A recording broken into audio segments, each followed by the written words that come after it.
Hello, everybody.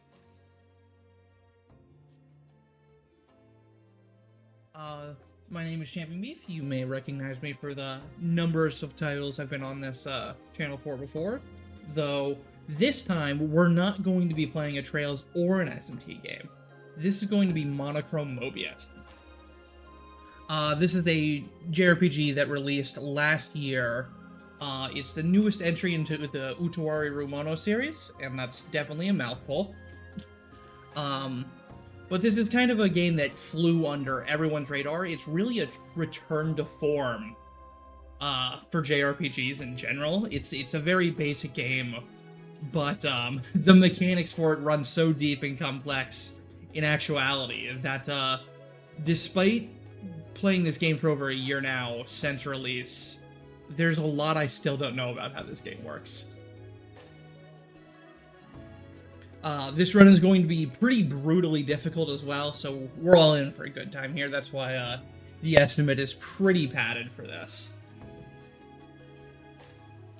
So without further ado, let's go ahead and get started. We're going to be doing this run on the normal difficulty because hard mode is absolutely insane.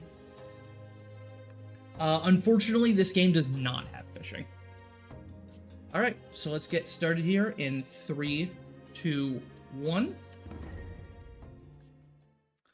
This game does have cutscene skipping. It would probably be like a 12-hour run if it didn't. So thanks for that. All modern games should have it. It's fantastic. You've got a very, very basic looking combat system here. You've got your attacks, your skills, your HP, your MP, and you've got this ring that's going up around the top there. You've got 3 different rings, and those are basically how fast you take your turns. You have a speed stat that literally cannot be modified, aside from like 2 pieces of equipment, and that determines how fast you move on the ring. And the game designers knew that if they made speed a stat you could control, it would just be the strongest stat in the entire game. And they were absolutely right. So instead of letting us do anything with speed, they just kind of, it's like, hey, here's how fast your characters are, deal with it.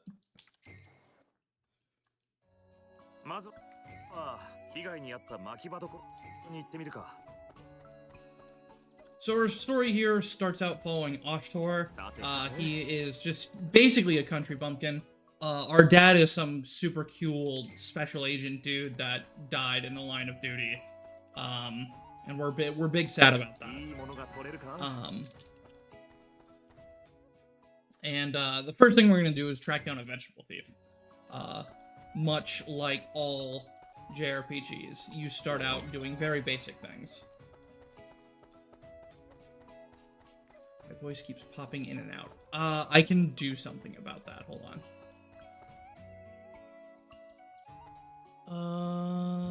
Where are my noise gates?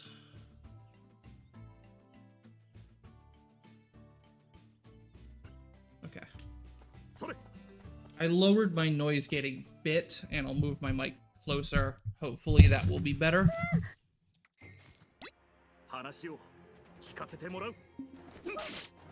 So this is our vegetable thief. Her name is Shunya, and she's totally not going to be party member later. And by later, I mean like immediately after this fight. We get introduced to the a major mechanic in this game called Overzeal. It's basically your limit, a limit break. When you're overzealed, you get 1 attack that's at better damage. Or you can spend your overzeal turn to ascend yourself into the inner rings. So you start getting a lot more turns. You can also see those 3 stars above an enemy. There's a hidden stagger meter in this game, and you can stagger an enemy.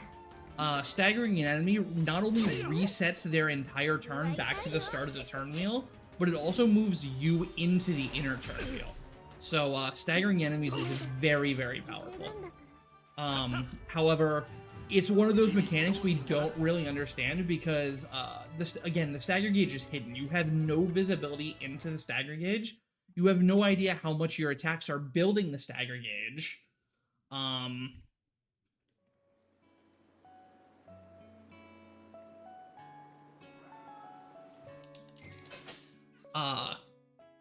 Sorry. And you have just no idea how much the stagger gauge is recovering on an enemy because you can't see it. So staggered mechanics are very, very not understood. I would consider myself an expert on this game, having made a resource spreadsheet about everything in the game. And there's still mechanics around stagger that I do not understand. For example, on a specific few fights, which happen to be very, very difficult fights, sometimes staggering an enemy doesn't reset their turns. Sometimes staggering an enemy resets your zeal for no reason. There's just a lot of really weird interactions with stagger in this game that we really don't understand because you can't see them. You can't see that stagger gauge. So here we get Shunya. She's our mage character, because you always have a mage. She's gonna waffle a lot during the run in terms of usefulness. She's gonna be really good in the early game. She's gonna be absolute garbage in the middle game.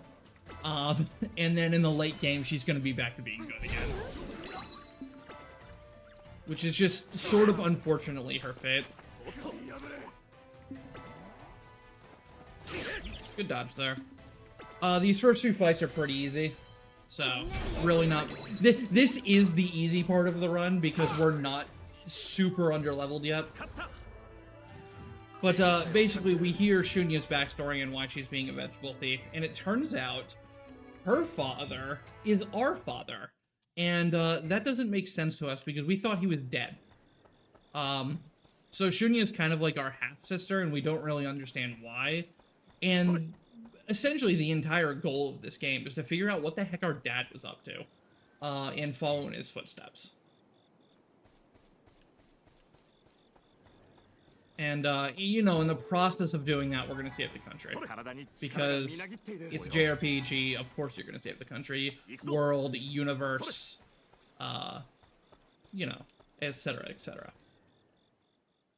So you'll notice I also have a stamina bar when I'm running around on the field map like this.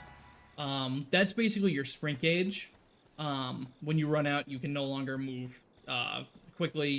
You can't sprint anymore.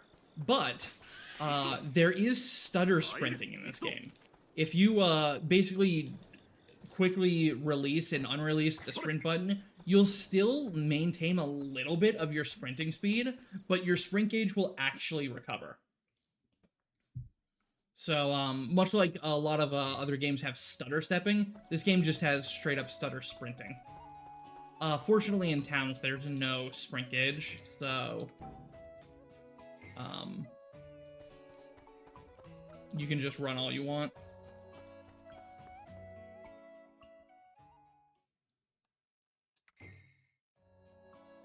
So, again, in true JRPG fashion, we're going to be picking up some side quests here. We're going to be healing a man's common cold, and we're going to be delivering a lunchbox, because that is what heroes of the country do. We do the small stuff.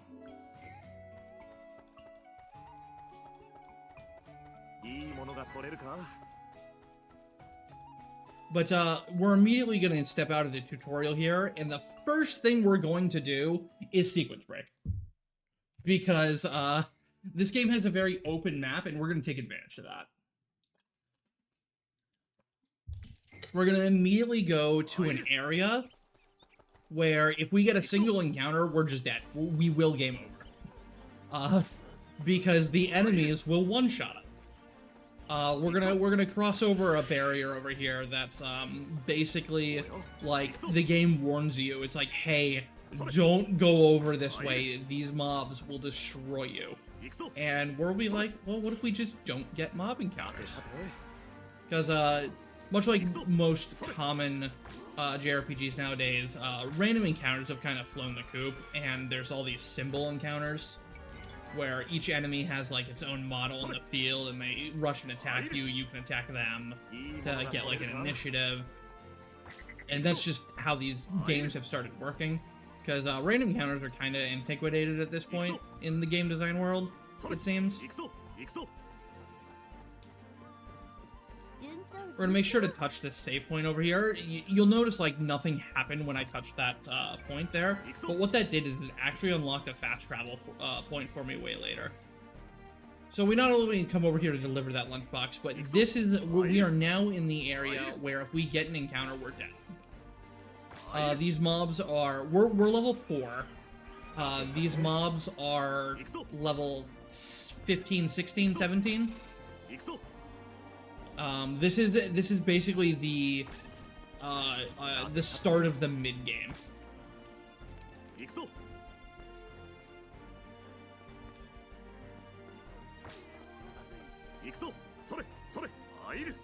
Yeah, I'm totally fine with random encounters. Stuff like how Bravery Default and Bravely Default 2 did encounters, where it's like you have your random encounters, and you can like set a gauge to see how often you see them. Like, that was a really cool mechanic. Because it's like, okay, I'm overleveled, I don't want to see more encounters, you can just turn them off. Okay, it's a new area, I want to see all the encounters and start grinding, I can turn it to 200%. The game have metal slime type enemies. So that is one of the purposes for us going over where we are right now. Hold on, is this just, no. Is, we are looking for metal slime types enemies, they're called Dions. And they're living radishes. And we're gonna use one of them to power level ourselves, to basically over level the entire early game.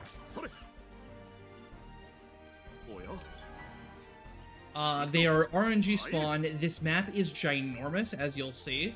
And basically, you just have to have memorized every location they can spawn and check all of them. Because there's no way to see where they are.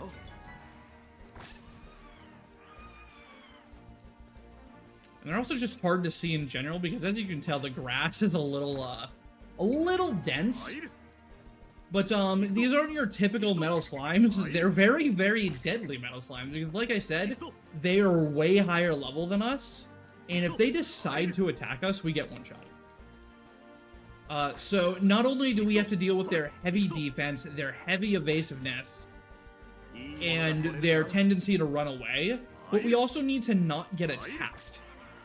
Because if we get attacked, we die.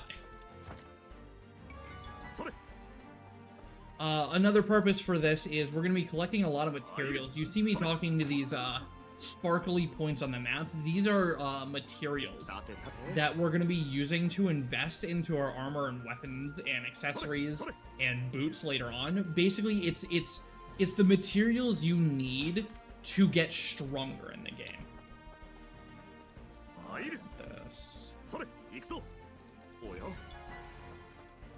And there's a bunch of different types. There's gemstones, there's metals, there's ores, there's... Ooh, is this a Daikon? No, it's a regular Daikon. Boo! Boo, regular Daikon. Regular Daikon. We're not getting great RNG on these Daikons right now. Regular Daikon. But we still have plenty more locations to check. So hopefully we'll see one spawn. We do have a second... So we're running all this way, and we don't have any form of fast travel, which means we have to run back through all of this. So if we don't find any rare Daikons on the way to our destination right now, we can always try to find them on the way back. I have this chicken chase me. I cannot try to spawn that Daikon. So from this sparkly spot right here, I'm really looking for contaminated soil. We didn't get any. That's kind of sad. I need to keep that in the back of my mind, because I need a certain amount of... Ooh, is there a Daikon over here? No, it's a normal Daikon. Okay. That was really scary. I had like 4 mobs all closing in on me, and I was totally surrounded. So this plateau here is a high-level area of this already high-level area. The mobs on this plateau, instead of being like in the late teens and 20s, they're in the 30s. So we are uber dead if we get an encounter over here. That's an old account. However, the materials on this plateau here are very, very good. So what we're going to do is we're going to be saving and reloading in this spot to sort of just farm this material spot right here, because this is a really lucrative material spot. You can get a lot of really high mid-tier ore and mid-tier plants. So by getting this stuff like this early, we're able to kind of jumpstart our material investment. And we're going to be using this method of farming a lot throughout this run. In fact, there's going to be one section where all we do for like 25 minutes is just save and reload and farm the same 3 resource spots.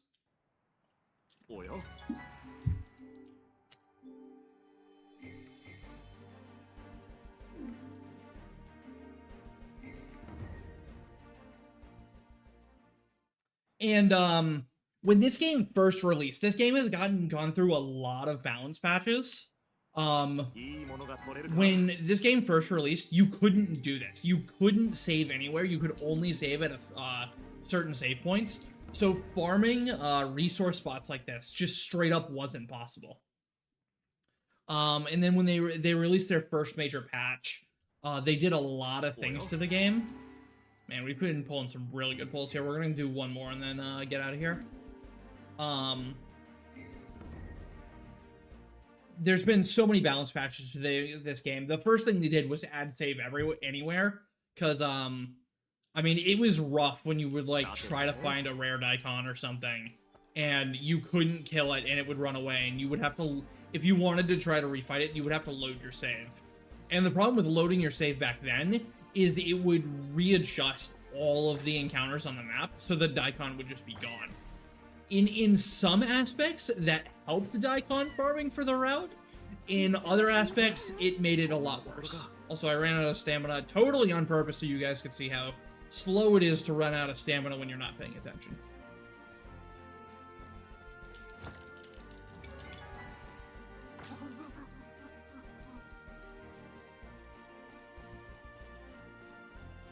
However, what they also did to the game when they balance patched it was they took a lot of the resource spots, because a lot more of them used to be like infinite respawn.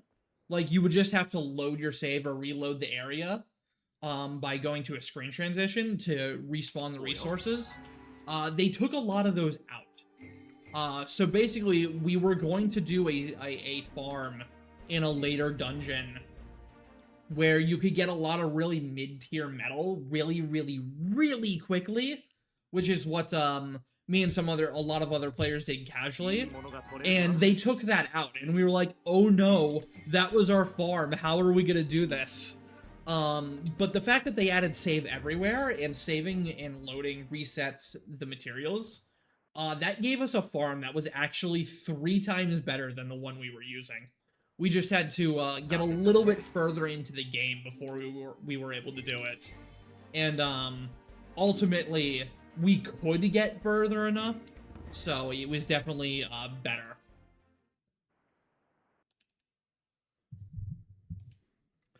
Some of the other stuff they did with balance patching is they basically tripled the amount of your stamina meter.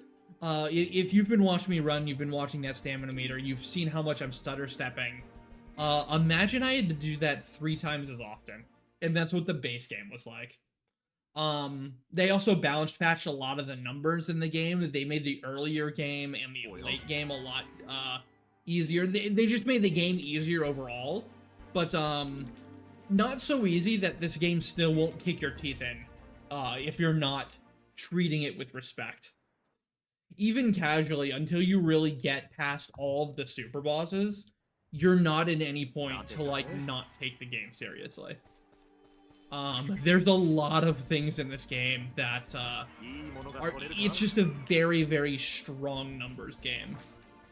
And the hidden mechanics of the whole stagger system, which is, like, the bread and butter of how you survive.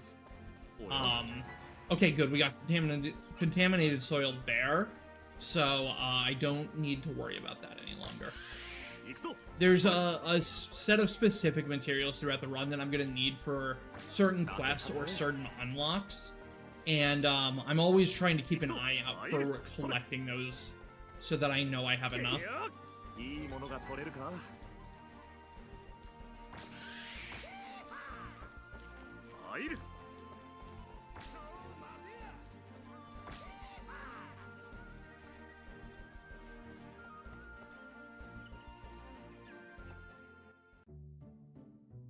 But yeah, when this game came out, and even now, if you've ever heard like SMT Nocturne is super difficult, I would put this game's difficulty around Nocturne's levels.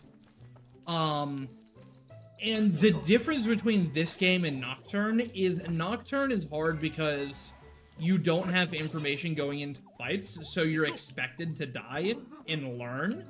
This game, you just never get the information, period.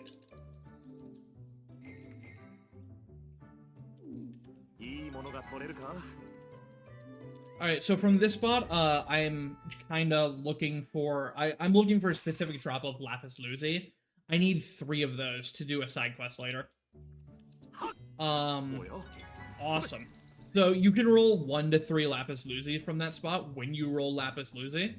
So getting the 3, the max roll right away is really good, because that means I don't have to come back here later to grind that spot for more. I just have it immediately.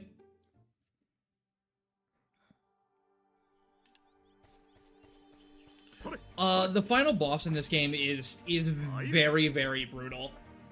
Sometimes he's a cakewalk, and sometimes he kicks your teeth in. It all depends on how he staggers you. Because one of the ways staggers does work is we know it like an enemy's stagger gauge will reset on their turn. Like it lowers, it gets lower. They recover from stagger a little bit. We don't know how much because we have no visibility again, but we do know they recover. So if an enemy gets into the inner rings, it becomes impossible to stagger them because they basically get 3 turns to your every 1 turn. And because of that, they're just recovering their stagger gauge way faster than you can apply it. And then also, the only way to get an enemy out of the inner rings is to stagger them. So by making it impossible to stagger them, and you can see where that gets really bad, right? Alright, so we're on our way back. We've finished our rounds. This might be the Daikon.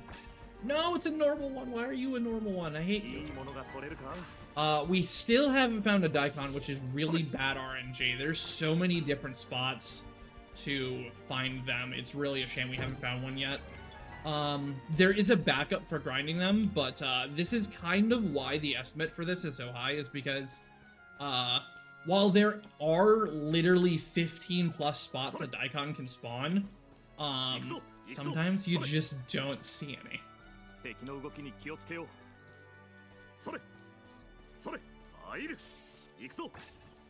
So we're gonna look for one on our way back, and if we don't find one, we're just going to we're gonna use some methods to try to force one. I am gonna drop down a save here, just because it's a really dangerous area. Is this Daikon, sir? I just saved. It's not a Daikon, it's a normal Daikon! Why are you a normal Daikon? Don't kill me. Okay. So fleeing is not guaranteed in this game. We got super lucky right there. I just need to make sure everybody knows that we were almost dead there.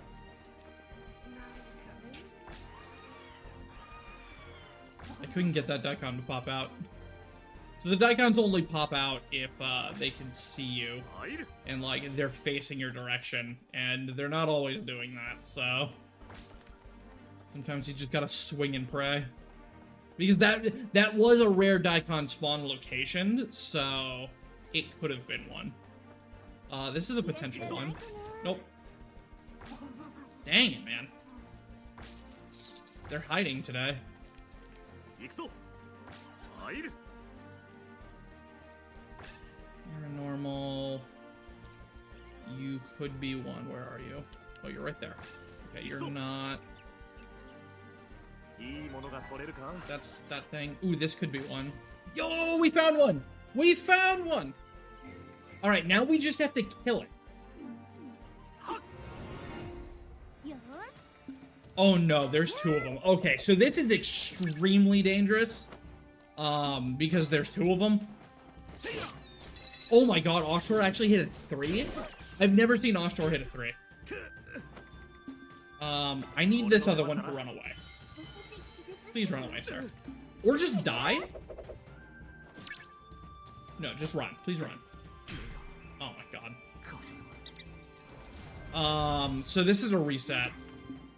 Because,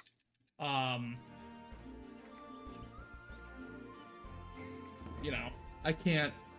Offshore cannot be dead. We need to... the way EXP works in this game is it's mobs give a flat amount of EXP with no EXP scaling. And,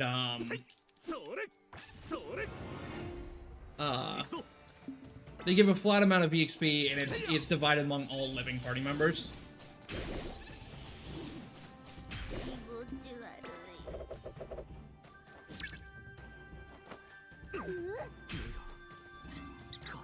Yeah, see, this is why it's really, really bad when there's two of them, because they're very much more likely to try to kill you.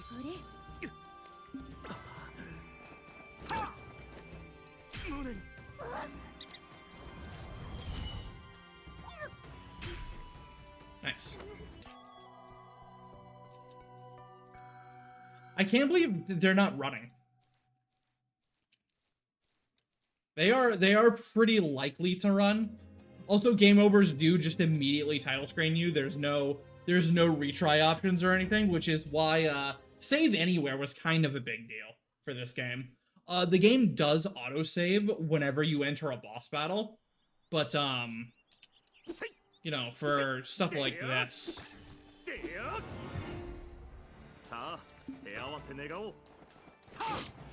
Okay. You're telling me there's a chance. Yo! Alright, please just run. Just run, my guy. Just run. Alright, where are they?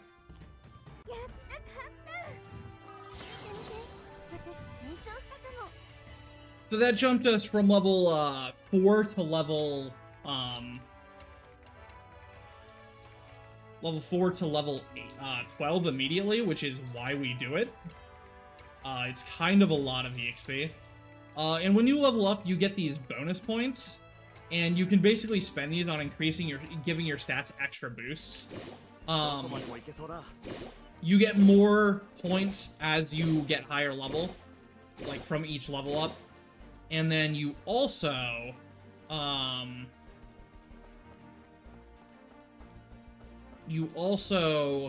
it costs more the more you invest in something. The trick in this run is we want to be defensive enough to not get one-shot by most attacks, but we don't want to be so bulky that, we live long enough to get staggered. Because you can die before your stagger meter gets filled, and then, you know, the reviving of yourself resets your stagger meter. So, to keep enemies from getting into those inner rings, our strategy is to just die instead. Because that's actually just better. It's better to take the death on a character than it is to let an enemy stagger you.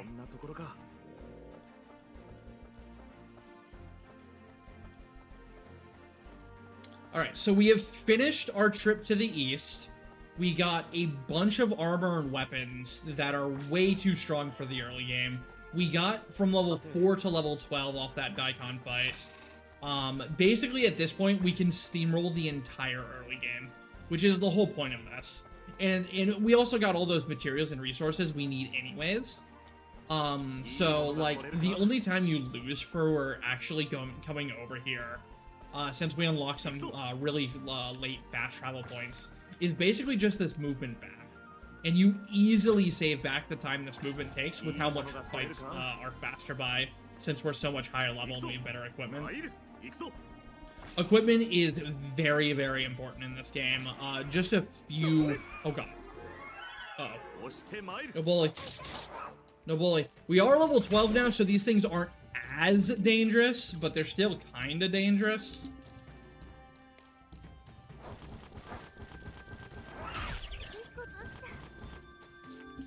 Okay. Also, that's another thing that's in this game. There's a lot of really, really weird collision boxes.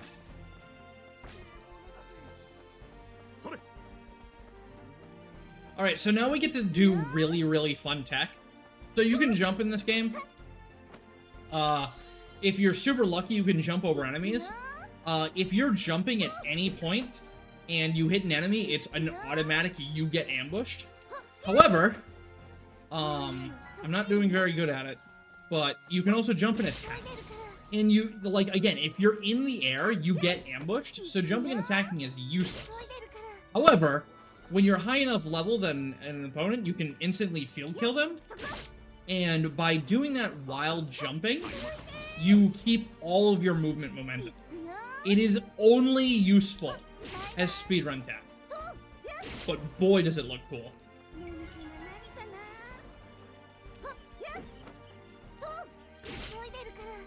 And again, hitboxes are a major issue. It's kind of hard. Like, it's a lot harder than it looks.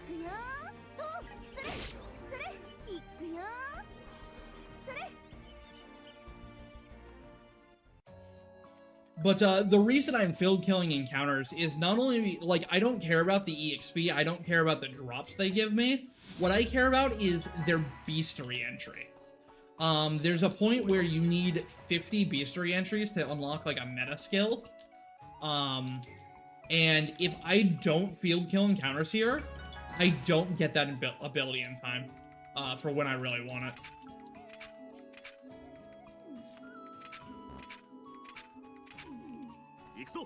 Alright.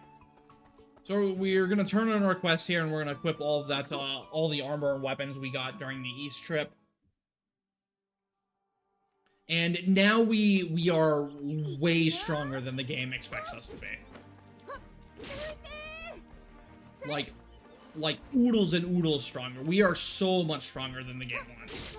So we're able to just steamroll everything from here until we basically get to the capital. We'll be good to go.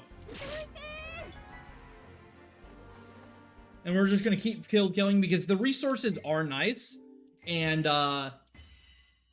you know, if you're doing it optimally with these jump attacks, you don't really lose that much time. I'll show you the alternative of how we would have to attack these to try to field kill. You would do something like this. You just chuck your spear at them. That spear has really, really, really, really, really bad accuracy, though. So it's not ideal. It's way better to try to just jump attack. Which, again, the only use for jump attack in the entire game is exactly this. And casually, you would never do jump attacks because it's, like, insanely hard to do.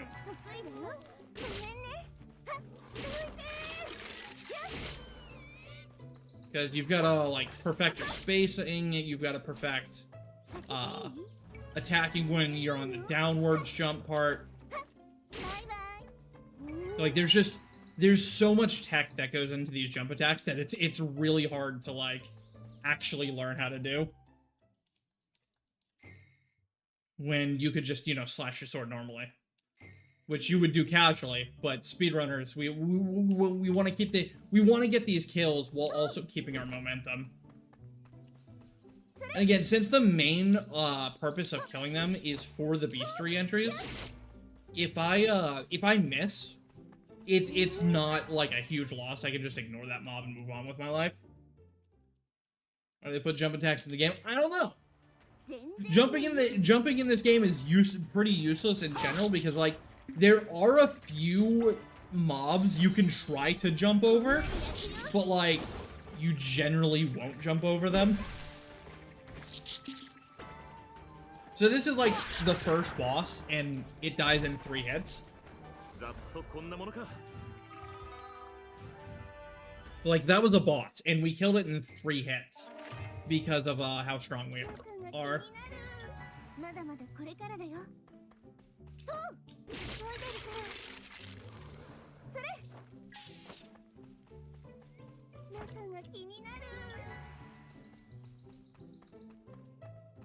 Because Shunya's staff right now, the reason Shunya's so good in this early game is her staff right now is just straight up a mid-game weapon.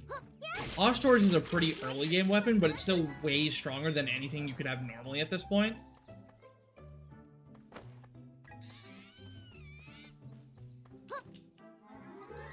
Whoops.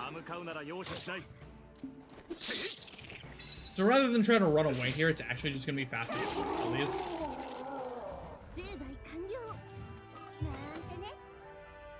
Because if I fail a runaway, which I don't know what the run rates are in this game. I have no idea how likely you are to run away. I don't know if like the percent increases the more you fail. I don't know any of that because there's no visibility into it. It's pretty bad to fail runaways. So another major mechanic I mentioned earlier is I mentioned dying as a way to be defensive, and it's kind of weird. You would think like, why would you want to die to have a defensive combat to avoid those staggers? Not only like dying, you don't get penalized for very hard in this game, because dying doesn't reset your turn, which is the biggest thing. Like, you don't get reset on the turn wheel when you die. You just stay where you were and you stop moving.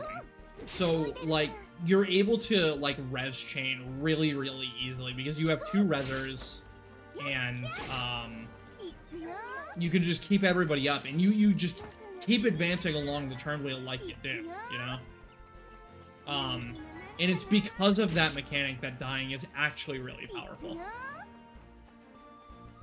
I mean, it's not great, don't get me wrong. You want to be trying to get your turns as often as you can, but, like, dying as an out is not necessarily the worst thing.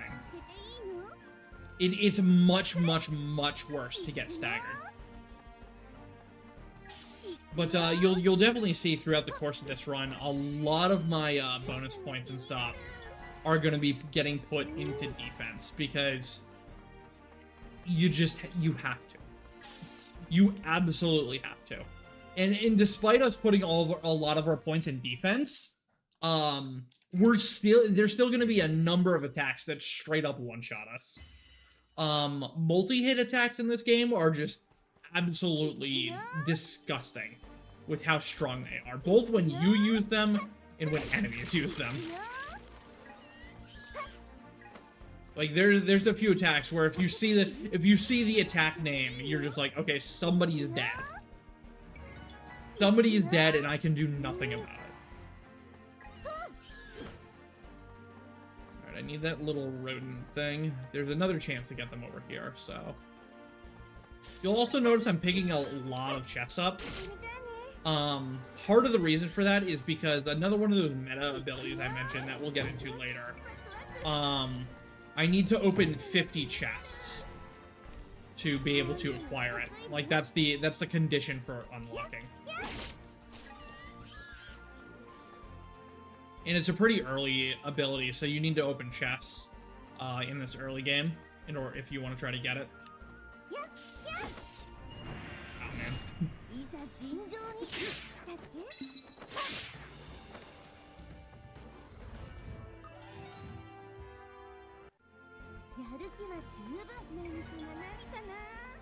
Alright.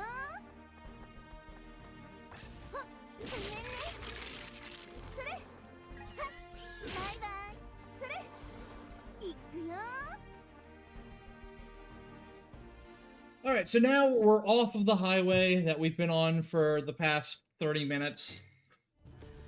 And we're into the desert. This desert is like the first puzzle of the game and kind of like the only puzzle.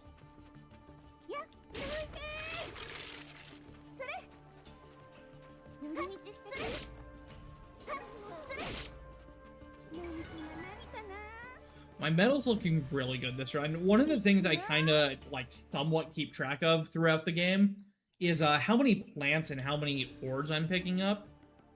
Because that all ties into like how much I need to farm later on. If I get a lot of ores in this early game, I need to save scum a few spots a little less than I would otherwise.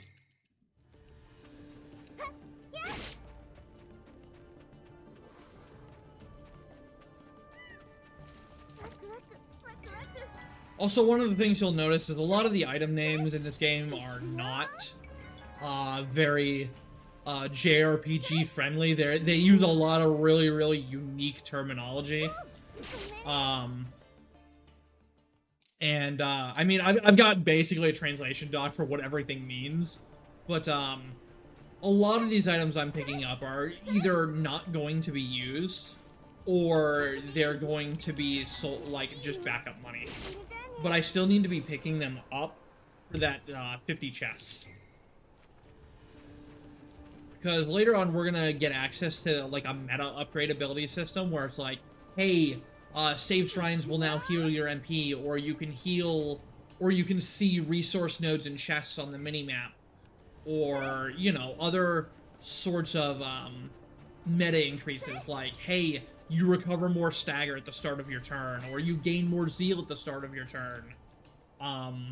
You know, things that just make the game easier. And all of those upgrades have not only unlock conditions, like, there's a condition to see what it takes to unlock them, there's a condition to unlock them, and then there's the resources you actually need to unlock them. Alright, here we get to go slow on purpose. You have to go onto this thing and talk to it, and then you just stand here.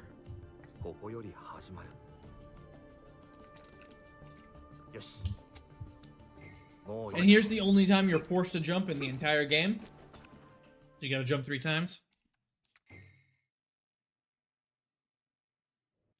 That is the only time in the entire game where you have to jump.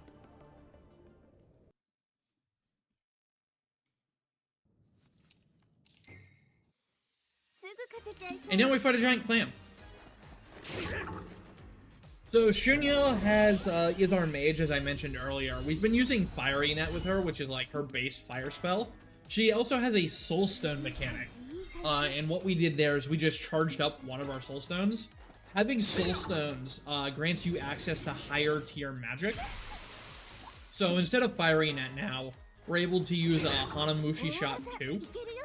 Which is one of Shunya's actually strongest spells, and we have it this early on. Because as you can see, it triple hits, and it does a lot of damage. And there goes the flame. It's very not good in multi-enemy fights, but on a single target, it's one of your strongest spells.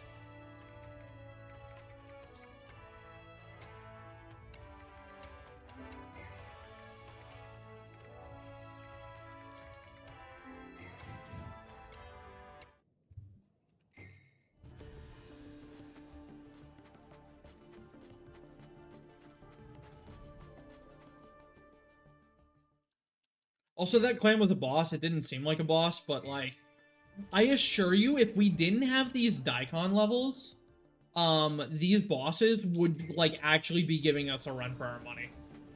If we hadn't gone on that trip to the east to get, insanely powerful. Like, you have to play that fight on, that clan fight on the back foot, basically. If you don't have these levels.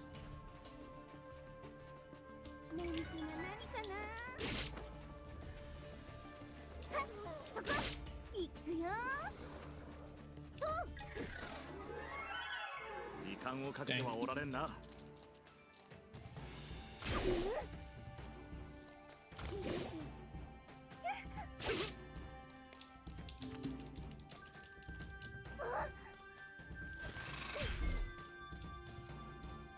And see, this is why failing a run is really slow.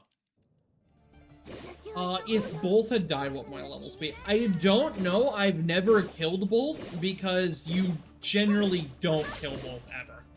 It's hard enough to kill one. And it's also really rare that there's two to begin with. I've never seen a run or had a situation where I've killed both. There are very substantial diminishing returns on experience gain. Like, we rocketed to 12 from just killing one, sure. But, like, killing a second one, I'm pretty sure only gets you to, like, level 15. So instead of getting 8 levels, you get 3. But, here we've made it to Izumo. This is, one of the towns in the game. From this point on, we can no longer field kill anything. So we're going to be stopping doing jump attacks, and we're going to focus mostly on just avoiding encounters. We're going to talk to this man. He's a merchant, and we're going to sell some of our healing items. Faka is basically an AoE heal for 40 HP. It's really powerful, but there is a max item quantity of 9 in this game, and we're about to pick up a bunch of chests with a bunch of Faka in it.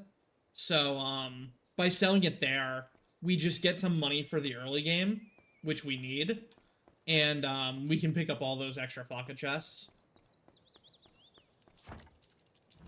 Like that. And honestly, we're so strong because of that trip to the east that we just don't need the Faka anyways. By the time we start needing actual healing, like, Faka's outdated.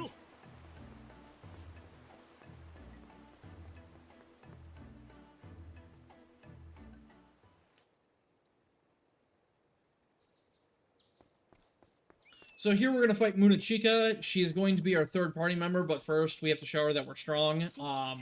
She's going to get absolutely destroyed.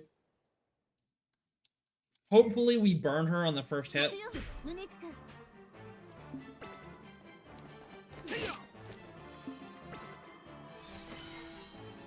This fight isn't too bad, even if you didn't have the Daikon levels, because Monochrome is not very strong. But, I mean, it'd still be a lot slower, because if we didn't have the Daikon's levels, we would be doing maybe half to a third of how much damage we are right now.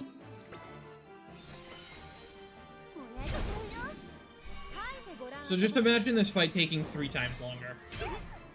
And you can suddenly start to see how, like, that trip to the east isn't actually that slow.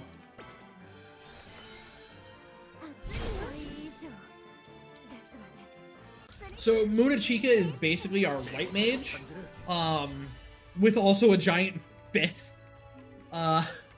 She is your dedicated support engine. Her natural HP defense and her magic defense are extremely high. But then she also has some incredibly powerful physical attacks. On top of that. She incredibly falls off. Like, she drops off a cliff in the late game. Also, I don't know what happened to the camera there. That was weird. She falls off a cliff in the late game to being pure support.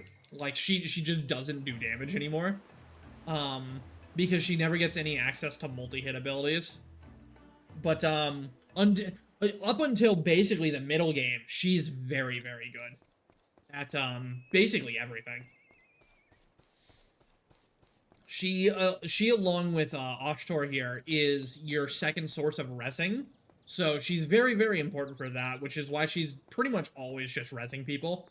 Is because, you know, when you're getting one shot, and you have limited items in your inventory, using a res skill is generally better than using a res item.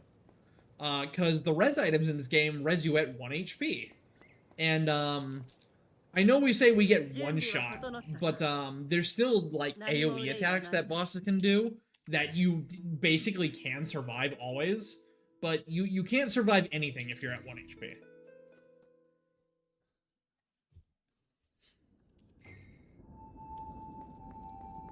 And the way her reses work is she either reses you at 25% health or 75%, depending on the tier of skill you use. Obviously, we don't have access to the 25 or the 75% one until pretty later on, but I mean, even resing at 25% is generally better than resing at 1 HP.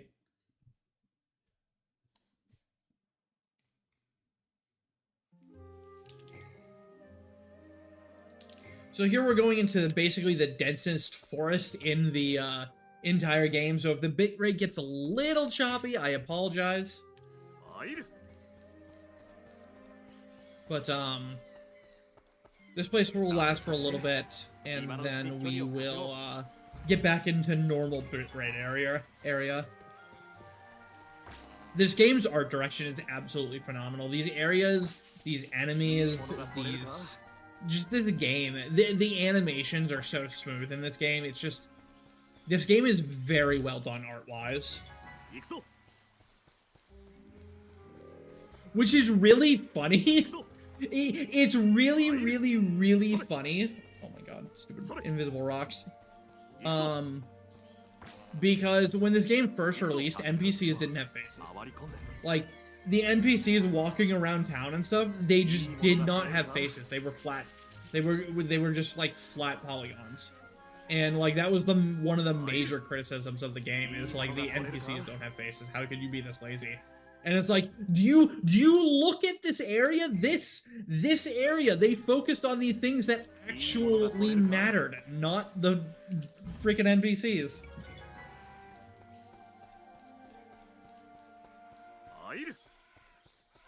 But in that first major content patch, they dropped that added saving anywhere and the stamina meter fixes and just everything else. They added faces to the NPCs.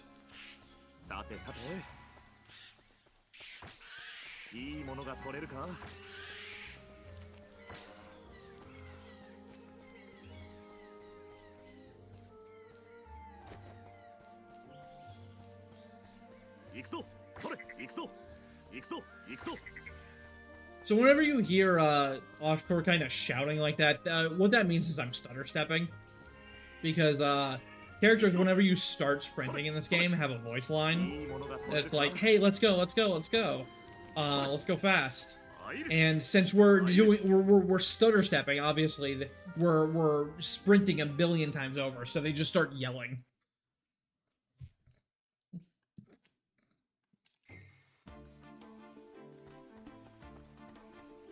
So, in terms of story, basically, Izumo was this, like, hidden village that protects the gate to, this other land, which we're in right now, called Aulan. And, basically, this is where Shunya is from. And it's where we're not from. And there's these, the air here is actually poisonous, to people from the other continent. So, you know, Ashtor and Munachika are having a bad time. They don't really reflect that, but, like, if they were to stay here for too long, they would just straight up die. Like, that's how much of a bad time they have with the air here. And conversely, the air in the other continent where we were for the start of the game is poisonous to Shunya. And if she stays there for too long, she'll die. The inhabitants of this country, Aulan, live under these, like, green flower mechanical plant things that, like, purify the air so they can actually live. Because, the air's kind of poisonous to them, too. But, like, not as poisonous as us. It's not as bad as it is for them than it is for, like, Ashtor and Munachika. Like, there's a pathway just down that way, over there, where the game, like, stops you and it's like, hey, if we continue any farther, we're probably going to die. And there's just, like, a whole modeled path, there's another load zone and everything, and it's like, you never come back here and you never go over there. Gee, I wonder if there will be a sequel. This game has so much sequel bait in it. So, at this point, fans of the series are kind of just waiting for the next game that we have no idea if it's gonna come, but, I mean, the story is there for it to come.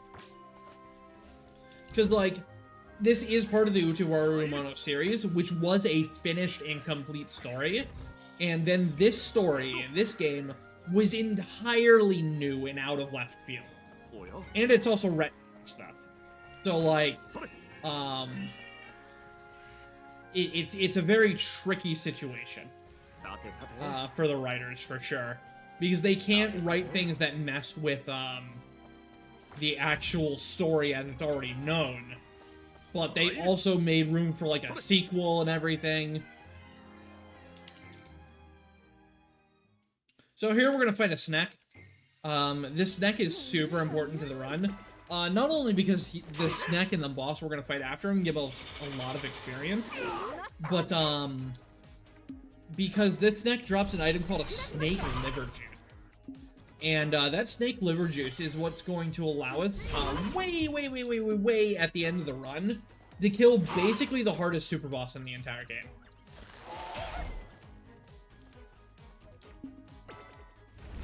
Not pleased that Munachika got that, but it is what it is.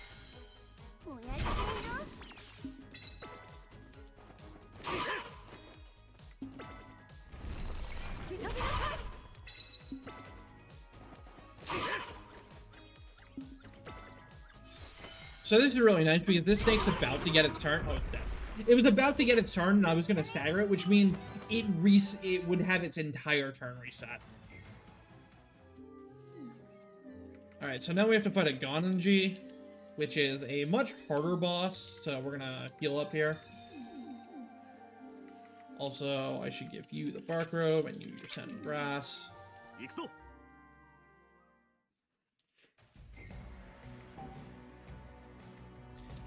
And here we're gonna see the introduction of the poison mechanic. Poison is a very, very, very strong status in the early game, and then as soon as you get to the mid game, it's absolutely worthless.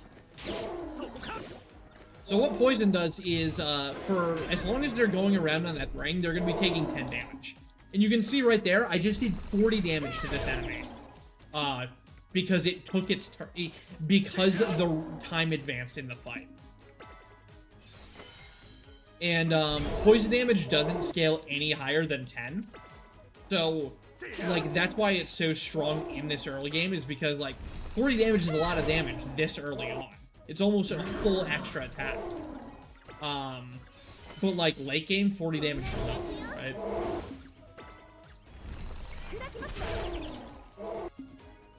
Alright, so now we got the burn on him, too. Burn is another side effect that this fiery net inflicts. And burn is just a flat 10% of your health whenever you take a turn.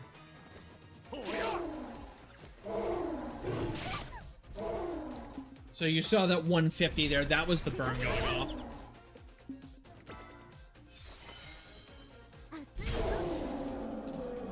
Alright, easy fight.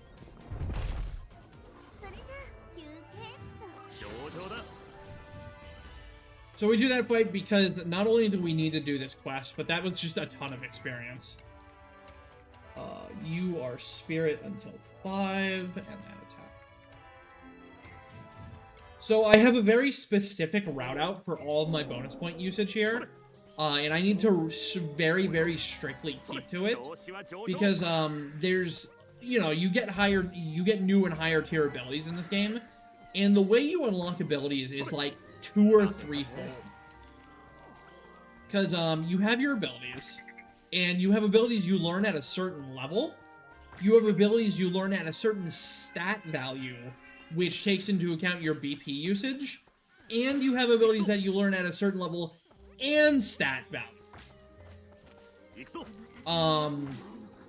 And I have all of those figured out. I used Cheat Engine and a lot of tricks to determine exactly when you get different abilities in this game.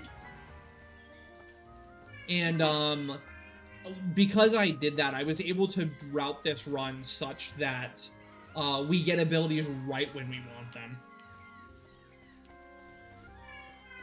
Like that 5 spirit I gave Munachika, that's not relevant at all right now, but way down the line, that'll get me an ability right when I need it.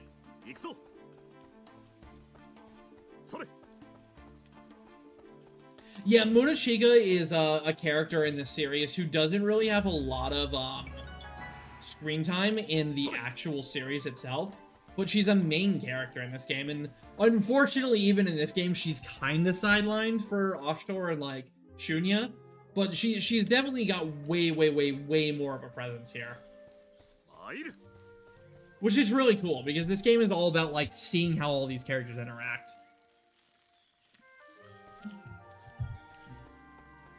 And, like, why they're such good friends and stuff in the actual series.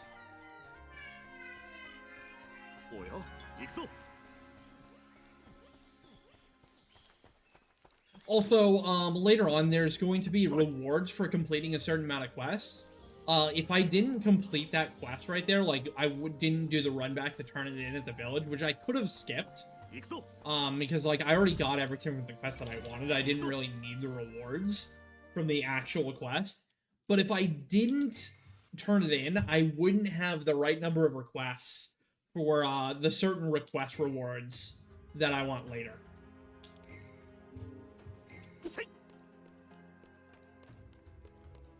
So here we find some really mechanical ruins. These are a staple new to our Umono series, that really tie deeply into the lore of the world.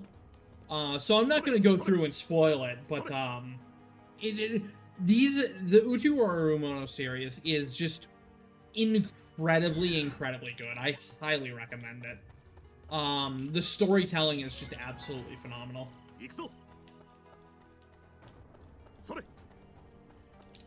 And also the characters are really cute.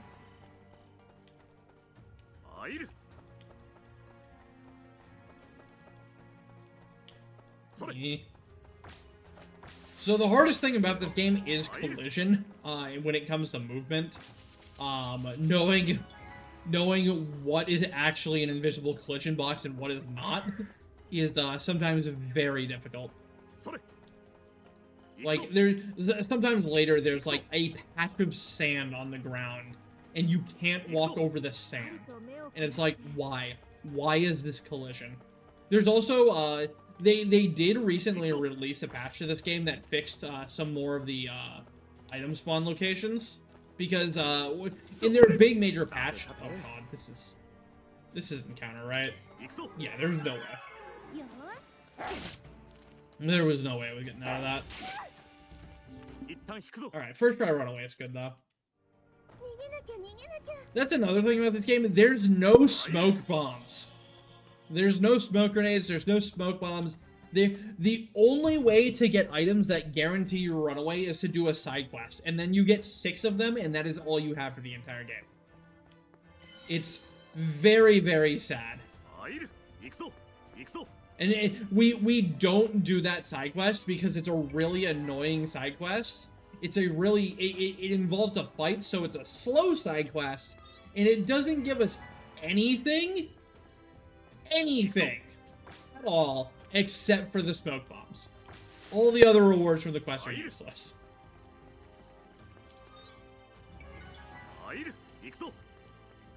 Hello, friend. Oh my god, you actually got in here. I'm amazed.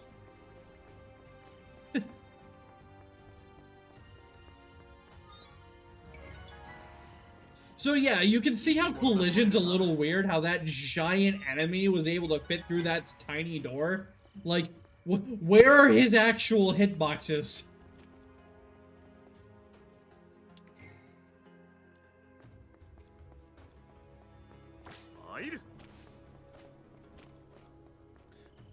But yeah, enemy dodging is one of the hardest things in this run.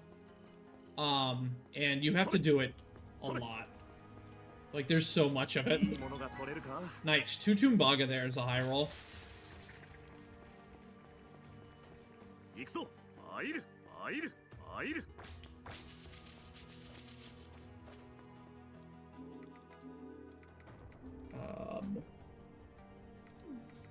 Serrated, Rainbow, Shrink and Resolve. You get the Programming Hair Clip, you get the Fire Talisman, and the Fight Goat. So I just put on a bunch of fire resistance because this next boss is fire element. That's another thing in this game. Is there's like a whole elemental system, like Oshore's water, Shunya's fire, Mudachika's earth, and Mikazuchi is lightning. And like, you know, there's the whole triangle of what's weak to what and stuff. And it's like we don't really pay attention to that very much. like, it's sometimes irrelevant, like it is on this fight. Like, we're using water impact here because it's a water elemental attack, which means it does more than our Flash Slash does, despite having an actual lower base power. It also has a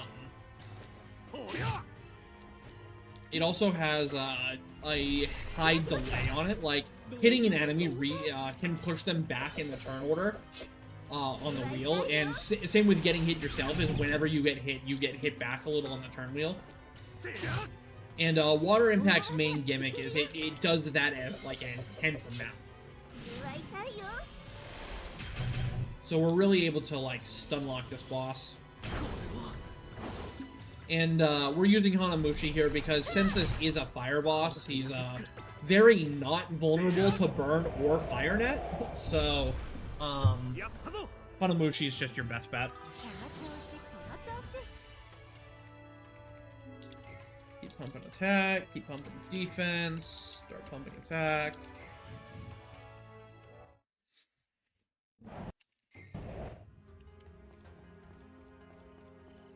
And no, there's no none of the red slimes in this game. The Tatari aren't really a thing in this game.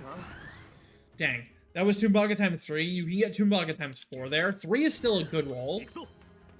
So here we get access to Halu. Halu is supposed to be like your ultimate limit break kill button. He's supposed to be super strong.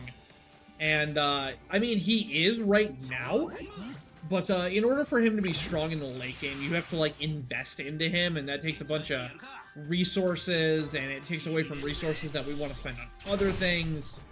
And it's just really not worth it because Halu's kind of bad.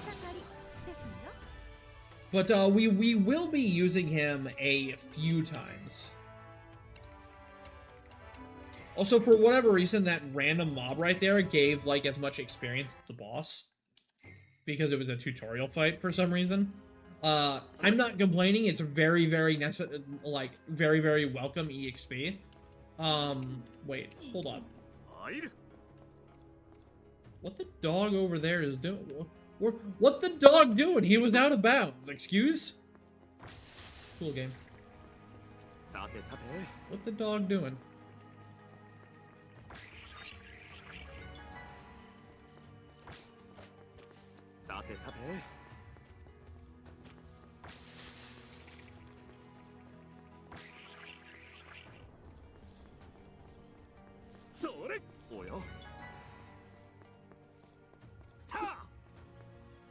You're gonna be a super daikon later for EXP. So we are going to try for some daikons on the way to Ashiwara, but they're total RNG if they appear, and we don't need them because basically we're gonna end up so under leveled at some point that like you just have to level grind. So we're gonna level grind to level 45 at one point, and like, you can find daikons before that, and all those daikons really do is just cut out a little bit of that grinding time.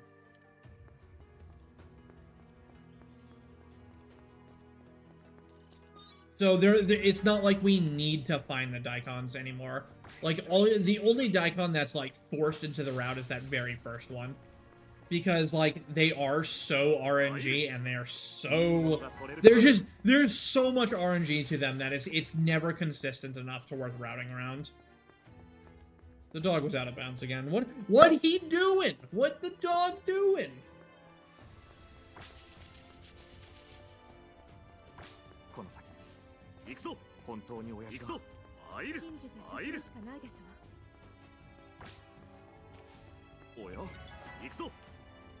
Only one Tumbaga there is bad. Our metal's about average at this point, so I'm gonna have to do an average farm for iron ore later. Yeah, we will grind in the mid game. Basically, we're gonna do one grind to get to level 45 from level. We literally go from level 34 to level 45 in the grind. So we get 11 levels out of it. And we're going to be doing it on fish. Because we're going to get a weapon that is Mikazuchi's second strongest weapon. and it conveniently has bonus damage against fish, which we're able to farm very, very easily. And the fish just so happened to also drop the best armor in the game. So it's a win-win situation. So this is a forced loss. You can win this fight with Cheat Engine. And if you do win this fight with Cheat Engine, this guy actually gives enough experience to get you to level 40 from like level 10. It's kind of insane. So basically we got our butts handed to us by Mayakal there. Munachika's mom showed up and saved our butt. And now we're back into the normal continent. And our goal is to go to the capital and get trained to become a Raven, which is basically what our dad was. It's like a super secret agent under the direct service of the Mikado, the ruler of the country. And now we have fast travel. So all of the time we spent going east pays off now because we don't have to run over there now.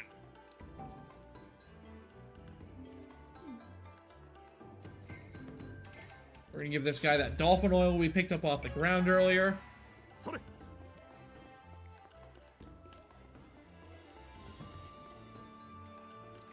Nothing else happens if you win, sadly. Oh, crap. I forgot to get the Rushparu Pass. Save point. That's a problem. I'm gonna have to fix that now. We also get mounts in this game. You get yourself a duck-billed Waptor here. We're gonna have to go out of our way here and go touch the save point. I forgot to touch the save point at the tea house over here, and I need that fast travel point for later. So I've got to make a quick detour. So the Waptors not only have faster movement than you, sprinting, they also have like a 4 times bigger sprint gauge. That, for whatever reason, when it gets down to the last, like, little slanted part at the end, that part takes like 5 times longer than the rest of the gauge to deplete. So you kind of just want to keep your stutter and your sprinting to just that portion of it. Do we meet the Mikado Princess later? Yes, yes we do.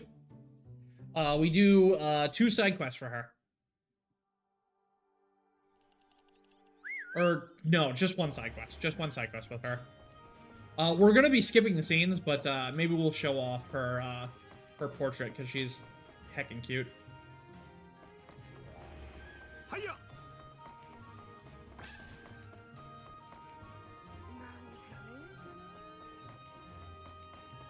So yeah, you can see how, like, this last part of the gauge takes way longer than the rest of it for whatever reason to deplete.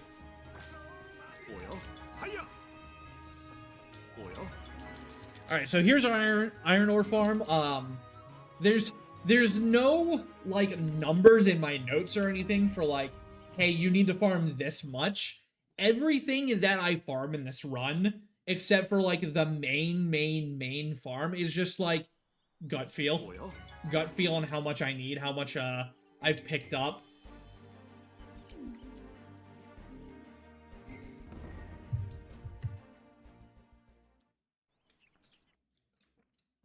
We're getting good RNG here, though. We're getting double drops.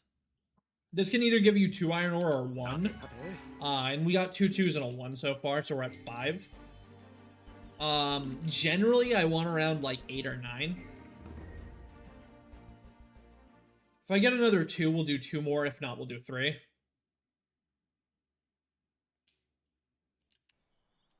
So my gut is feeling. Okay, so we're gonna do 1 more and then we'll be done here. Just a quick iron ore farm. And we're about to get to the point where we're gonna start using all of these resources to strengthen up our weapons and armor, because we're about to unlock that system.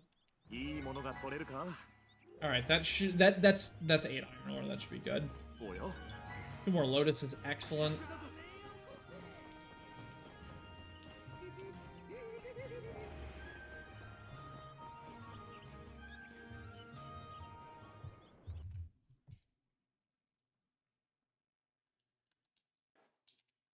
So here's the capital. We're gonna be. This is basically gonna be our romping house for a long time.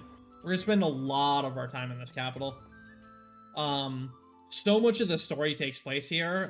We're gonna be blitzing through it as fast as we can because, like, casually, it's like you do some story, you do some side quests, you do some story, you do some side quests, back and forth, back and forth, back and forth, and that's how, like, the game pads the section. But with the speedrun, we're just gonna blaze through like 3 full chapters at once because we're only gonna be doing the story. So this is our final party member here. His name is Mikazuchi. He is going to be our absolute glass cannon because he is a monster. And this fight is usually fine. Sometimes it's really hard. It looks like he's giving me the really hard pattern here.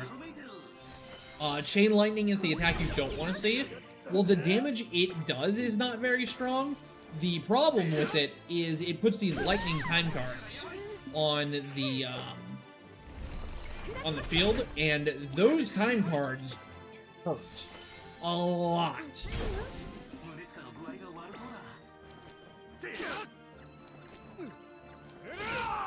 So Moonchiga's gonna die here because of that.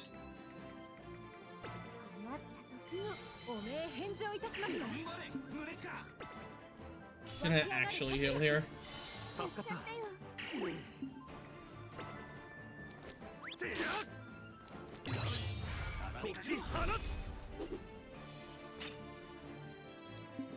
Yeah, what is this, an Atelier game? I mean, you say that, but we're gonna be using time card skills ourselves later on. They're gonna be very powerful. The Mudachika's strongest skill is the time card skill. And it's gonna carry us pretty hard through a few mid-game fights. So that was the last fight in the entire run that's quote-unquote free. Every other fight from this point on is going to be a struggle. Every single fight.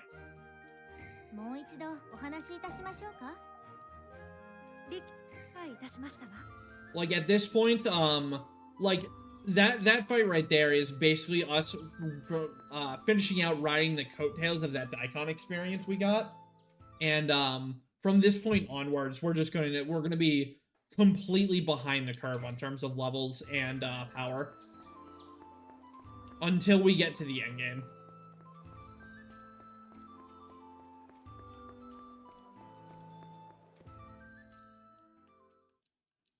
But fortunately for us, we're able to ride out the experience the game gives us and just, you know, squeeze by until we can get to Ashiwara.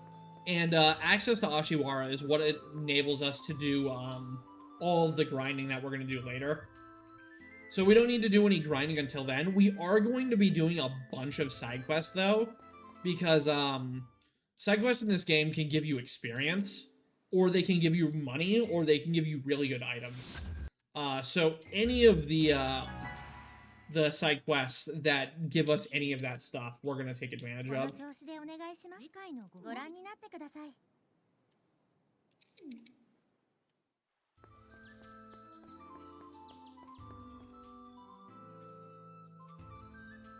So here we're going to get access to the Merchant. The Merchant is where you upgrade Halu and where you upgrade those meta skills. Halu is what gives you the meta skills. It's not like you can skip him anyways, but basically upgrading him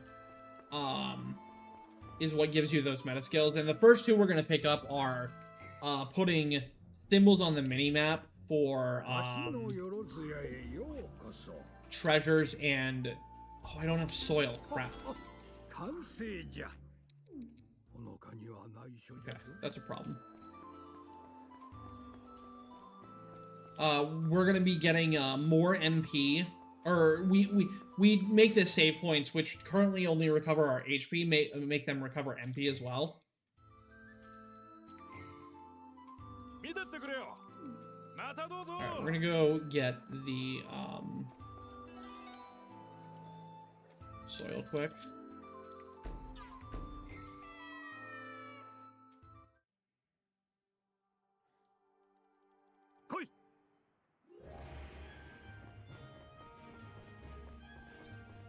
Hopefully we get this first try.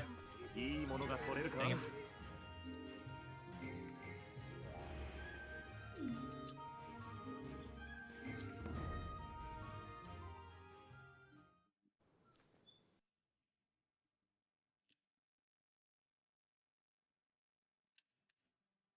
Alright, there we go.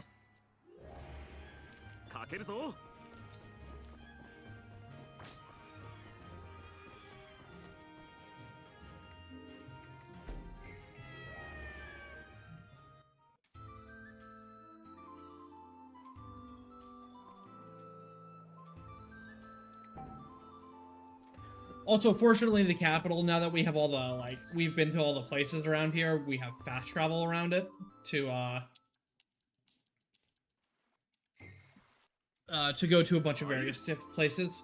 So the story so far is, this weird girl named Shunya showed up in our hometown. We were a country bumpkin. Our dad was a special agent.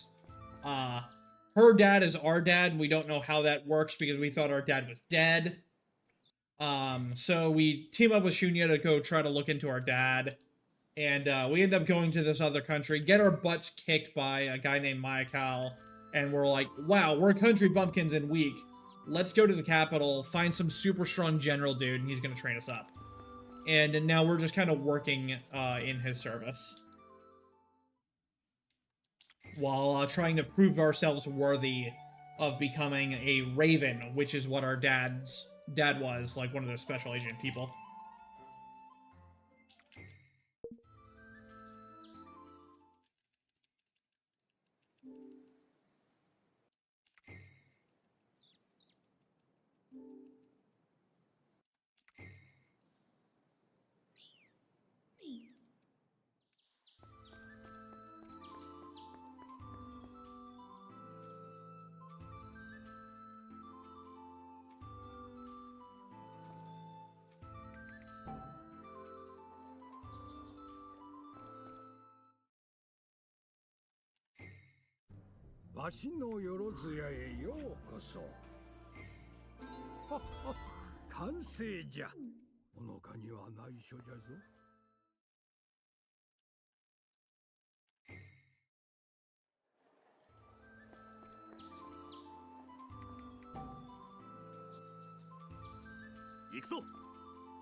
Again, we're just kind of blitzing through the story right now.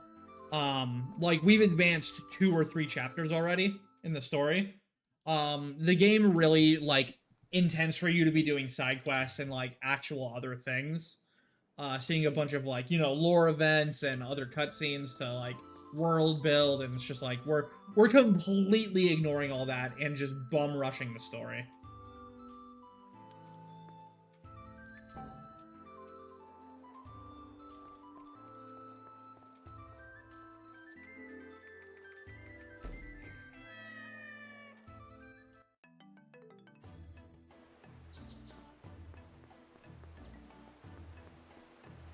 So we've been accepted as the Raven candidates now, so we're heading back to Izumo, and Izumo's supposed to be like this huge secret town that nobody knows about that's the guardians of the gate. And you know, all this fancy stuff that only Ravens are allowed. But since we already know about it, it's like, well, we'll just send you on errands there, because here you go. You can see the gate over there. It's kind of large. We're gonna pick up a side quest from this dude. Junior's gonna smile. And then we're gonna get out of here.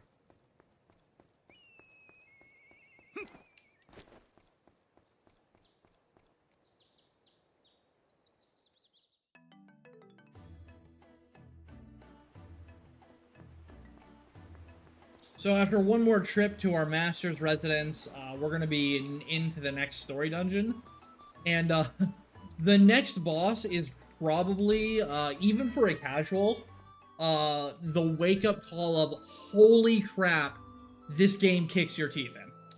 Like, everything up until this point has been pretty fair and balanced. Like, it's a struggle, but it's a fair struggle. The next boss fight for the story is really the one where the game starts ignoring its own mechanics, and where the understanding of your systems, of this game's systems, just completely falls apart. And a lot of other bad stuff just happens. And the boss, like, even as a casual player, as a casual player, like my first playthrough, like I was over-leveled for the entire game. I died to the next boss. I straight up died to the next boss. Because I did not respect the game. I wasn't putting my points in defense. And because of that, the game punished me. Like, the next boss is the first boss that's like, wow, you really actually need to play this game with a defensive build rather than just pure offense.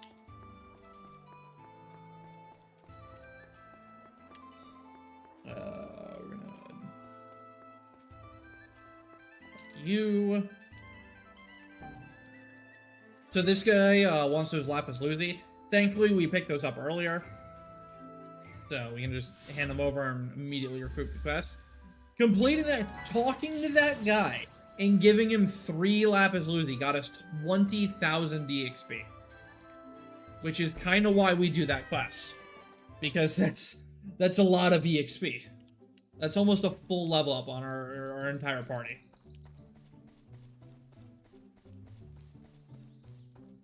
And all it took was, like, picking up a single item node. So now you'll notice, if you look at the mini-map, that we can see chests and we can see blue sparkles. I mean, if you have everything in the game memorized, you don't need this ability. So, like, technically it's a suboptimal speedrun ability, but, I mean, it's really nice to have. Please let me have something. I understand I could have used those resources for other things, but come on, man. Come on. Let me have a thing or two. Let me have quality of life.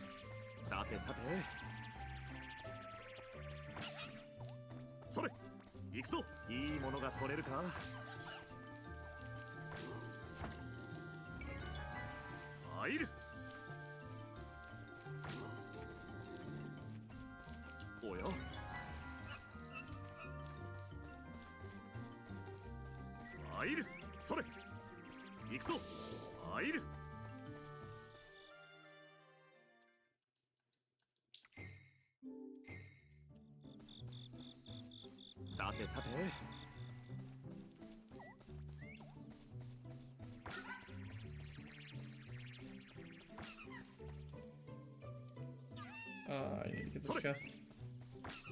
Boink.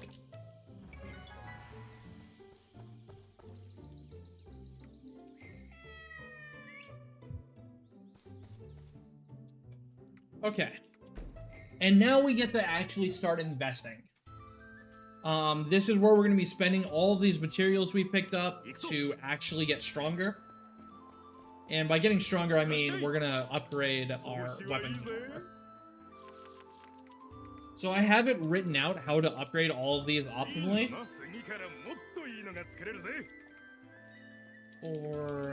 Pretty...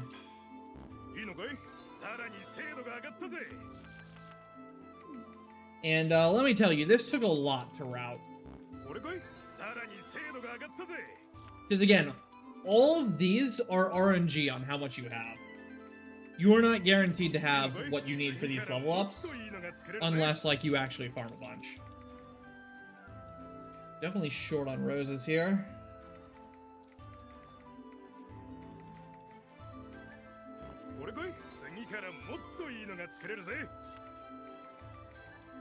Thankfully, each ranks have certain bonus materials. We can take advantage of those in this early game, because, you know, you just have them because you pick them up all over the way. But early game, or late game when we're upgrading stuff, we kind of just have to brute force. I'll get into 3. Brass, copper. Oh, wait, brass. Brass, copper. Alright. All my relics. All the dolphin oil.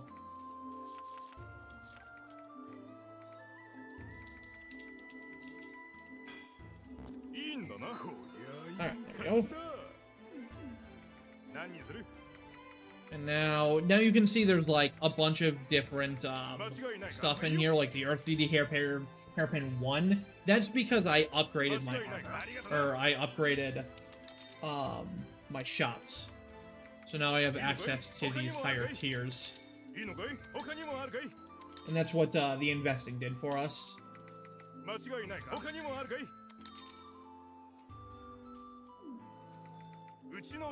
And what's nice is you can then fortify your stuff.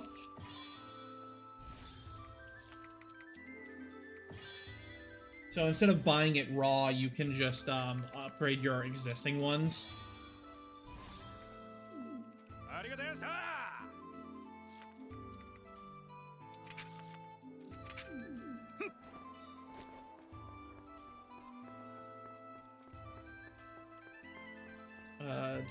I didn't turn in Iron Rattled.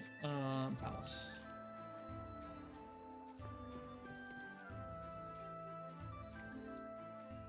Alright, so this is Anju. She's adorable. She's also the princess of this country. So, there's that. Also, going to that forest, we've not only got all the materials there, but we also got 18,000 experience from that quest. For not having to fight anything.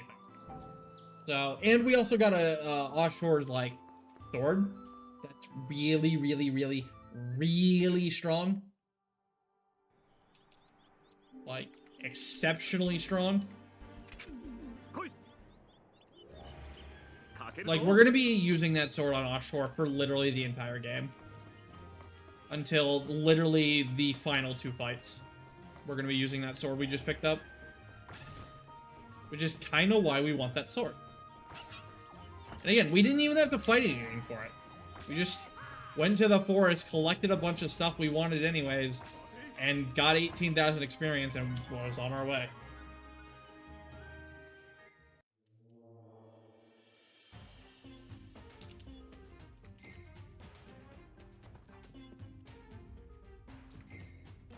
So here we're going to trek through this jewel mine to kill a boss at the end.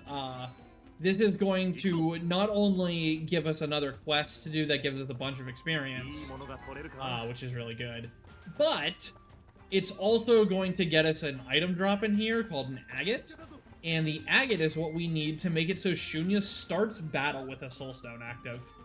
Meaning she can use her mid-tier spells straight at the start of the fight, instead of having to charge a soulstone.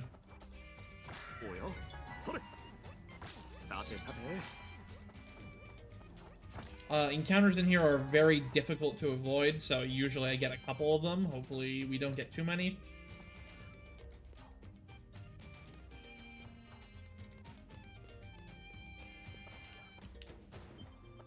Woo! Woo!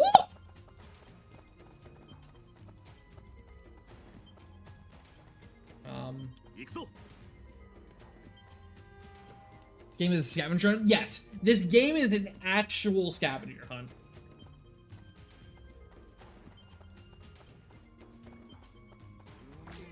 Until it comes to the combat, then it's just try to survive.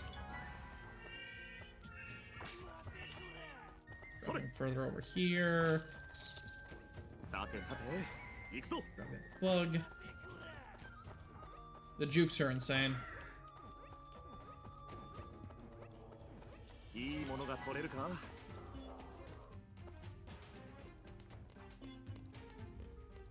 Okay, so we are a little low on metal here, so I'm going to attempt to grab some extra here. Go a little off out of my way. Down this way to grab this node. Where are you? Okay, there you are. And I couldn't tell depth-wise if he was still chasing me or not, so I didn't know if it was safe to start moving to like another the side of him to get around him. All right, here we're going to use our bonus popcorn, which grants BP to everyone, or BP to whoever you use it on, rather. And we're gonna give that to Mikazuchi, and we're gonna dump it all into attack. Absolutely everything into attack. because what that's going to do for us is he's going to be our glass cannon. This is going to get him an ability called Phantom Slash, which is the strongest attack in the game, bar none. And you'll see why in a second here.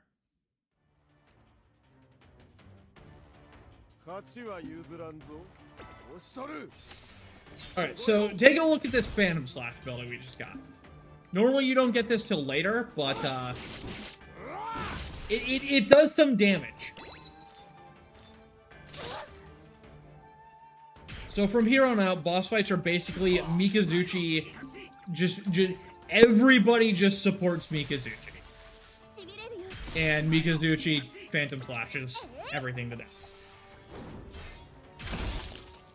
You'll also notice that it takes, like, literally more than, like, half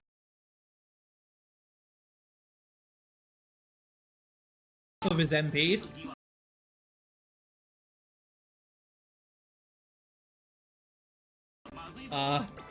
So he can only use it twice. Nice stagger, nice stagger. Good hustle, good hustle.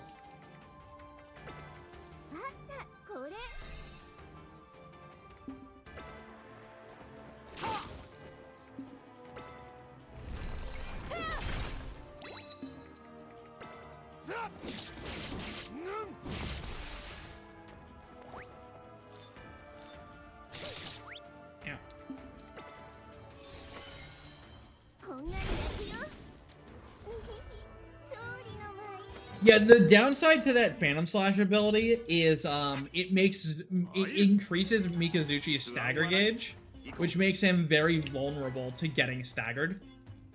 Come here, sir. Which is bad. It's very bad, because that's the other thing you want to avoid. But like, just don't get hit, forehead.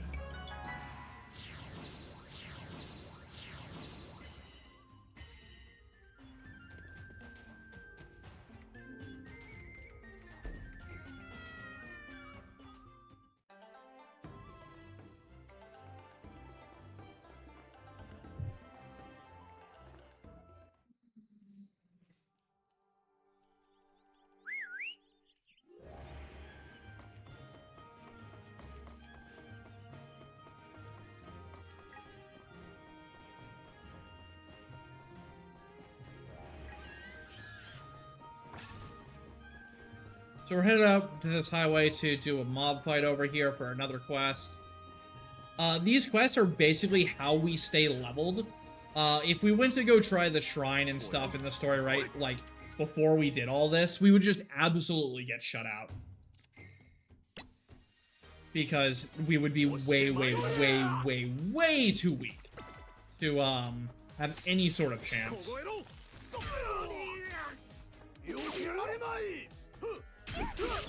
So this fight, you really want to hope for good RNG on them spreading out the damage. They are not doing that so much right now. They are just bullying the heck out of Shunya, which is not ideal.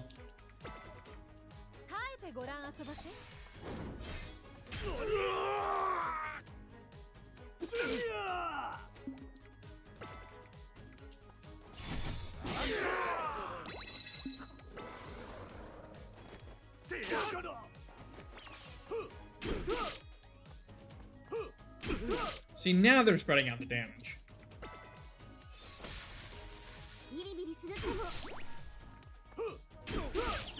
Ow. This is bad, though. I will admit that this is not ideal.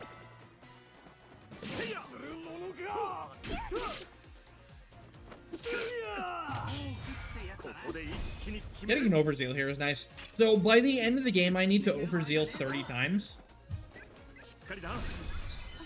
To be able to get a, that's the unlock condition for, a really strong ability.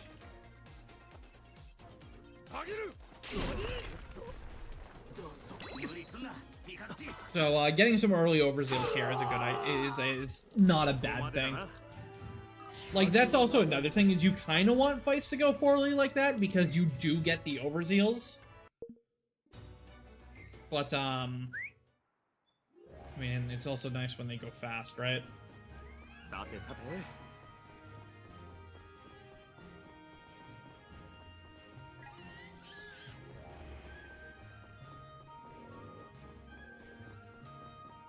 Yeah, a character is dead at the end of combat, they get no experience, and it's really important we try to keep our characters as equal level as possible.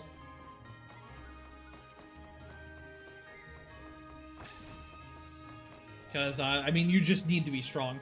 Fortunately, like if somebody is down, you don't lose that experience; it gets allocated to the other members. But usually, that's not like impactful in any way.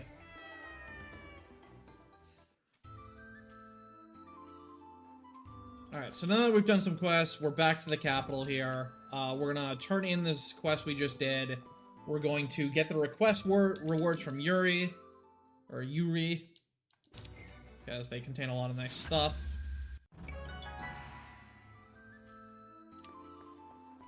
So that fight got us not only 10,000 additional experience points, but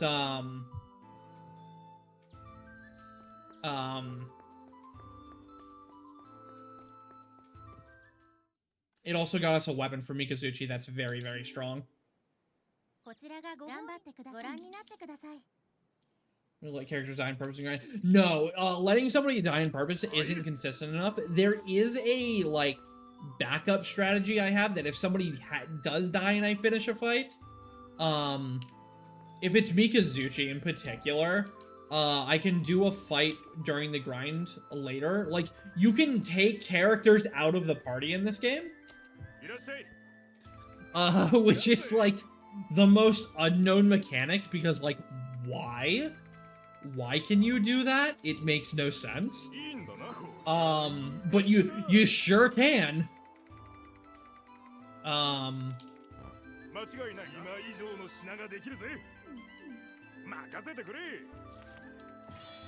You sure can.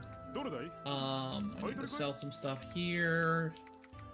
So, Chica's lunchbox, Andrew's lunchbox, and 2 Sukinas, and then 4 dry leaf.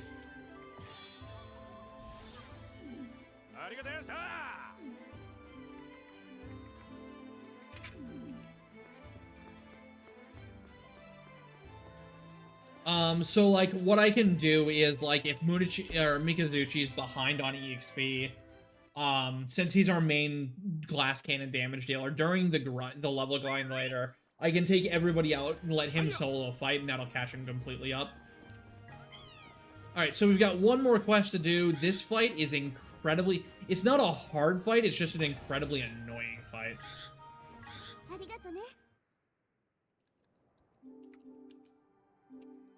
No, these are the only 4 characters you get for the entire game, which is why it's very weird that you can take them out of the party.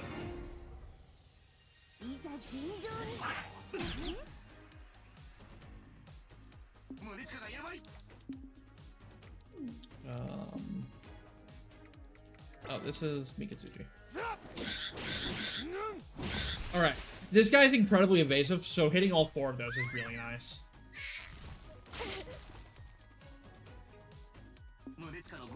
So we're gonna actually use Hollow here, because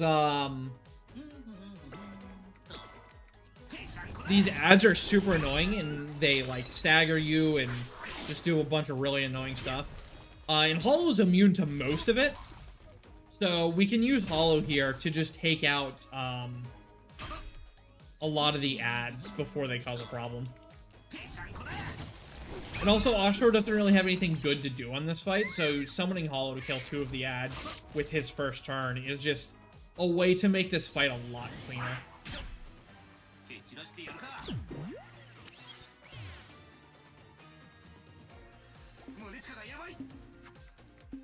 We'll check it here, I guess. She's under confusion there, which is pretty much exactly what it sounds. Yeah, you have a random chance. Dang it, Mikazuchi got hit. That's bad. That's really bad. Because he got staggered there, which means he lost his turn, basically. Ow, stop.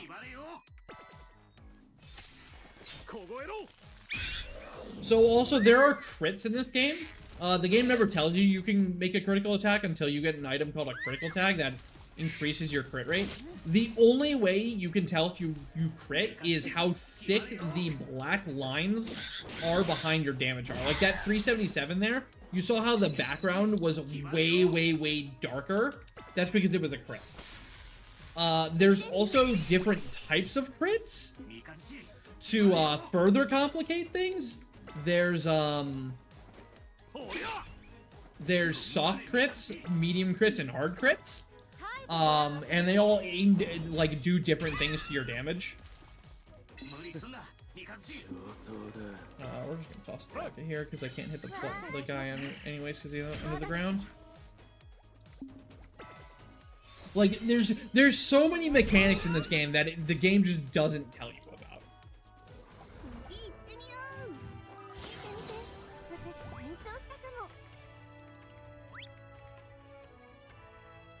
Defense spirit until 21.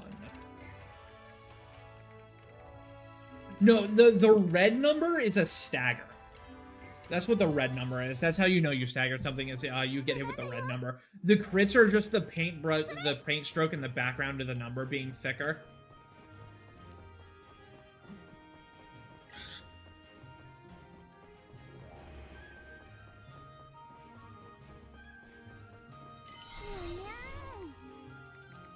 So, another one of the games, we keep going into the realm of this game doesn't tell you anything. Halu is in the battles. You'll notice him standing behind the characters and moving behind whose active turn it is.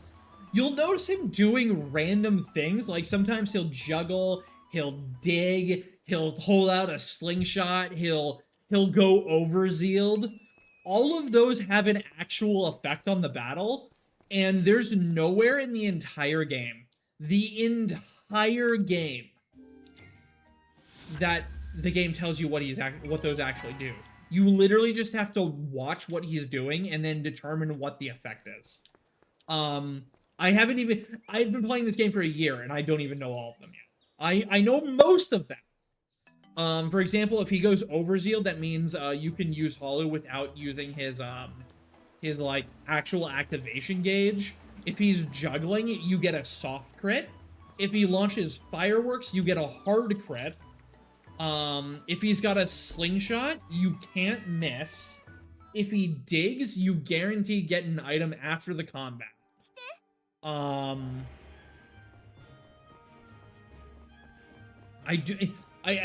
think that's almost all of them. There's one where he's sleeping, and I don't know what that does. I don't know what that effect is. But, like, you can look online. You will not find that information anywhere. That information is not published. It's not in the game. It is just stuff I have learned from playing 200 hours of this game. And it's total RNG what Halu does and when he does it, so, like, you can't route anything based on it, you know?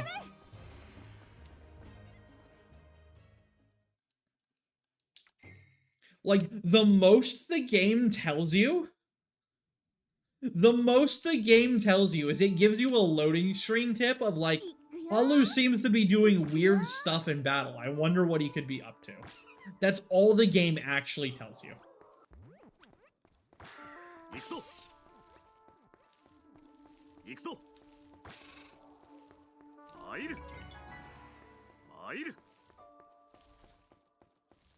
Community resources. So I am the community. I am the only runner of this game as far as I know, and I'm the only one who's put together a database for it. I've shared it on the Uto Reddit and stuff, so like it exists. And I'm always up to share it with whoever wants it. But like, there's so much to this game.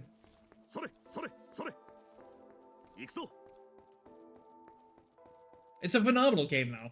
Also, the music in this area, I know I've been talking over it. But this is actual music that the character... This isn't just, music we hear. It's music the characters hear. And Halu's like, oh, this is the BGM for this area. And they're like, what the heck is a BGM?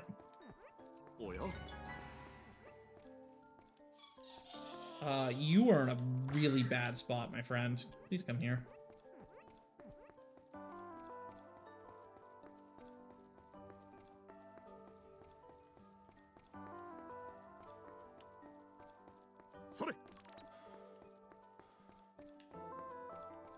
I did mess up this dungeon. I was supposed to save scum for that, where I picked up the living rock fragments earlier, because I need living rock fragments for an unlock later. And if I didn't get them there, it was going to be a really, really sad time. But fortunately, we got them first try. Oh my god, they're angry. Why are they so angry? I've never seen them that angry. Oh, I forgot to get the soul stone. Shoot, that's going to be bad. Whatever. It's not gonna matter. So Shunya's soul stones expire when she dies, and there's a like 5% chance she lives this next fight. So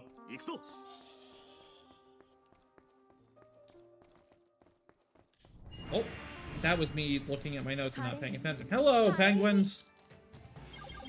All right, we got away.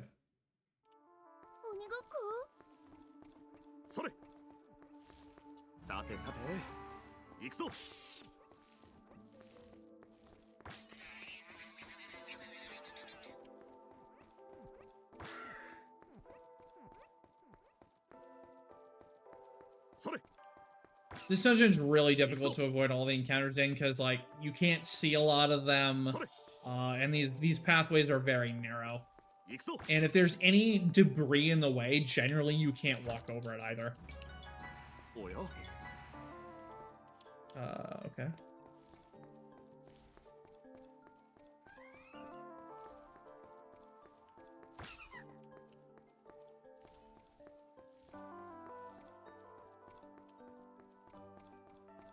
Like, I'll show here, it's like, it looks like you can walk over this, but no, you can't. Like, that's, like, why? You can't jump over it either, for a reference, either.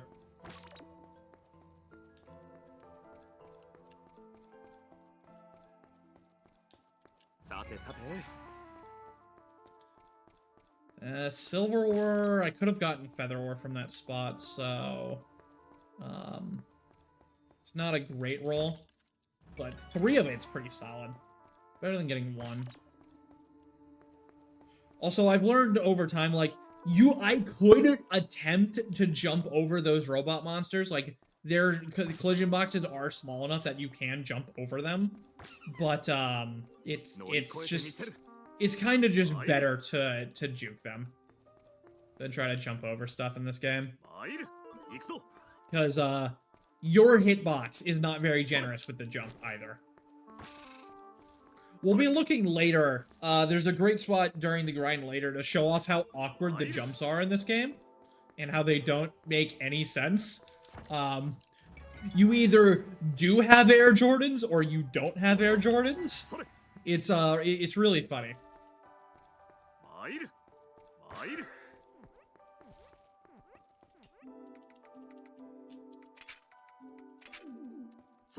Quick tag Mikazuchi. So we're gonna give Mikazuchi that critical tag we picked up because the critical tag increases your crit rate and your accuracy, and putting that on the guy who has a 4-hit multi-attack that really wants to be critting is really good. All right, so this is the boss that kicks your teeth in. Just full stop, absolutely kicks your teeth in no matter what. He has an ability that, like, if he uses it, he goes into the inner rings. If you stagger him out of the middle ring, he doesn't lose his turn. Because, you know, he just ignores the game mechanic. Because he can. He's a jerk for that. Nice crit, nice crit. Ooh, we've actually got a stagger coming up here, which is really good. Alright, so that's the attack, by the way, falling petals, that 100% of the time staggers you. But fortunately, this is a really good fight so far, so we were able to get him completely out of the inner ring immediately. Storm Dance is really bad.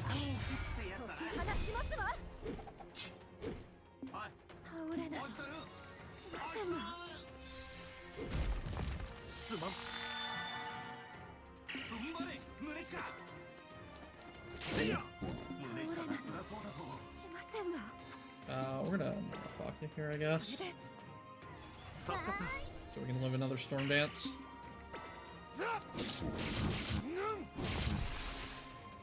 This fight is generally goes well if Mikazuchi doesn't die, and he's not dying, so that's very good.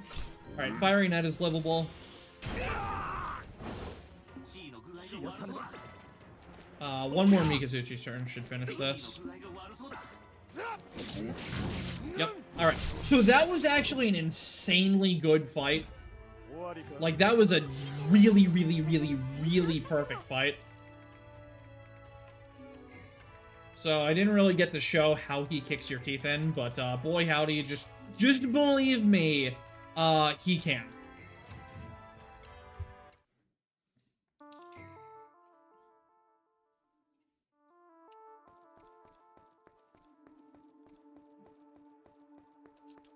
Like, that was actually insane RNG. Like, the fact that I lived the falling petals was amazing. Because normally you don't live them. Normally that one-shots whoever it hits. So the fact that it didn't kill anyone was amazing.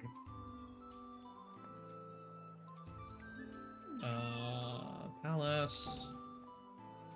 So now we have some more, story stuff to go through in the capital here.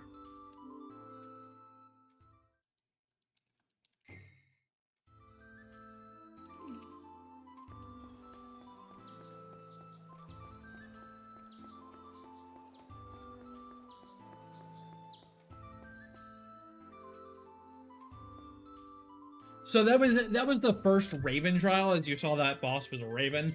Once we clear all 3 Raven trials, we're allowed to be Ravens, which is like that super special agent that her father was. We're allowed to have access to our Aulan, where we want to go to like research what happened to our dad and who Shunya is, what Shunya is, because we don't know those things at the moment.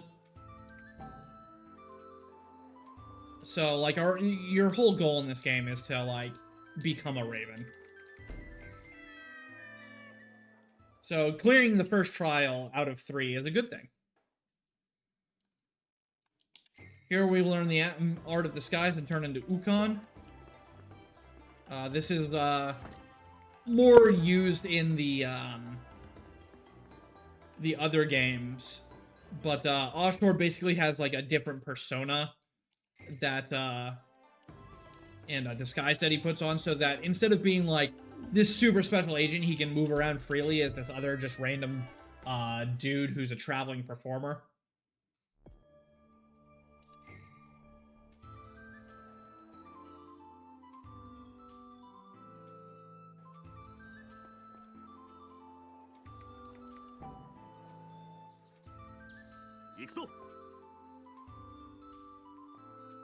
Alright, so this is all for the story section. We're going to get access to the second Raven trial now.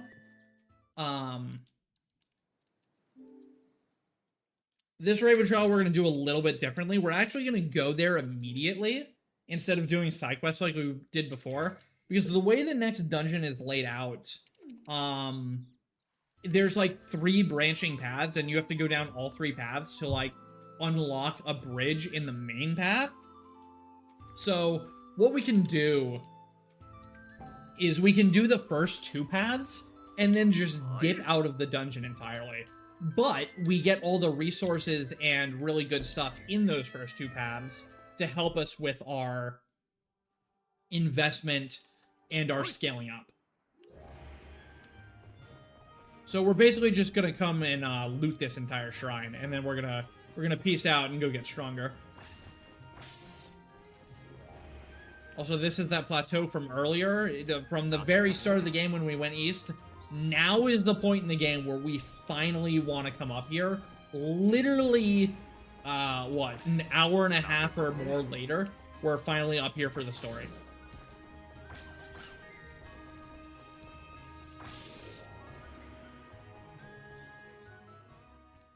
And we were here at level 4. There's the loading screen tip about Hollow. He's messing around in mid-battle. What could he be up to? Gee, I don't know, game. Thanks for telling me.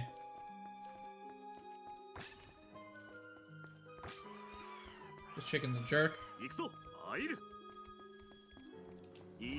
So this dungeon kind of sucks because there are a lot of different spots in it that I need to get very specific materials from. So we've got to do a lot of save scumming in here, unfortunately.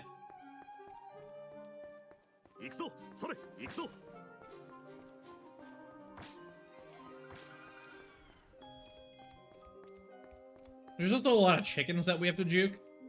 So here's the first of the spots. We need split rock fragments from this one. Right? No, I need the living rock fragments. Okay, never mind. We're good. We good. First try, easy every time.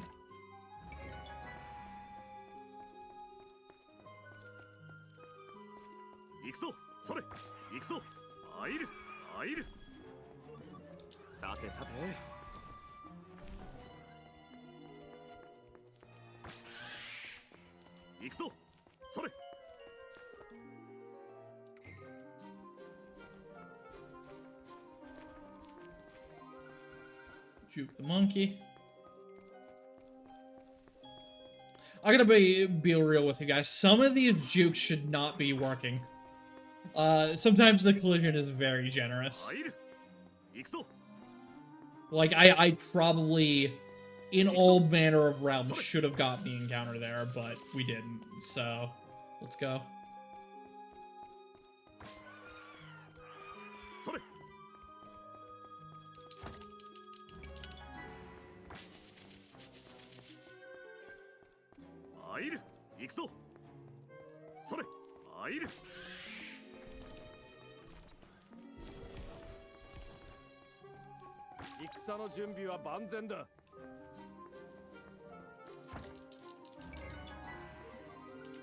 Alright, from this spot we need hexagon screws.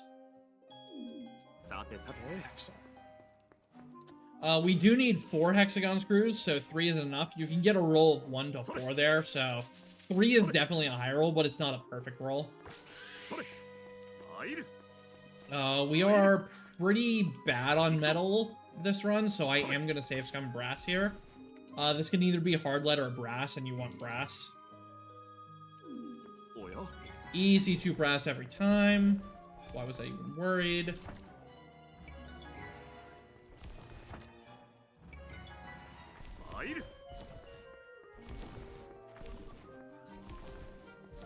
But yeah, you can see how this is like laid out in such a way like you can come in here and get all this stuff, and you're not like wasting the movement because you've got to backtrack all the way out anyways.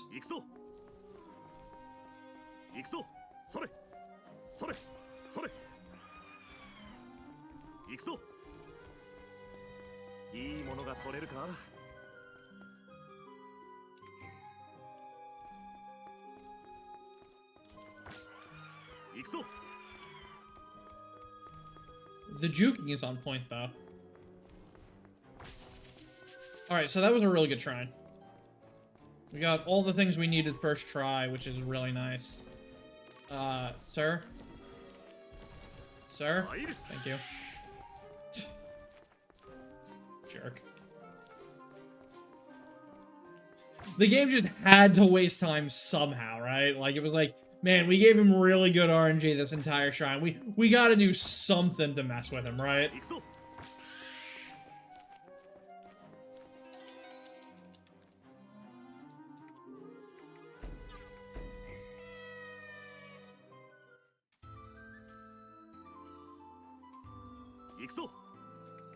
So now we can go to the merchant, and we're gonna activate an ability called Rare Hunter. That's gonna make it so our nodes that we've been picking up have a better chance of dropping rare items. Oh crap! Why do I not have Tumbaga? Oh, that's really bad.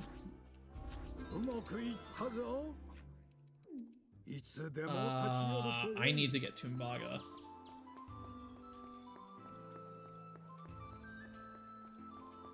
Bad. That's really bad. I accidentally used it all. Okay. This is why we have a spreadsheet.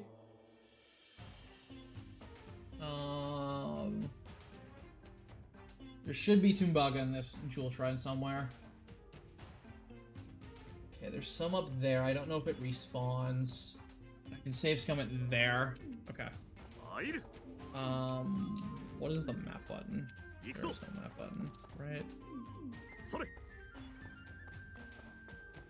Okay, we need to see if that Tomb Bugger respawns.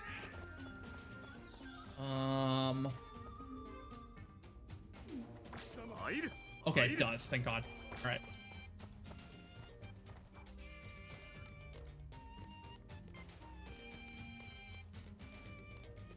Alright, so this is slow, but it's gonna save the run, so gotta do it. Alright, perfect. We got 2 out of 3, and I know where I can get the last one. The last one's right on the way, so.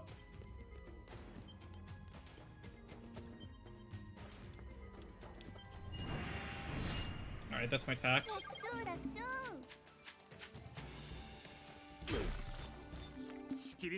Alright, not too bad, not too bad, not too bad.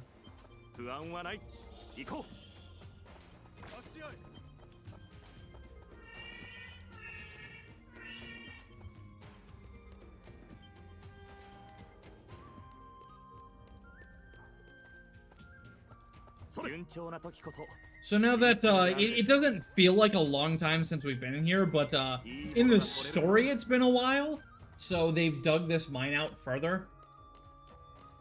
And now we can go to the second floor of it. And there's a, oh my god, hi, hello. What do you want me to do about that one, game?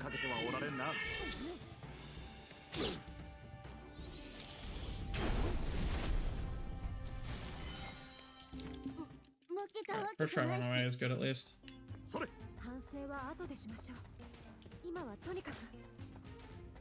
Alright, so this is the other Tumbaga spot, and I need to scum this for Tumbaga. Alright, easy. Why was I even worried? Why was I even worried?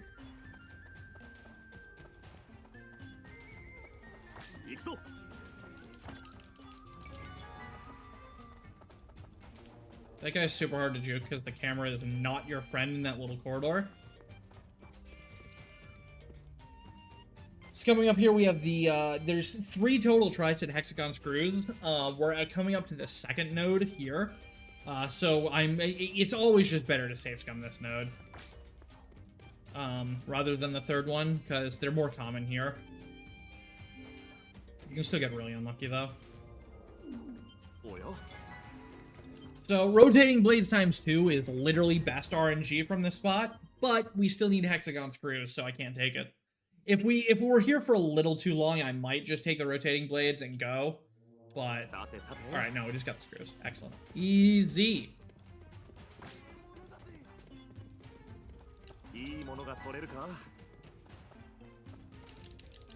So that spot right there that I just picked up, that 2x brass, that is the spot that casually me and a lot of other players use to farm resources, because you can respawn it by just going up and down that elevator there.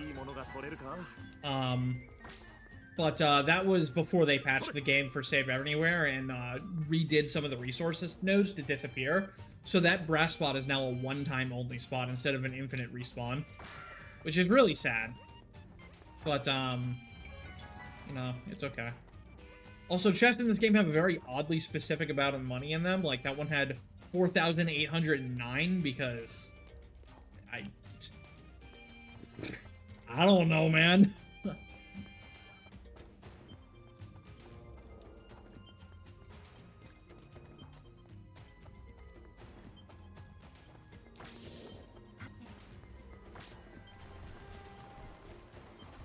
This is a turtle. Turtles are jerks in this game. Any RPGs it's like?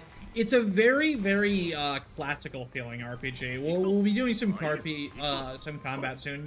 You'll immediately see that it's a very basic feeling. There's not a whole lot of bells and whistles. But I do assure you the depths of the mechanics in this game are pretty deep regardless.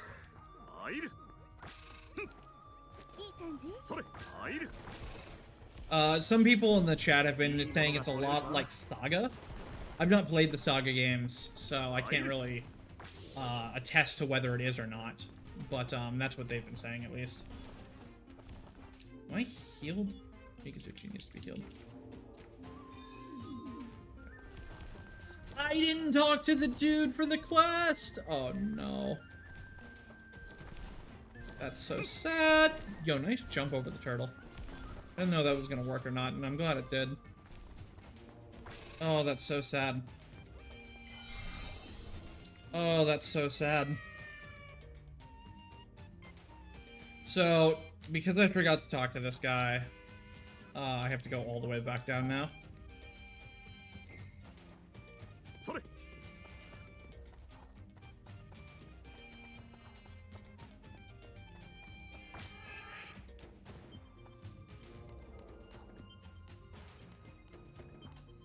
Counterpoints with a mirror glance. For real, for real.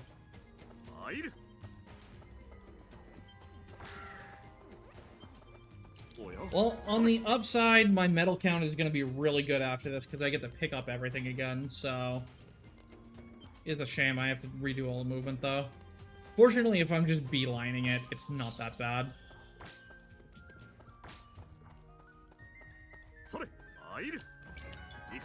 Just all the Tumbaga forever and ever, dude.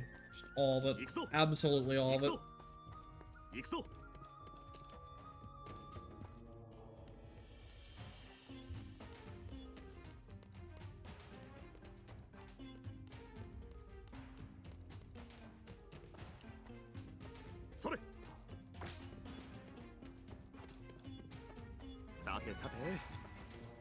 Blades.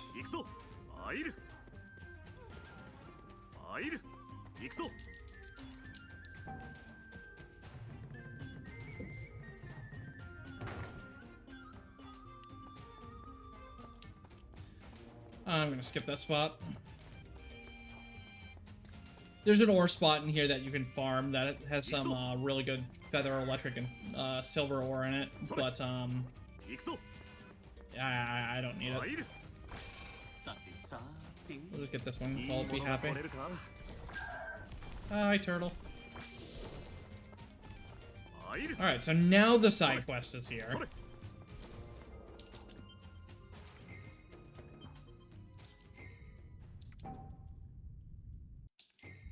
We're gonna pick up this cursed golden statue because of course there's a cursed golden statue. Nice. Got around the turtle again. That turtle's super hard to get around. And now we have two pretty easy fights here. They can be annoying. We got a really bad turn order here where they all got like turns. Normally you want to get some turns before they do so you can prevent them from getting turns by, you know, killing them. Unfortunately, that is not the RNG we got. These things are pretty weak, luckily. So they just go down with some easy AoE skills here.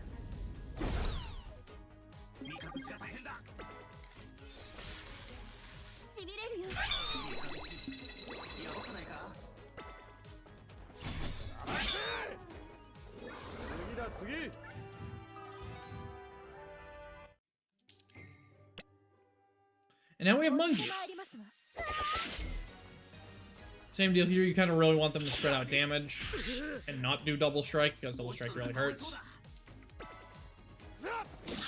Mikazuchi's just gonna murder one, like he does. Alright, damage got spread out really well here, so that's really good for us. Hopefully we can take these guys out without much issue from here.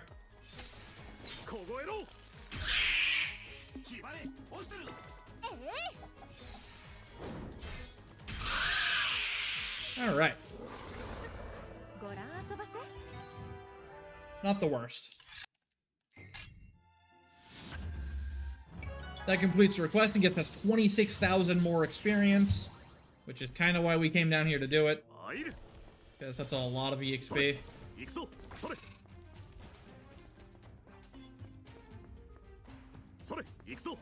We also wanted all the resources from down here.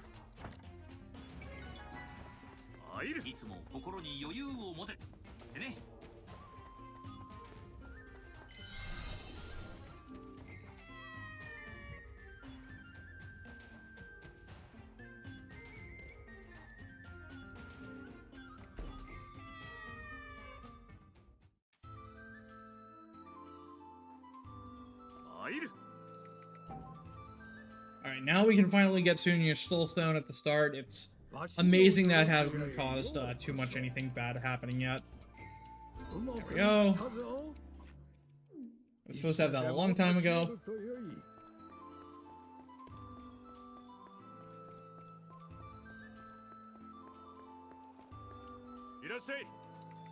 Best armor. Small gears.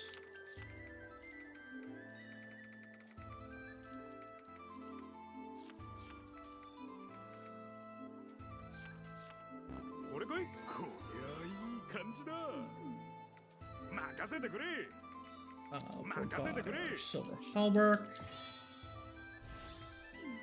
And buy 2 iron armor for Storm Mizuchi.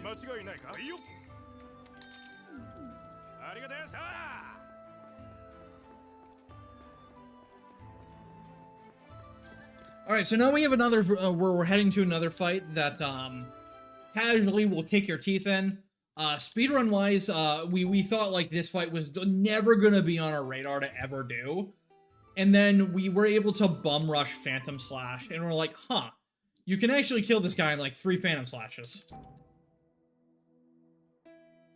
So, it's, like, both, me and the guy who, contributed to the resource gathering for this game were like, we're never gonna do this fight in the speedrun. And lo and behold, we do this fight in the speedrun. Hello? Hello? Alright, whatever. So, we have our Masher with us now, and that's the reason we fight this turtle, is because, you know, we just got a free 4,000 experience on everyone for getting into the fight and him instant killing the boss for us.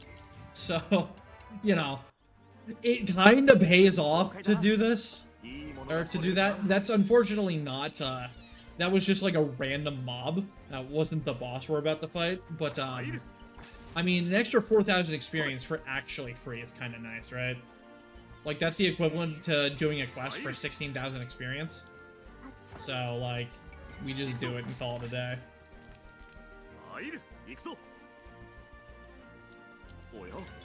Mustado. And Topaz.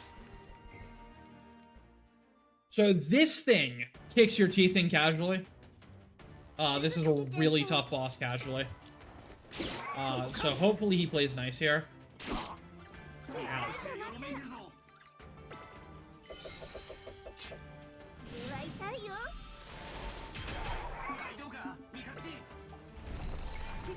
It's really sad that he hit Mikazuchi there and delayed our Phantom Slash by so much, but good crit on the Phantom Slash there though.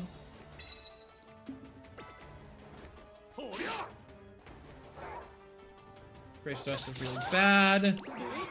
So Munachika is the only person in the entire party who can survive Craze Thrust with a good damage roll, and that's exactly what happened there. So we're very pleased with that. Good stagger on the boss. Excellent stagger on the boss there. This fight's going pretty okay right now.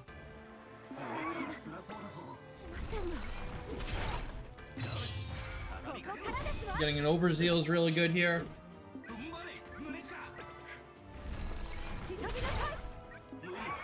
And this should finish it. All right, really good fight with the chicken.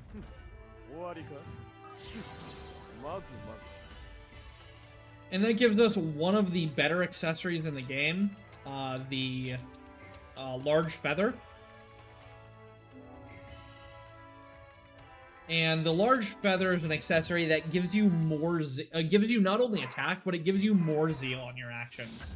So in a run where overzeal is like really good for either getting an instantaneous turn off cycle or for just staying alive, having items that give you extra zeal is really strong.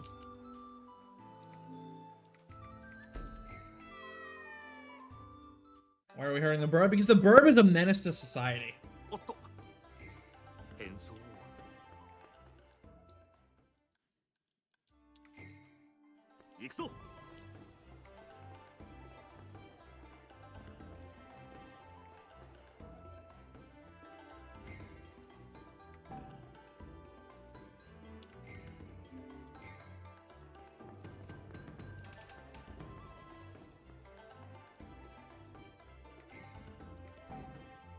You can see everybody in their disguises for a quick moment.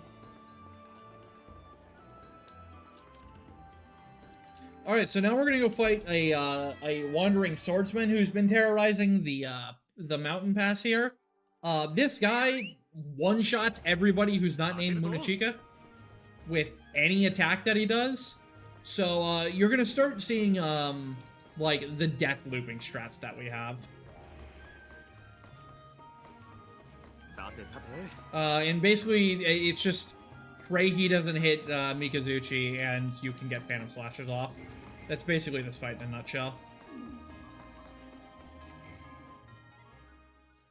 Is just don't have Mikazuchi get hit. It's that easy.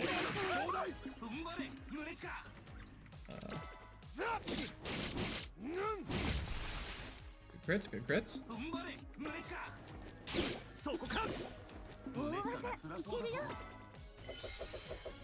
Like, I'm not even gonna bother healing because I die in one hit anyways. There's actually just no point. Bad miss, bad miss.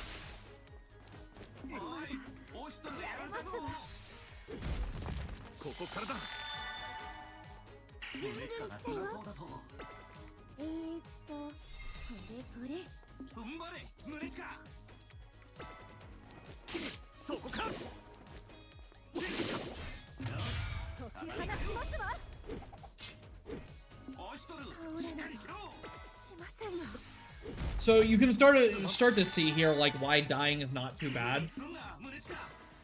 Because dying gives everybody else in the party overzeal, so as long as like the same like he's not killing actually just everyone, you can kind of just like get a ton of zeal from it. Ooh, this is really nice. We're about to stagger him too.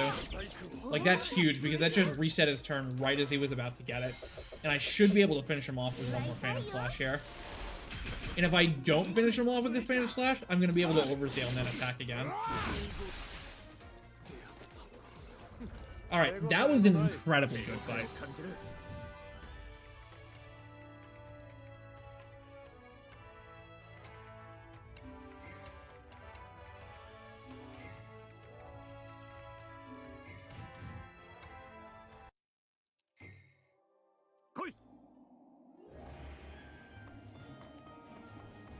I feel like the only times in an RPG where birds could have been good was like Wind Waker, because there's the Ruto race. And then they just made the enemy birds the golden Karoks that everybody hates. So they still made birds jerks. Like, they had a chance, and they blew it.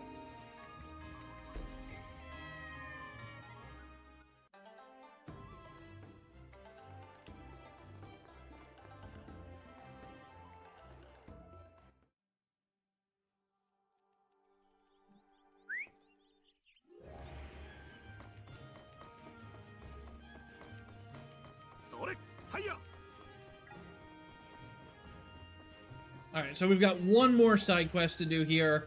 This is, it's gonna be close to our final side quest. Not exactly our final side quest, but very, very close to it. And by that I mean, like, final side quest for the entire run.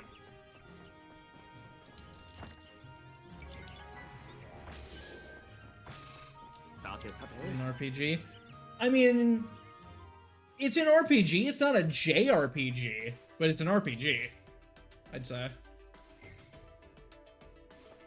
So it's very important that we come and do this quest because we need this soul iron right there. That soul iron is incredibly important. Here we fight a bunch of really very, very creepy, polite robots. Who, I mean, like, look at them, dude. Look at them. They're so creepy.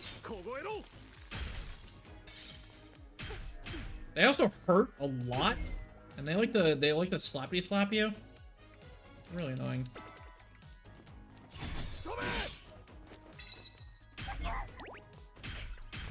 They are spreading out the damage here. Not enough though. Not enough. It's very, very dangerous when there's 6 of them out. So.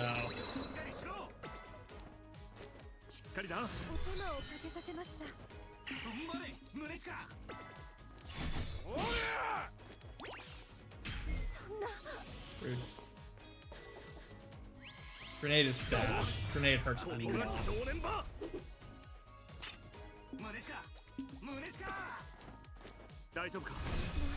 Getting some quick and easy overseals here is good, though. Wouldn't she get gotten a single turn this fight? I don't think she has. That's fine. Everything's fine. Alright, they're dead. This is a really sketch fight, for sure. And unfortunately for us, the fast travel point is just beyond that locked door, so we have to run all the way the heck back.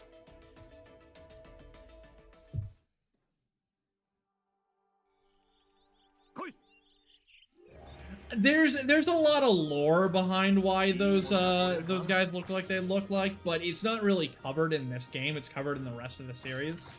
So, for the sake of letting people enjoy this series to the fullest, I don't really want to explain all the background lore.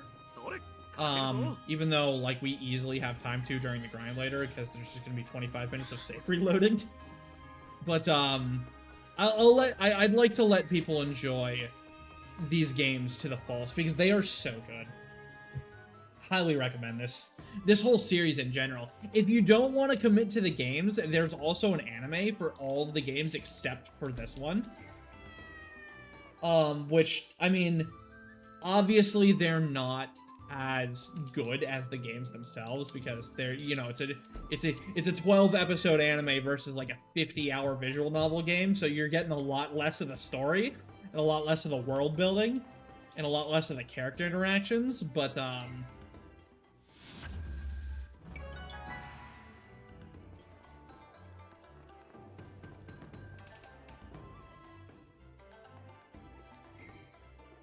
also, we haven't even begun to get to the creepy stuff in this game yet. There's a lot of creepy stuff later.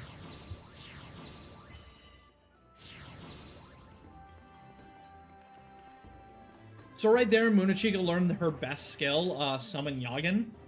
We have that way earlier than we're supposed to because we were pumping the heck out of our physical attack stat. And Summon Yagen is a really unique skill in the sense that it does earth magical damage based off her physical strength, which is an entirely unique mechanic for this game. There's no other ability that works like that. But it's very, very strong. And if it weren't just like her strongest attack outright, it also creates a time card so it goes off 2 more times. So basically you use it once and you get 3 times the amount of damage. Yeah, this game is a prequel to Mask of Deception, and technically a sequel to Prelude to the Fallen. Alright, so one more set of investing here. For our weapons, we're gonna go 5 Strange Fist Twisters, 3 Connection Circuits, 9 Spiral Springs, 8 Squid Ink, and any non-feather or electric ore. We have a ton of copper. And now we fortify the Sacred Evanescence.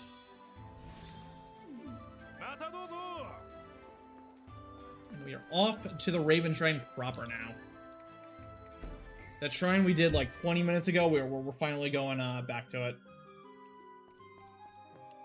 Fortunately, the bridges we opened do get saved, that they're open, so we don't have to like redo all the movement. That's why we're able to come in here and loot this place before actually finishing it. Also, by the way, you can't walk over this. I don't know why you can't. I don't know why you can't walk over this, but you can't. Can't jump over it either. See? You gotta jump around it. Game's weird, man. Game is weird. Nice. 2 times connection circuits there is the absolute highest roll you can get on that spot. That's incredibly good. This guy's always in here and you gotta lure him out.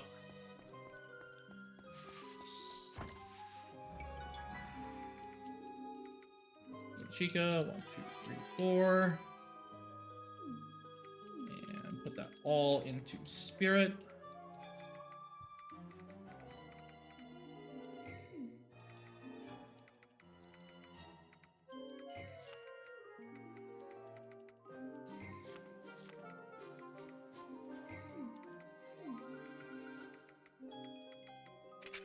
Feather, and that's it, right? Or no, you need this.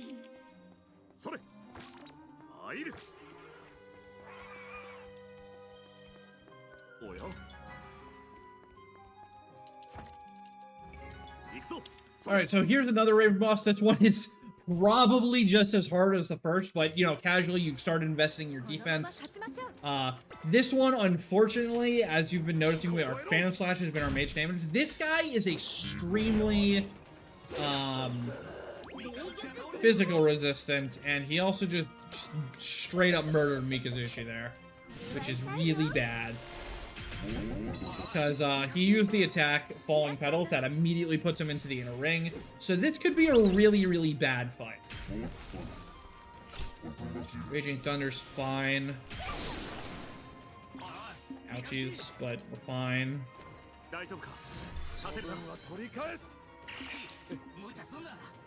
So I normally would Lightning Mirage here, but since Shunya got shocked, if I use Lightning Mirage, it'll hit Shunya as well. Because that's how lightning effects work in this game. Oh, there he goes. Oh, and there she goes. Oh, fantastic. Yeah, see, this fight's a problem sometimes.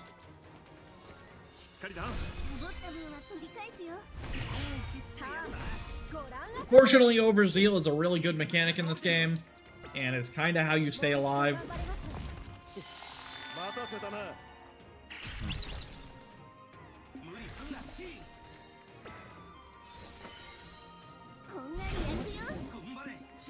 Alright, we can get a second Yagen out here, that's really good.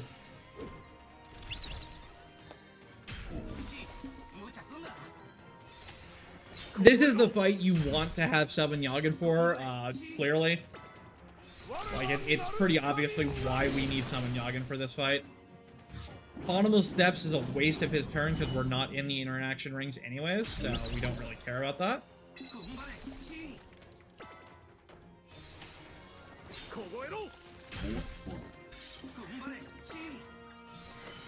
We're gonna stagger him here, which is really nice.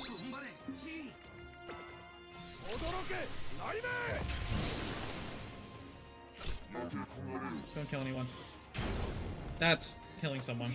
Damn you. He's getting close, so I kind of need to res here. Which is unfortunate. Because these time cards are going to just go off and do a bunch of damage. We're going to heal up here.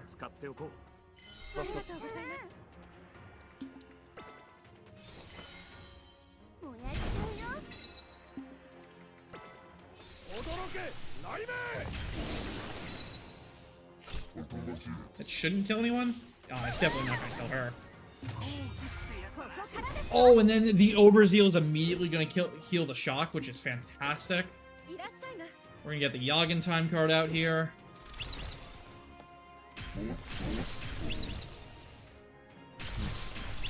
Yeah, as you can see, time cards kind of go hard. Like, that's why we use the time cards on this fight, is they just do so much additional damage. There he goes.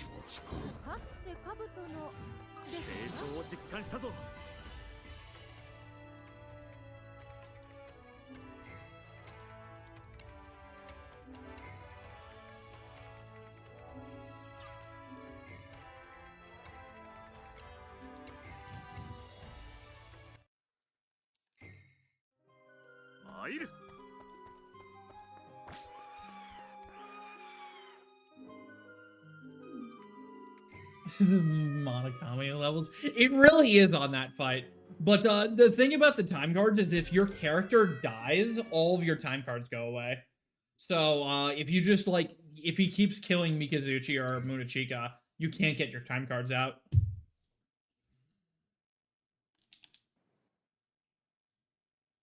Alright, so now the other country starts to invade our country, and that's a big problem. So Izumo's kind of just on fire at this point, and we're being sent as reinforcements to go help him out. This is a boss rush, and it is a very, very, very, very difficult boss rush. This is basically where you peak feel how underleveled you are.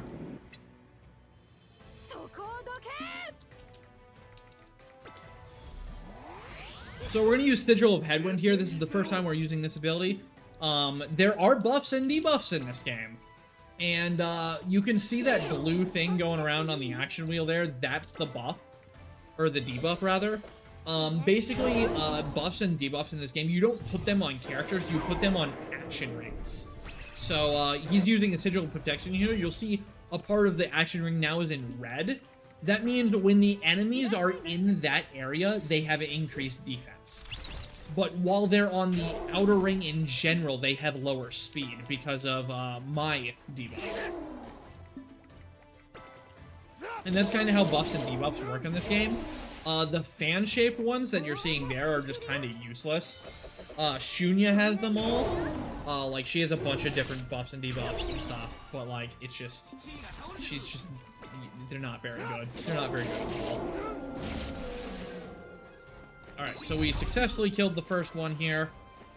We got Shunya back up. The second one here is weak to magic, so we're going to be using Yagins again.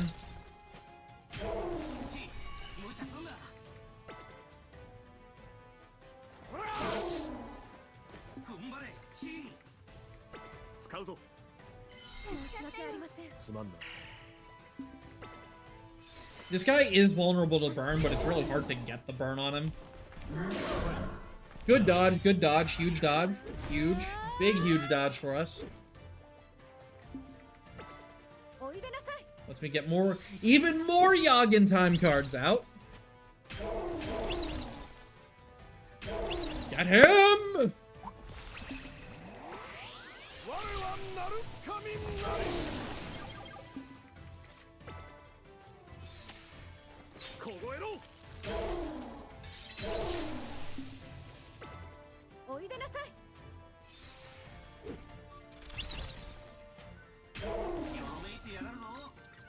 Nice. This is a really good stagger. Because he's about to get a turn, now it gets completely reset. Stagger is sometimes really good.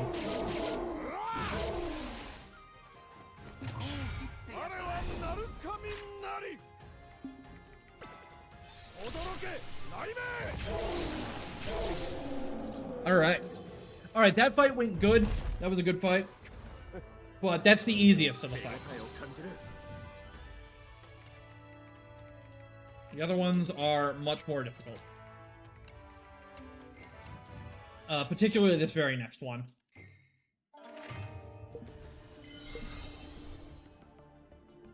Take the save point to get the heal there.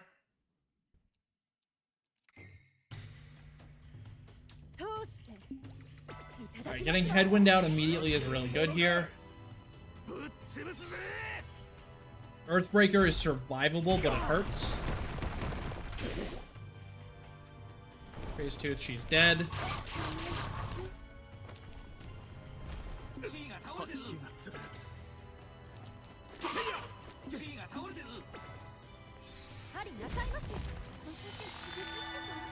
Yeah, this fight's really tough because of there's 3 mobs. You really gotta get them out of there as fast as you can.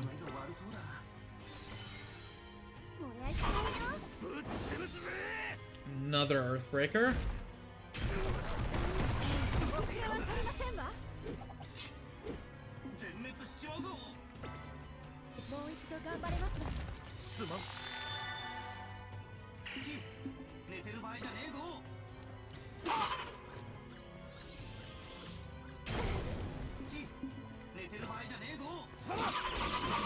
Alright, Snake's down and Mikazuchi got into the inner ring. Both of those are very good things to have happened. Shunya up here. She's probably just going to die again, but that's going to give us more zeal. Okay, Mutachika's dead.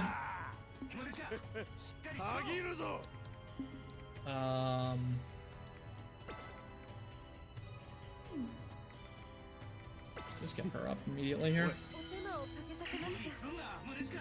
Now we can Marafaka.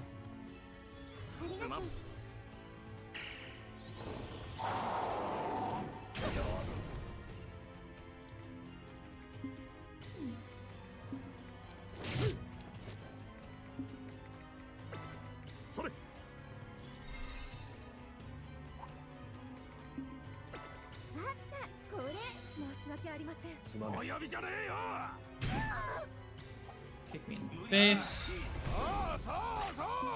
Alright, now we're back online. We can start doing some damage.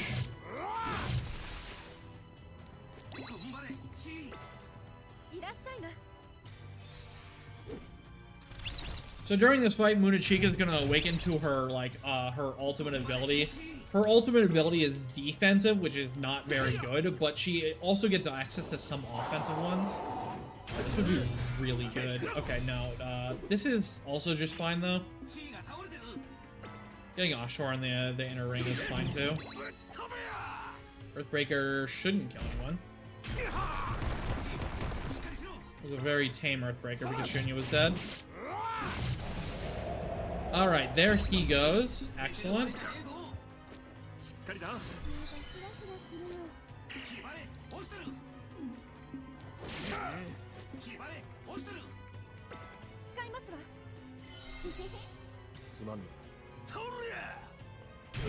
Ow, my face.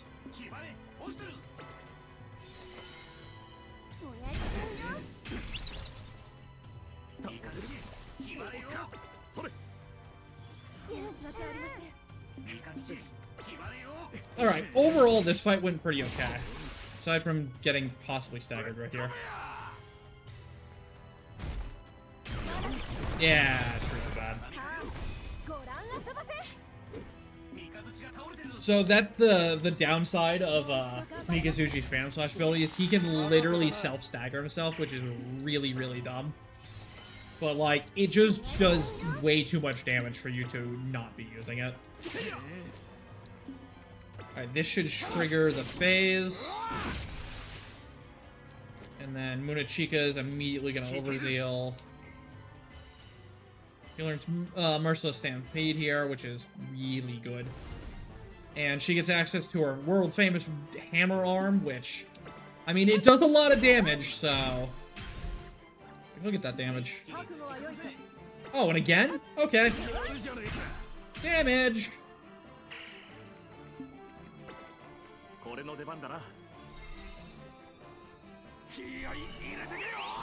Alright, boss is literally wasting his time buffing himself because, like, I don't know, maybe he just gave up or something.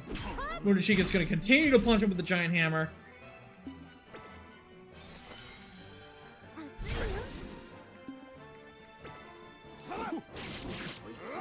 Alright, there he goes. That was a pretty good fight, all things considered. That fight's really, really tough.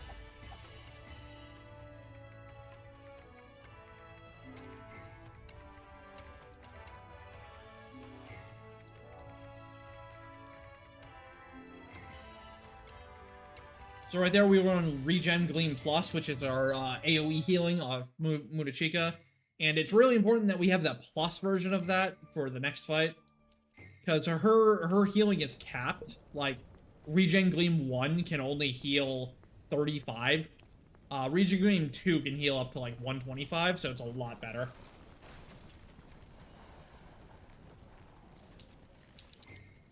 So this fight would be easy if we had Mikazuchi. Unfortunately, we do not have Mikazuchi for this fight. He decides to be a jerk and betray us for that little tentacle thing over there because he's being basically brainwashed, because of course he is. There's always brainwashing in video games. To think that that tentacle thing is his sister, who he feels responsible for killing. So,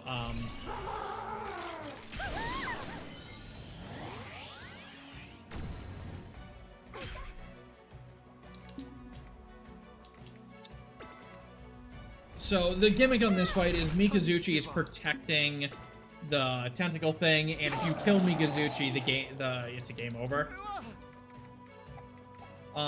Fortunately for us, Mikazuchi doesn't do anything in this battle except for guard. If he were actually attacking us, we would just have 0 ways to win this fight. Because, you know, he's freaking Mikazuchi, man. He would just absolutely destroy us. Unfortunately, we also can't use Summon Yagin here, because the Yagin time card is random who it targets. And we can't have that hitting Mikazuchi. He's very, very squishy. So that's why we've given Ashtor just enough attack and this really strong sword, so that he has flash slash plus, which is what's letting me one-shot these ads. This is the only attack we have that can one-shot those ads. So it's super good that we have it. We can do some really silly things here. So this fight's basically, it's not a waiting game, you do have to deal damage, but it's a waiting game until Munechika can overseal, because we can go back into that unshakable calling, get our hammer back, and now we have an ability that's stronger than Flash and Merciless Stampede, so we can start just hammering into the boss with that attack. As you can see here, we just basically did 1,000 damage, or 1,100 damage, and this boss only has like 1,800 health, so we just did over half of his health in like a turn. Because we were able to use some candy to get Munechika's overzeal accelerated. Shunya just cannot do any damage on this fight. This guy's magic defense is absolutely absurdly high, but the fight should be over right here. Yep. Alright, so that was a really good fight.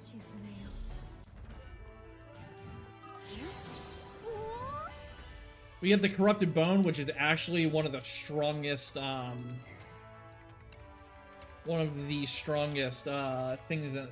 weapons in the game for Shunya, once you get it upgraded.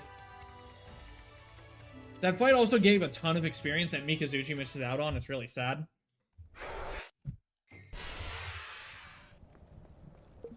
And now we have our Master versus Mayakal. If you remember, Mayakal murdered us in the early game.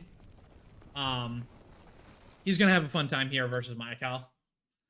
This is also the only break for the run that I get to take without losing time. So once we get into phase 2 of this fight, I'll be taking that break.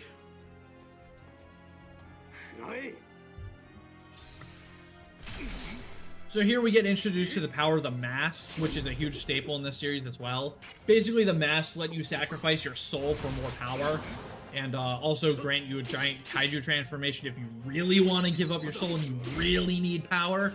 And we'll be seeing what that does to the characters here. So our master just straight up loses, but then he's going to use the power of the mask to just wipe the floor.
So our master gets beat. He hands down the mask to Ashtor, and we're gonna try to fight him as a human. And it's not gonna go too well because like we don't understand how to use the mask yet.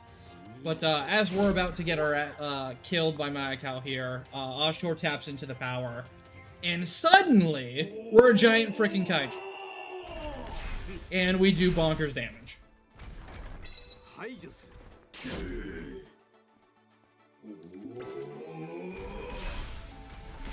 We're not getting any crits on this fight, which is kind of bad. This isn't actually a scripted fight. You do have to do a certain amount of damage to Mayakal, so critting does do a lot of extra damage and does speed up the fight by a turn if you crit enough.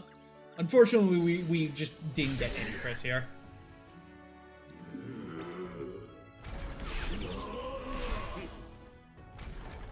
We're getting some soft crits, but that's we need hard crits. But yeah, fight's over.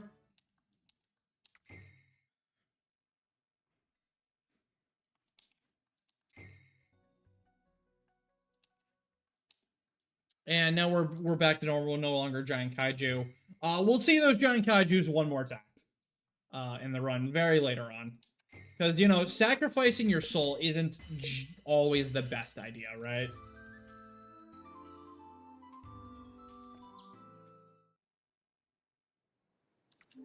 I need to get these. Oh, I didn't need to get those, actually. Never mind. So our master's dead. We're big sad about it. But, you know, the world turns on.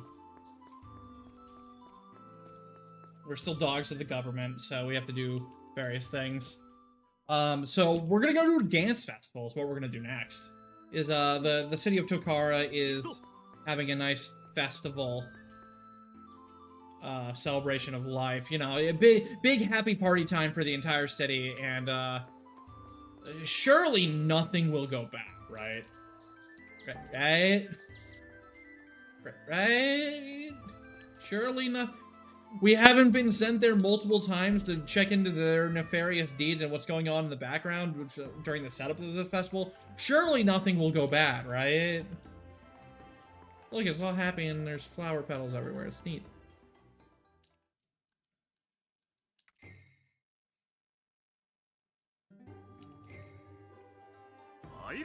So it turns out nothing did go bad. The festival went off without a hitch, but that doesn't mean we're done here. Unfortunately. As soon as we leave, some girls that we made friends with during the festival are gonna get picked up by some rather nefarious people.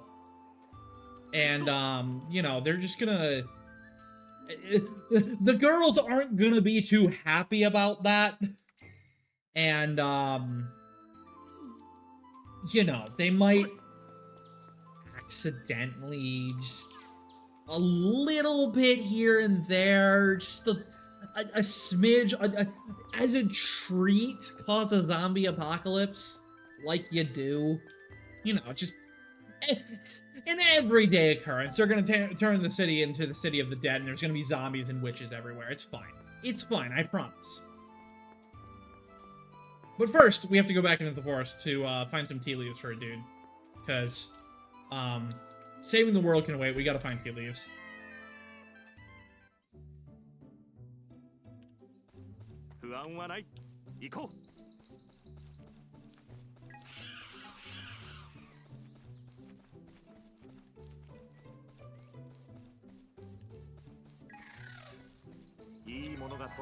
Because a new section of this forest has opened up, and there's a lot of various stuffs in here that we want to grab.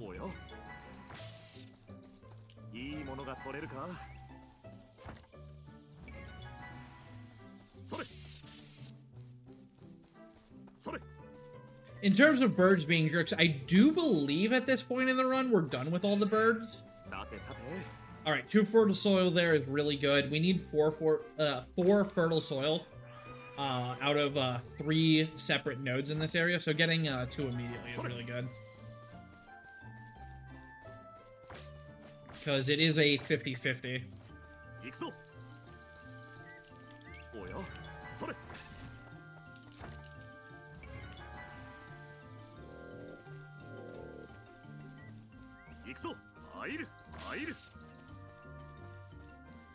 Alright, here's the second spot.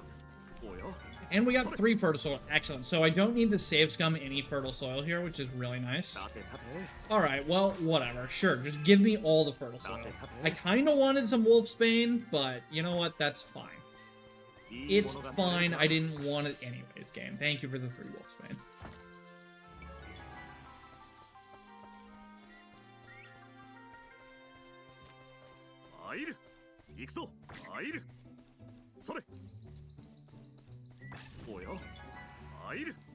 So here we're going to pick up some Mayoe candy. This in combination with the snake liver juice I mentioned earlier is what's going to allow us to do some really silly things in the end game.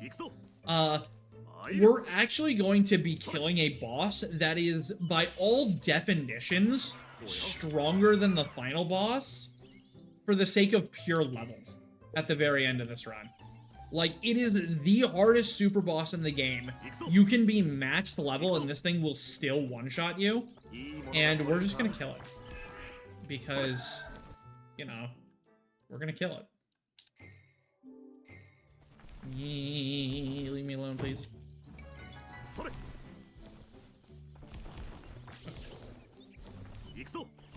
And the reason we're gonna be killing it is because it's gonna shoot us from level 49 or 50 all the way to level 60. We're literally gonna level up 10 times off the boss. And in terms of how long it takes to kill, it takes like 3 minutes. Because we're able to cheese it so hard by abusing the game mechanics. But we'll get into that more later.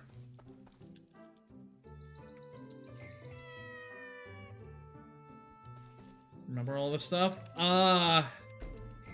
I mean, I practice a lot before I do these marathon runs. So that I'm able to give commentary and gameplay to the levels that I do.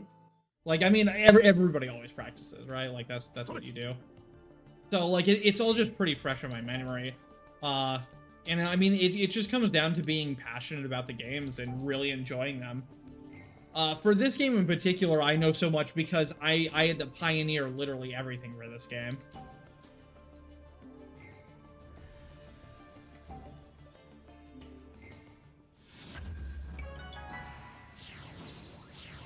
Yeah, so to put it in perspective, we're gonna grind from level 34 to 45 a little later, and that's gonna take about 25 minutes to do. We're gonna kill the super boss in 6 minutes and get the same 10 levels. It is literally the best EXP to time ratio in the entire game. And if you try to do the final boss without those levels, you just can't win it. Like, we will be too low level at level 50 to do the final boss. The final boss will just be too strong for us to kill at level 50. So we have to get the level 6. You have to get levels at somehow, and the literal fastest way is by killing the hardest super boss in the game. Because there's a ton of super bosses in this game. Don't get me wrong. There's other options to kill. They're just worse.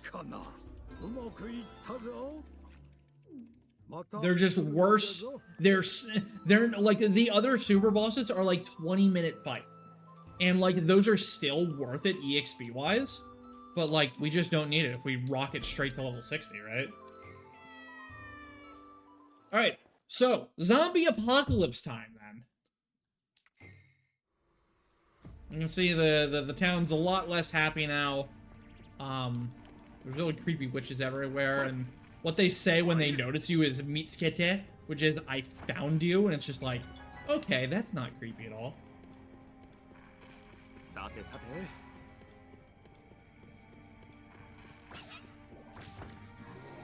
There's zombies, there's shikigamis, there's flame skulls. And all of these mobs right now, these mobs used to be humans. These are just actually dead humans that turned into monsters. Well, I mean, I guess we're not technically human in this game, but that's a story for another time. Also, yeah, the cats are on the save points. They're called Nukos.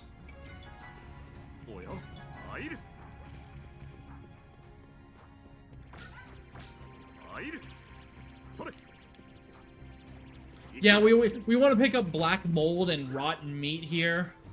Oh god, hi, hello. Hello, friend. Why were you right there? Good to see you too. Oh god. Oh. Ew. Oh. I should have gotten another encounter there. Alright, so this is the last boss before the grind. And this boss is actually easier than the boss rush we just did. Which is really nice. It's very nice that this boss is easier. Now for some very eerie background music.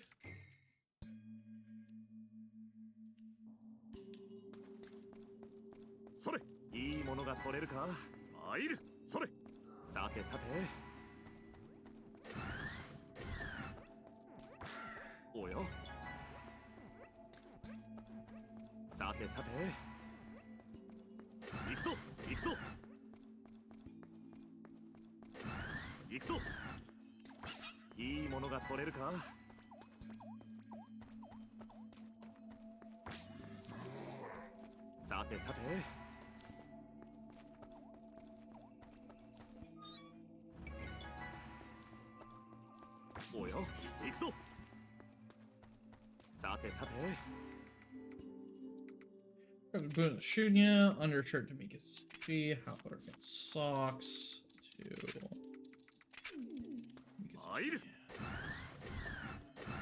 Alright, so here is, like, essentially the final boss of the game before we start getting actually really strong. And it's a giant skeleton. Oh, that sucks that he couldn't do Mikazuchi there.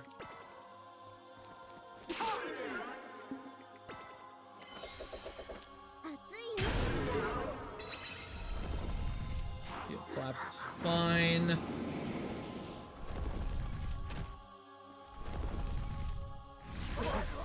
That's bad. Wasn't a stagger though, so we're okay. So he's got 3 separate body parts, his main body and then the 2 arms. We're gonna keep the 1 arm completely killed because that's a really dangerous arm. The other arm is also the one that just did smash there. That one is weak to magic and we don't really have good magic damage anymore. Can you stop? I mean, thanks for the overzeal, but can you stop? Please, sir? Instead of rezzing here, we're going to use our ultimate attack, Celestial Waters. This puts 2 markers on the turn wheel that reset enemies' turns when they run into them. It's very strong. Though, sometimes the game ignores its own mechanics and doesn't reset the turn, which is really annoying. And I don't know what causes it. The game just doesn't listen to its own mechanics. Because, sure, why not?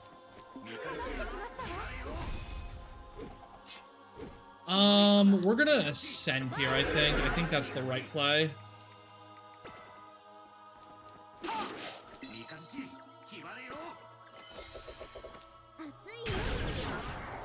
Ascend so I get more turns. Rather than trying to do damage with that. Because at this point, Munachika's damage really falls off.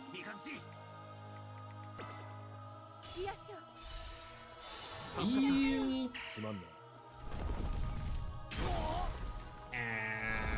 Ow. My face. I need that, my sir. I need my face. Please cease. Alright, so the boss is already almost dead, which is cool.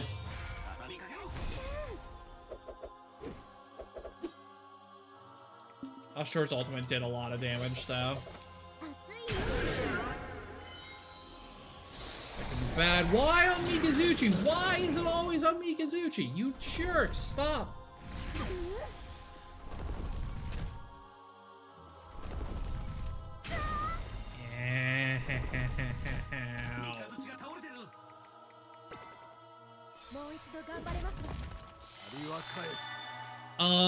I could go for the other arm here, or I could go for the kill. Let's just go for the kill.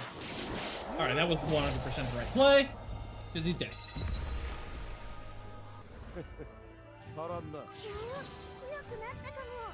Alright, that was a pretty average fight. And that was the last fight that we need to do. Until we start getting, like, really, really strong. Because now we have access to Ashiwara. And Ashiwara is where we start doing the grind and we start breaking things. Unfortunately for you guys, this is also where we have that 22-minute material farm grind. So, once we get there, if you guys need to take a break, that is the time. Because we will be there for a hot minute. And, it's funny, too, because, when I submitted this game to this marathon, we actually had the grind being 3 times as long as it is now.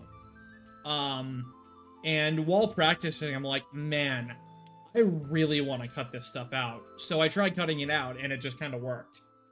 So, I was able to cut the grind down by 1/3, and that saved 40 minutes on the run. Like, my old PB used to be a 6:35. My current PB is a 5:36. The reason the estimate is so padded is because of stuff like that early Daikon farm, and, like, all of these fights have been going actually pretty well, rather than terribly.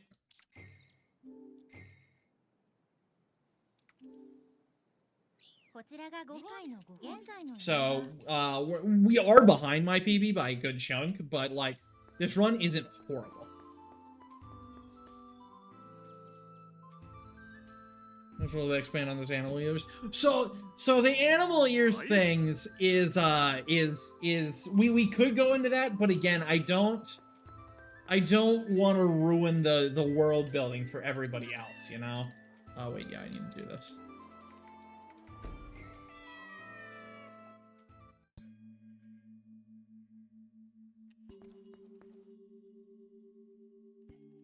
Man, even RPG Limit Break gets bots. I don't think this is a channel that needs bot support to promote. I think it might be okay on its own. It's a hunch of mine. I can't confirm that. I don't have the analytics, but something tells me this channel does okay.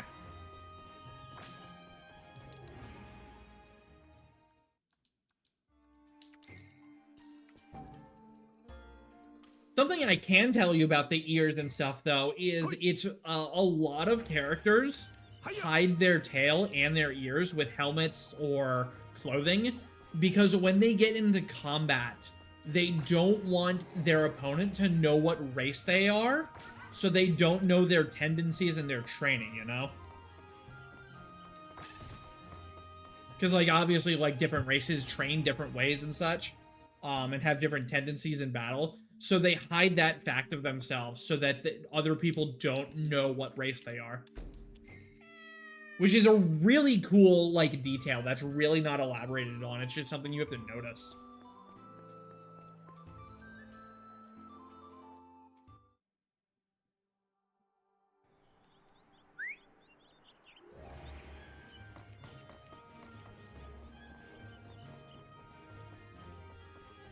Alright, so this is where we have other chances for Daikons now. There's a... We fought Daikons earlier, but we fought, like, the Tier 1 version. There's Tier 2 versions, and actually a Tier 3 version that is Hyper Omega Giga Rare. It's literally only in one screen in the entire game.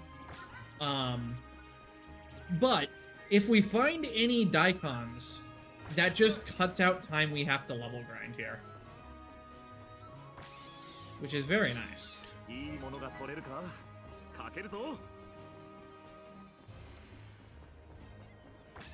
Yo! Yo! Yo! It's our boy! It's our boy! Look, it's our boy! It's our boy, the Daikon! Get him!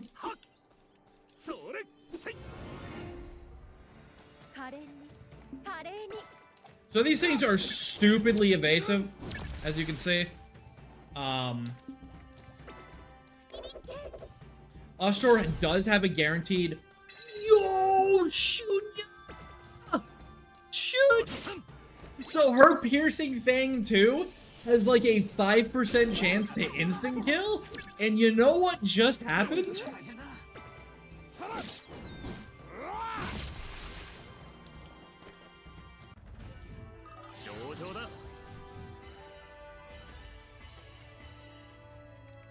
Let's go, Shunya.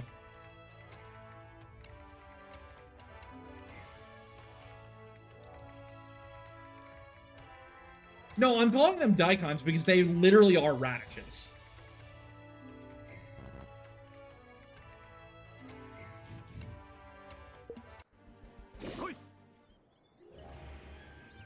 Yeah, so the gimmick behind Piercing Fang is it's supposed to be a really inaccurate attack too, but like, it's inaccurate on its own, so like, you might as well use it for the Dions. And I mean, sometimes it just pays off, right? Also, I feel like I accidentally put points into Munachika's attack there. Did I do that? I sure did. Whoops. Oh well, that's fine. Alright, so there's still like 5 other chances to find Dions. And the more Dions you find, the less grinding you have to do, is basically what it boils down to. Like, they don't necessarily, like, they don't cut out a grind, they just make it shorter. So, here's hoping we find some more. We got, I really want you guys to understand how stupid lucky we just got on that fight, by the way. Like, not only did we get the instant kill, but we got it first try. Like, I've literally never seen that before.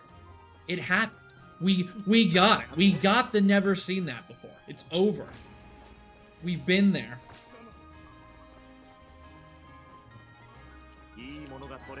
I was like, how is it dead? I only did 3. Like, those Dions have 5 hit points, and I saw the 3, and I'm like, okay, we hit it once, and then it flopped over dead. I'm like, wait, what? We actually got the instant kill? The funniest thing about it, too, is the weapon we have on Shunya right now literally has no physical attack on it. Like, the whole gimmick of the weapon is it's like a really, really strong mage-only weapon, and you can't use Shunya for physical damage at all. But, like, it doesn't matter on the Dions because you only do 1 to 3 damage anyways. So, like, going for Piercing Fang, you literally go for the Piercing Fang literally for that instant kill, and we actually got it. We're not going to see a single swimsuit. Yeah, I'm worried about that, honestly.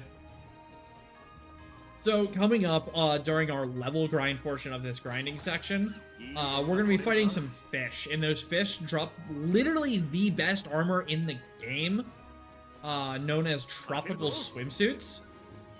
I mean, it is what it is, right?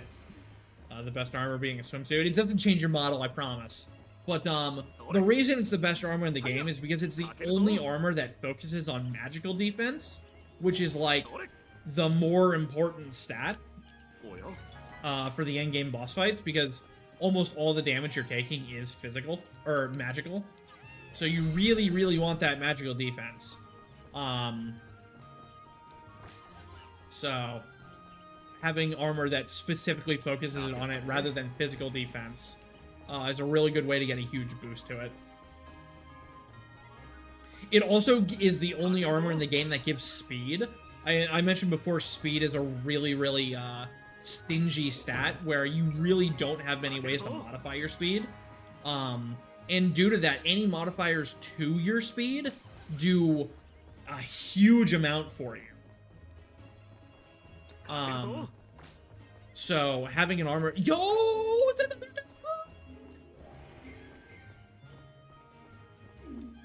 It's our boy! Oh god. Go away. Go away, giraffe. Oh, and there's 2 of them. Alright, come on, Mikazuchi. Yeah! Junya! Junya, I believe in you! Yeah. Okay. Uh-huh.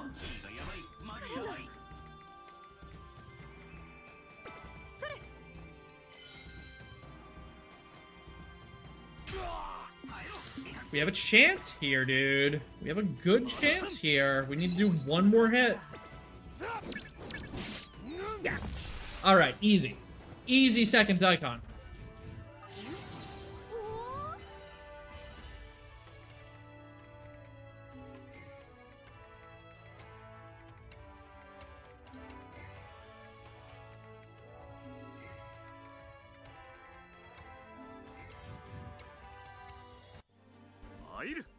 Immediately get back at my chicken.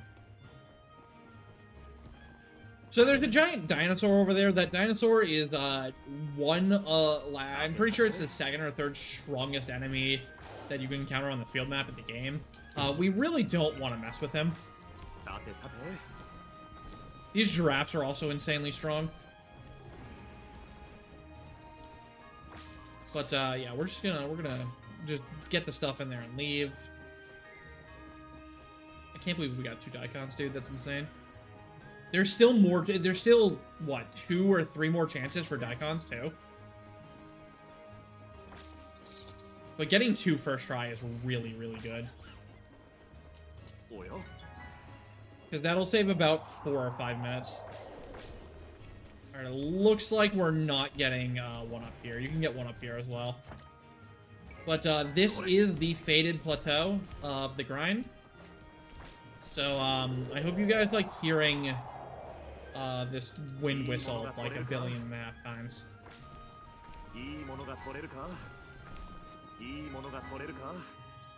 Because we're going to farm these 3 spots until we're maxed out on Soul Iron. A full inventory is 50 Soul Iron. We have 3 right now. So we've got to do 47 loads here.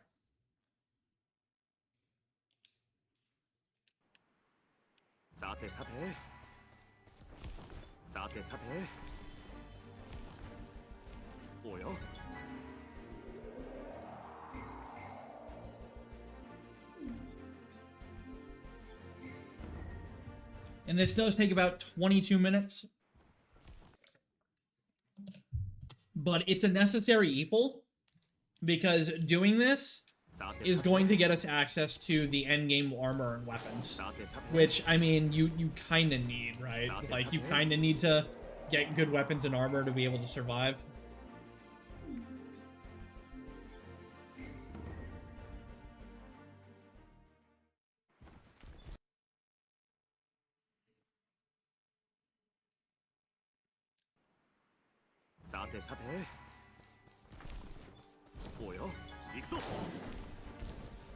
Fortunately, the way things work in this game is when you load into an area, whether it be from like a screen transition or a save load, there's a very, very lengthy period of time where the enemies, 1, don't notice you, and 2, you can't get into an encounter.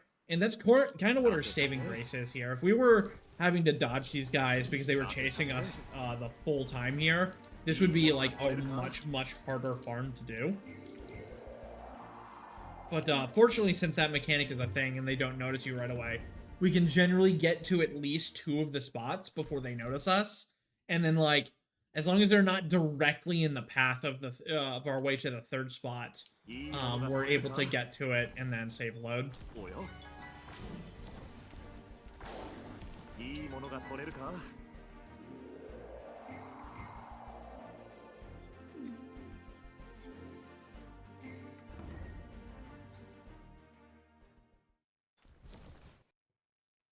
Yeah, Zane is the person who will help me compile a lot of the resources for this game.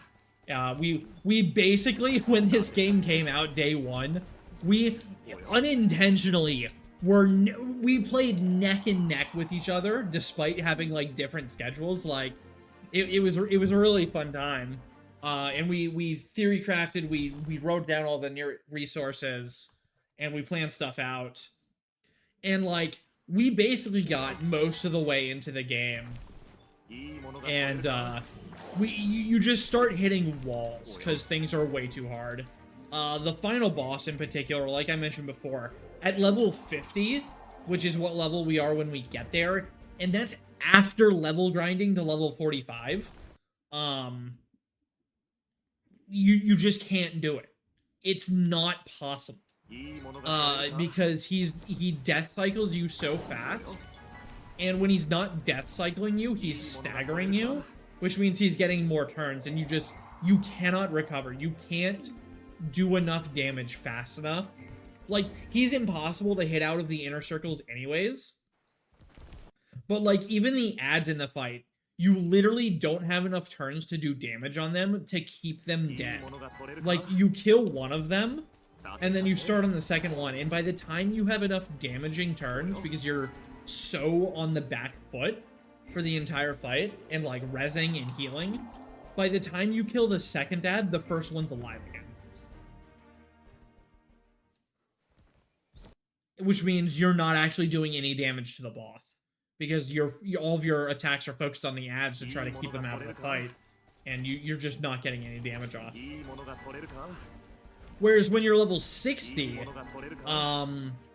as long as you don't get staggered, you can actually stagger the boss. You can, the ads die in 2 hits. It's night and day difference.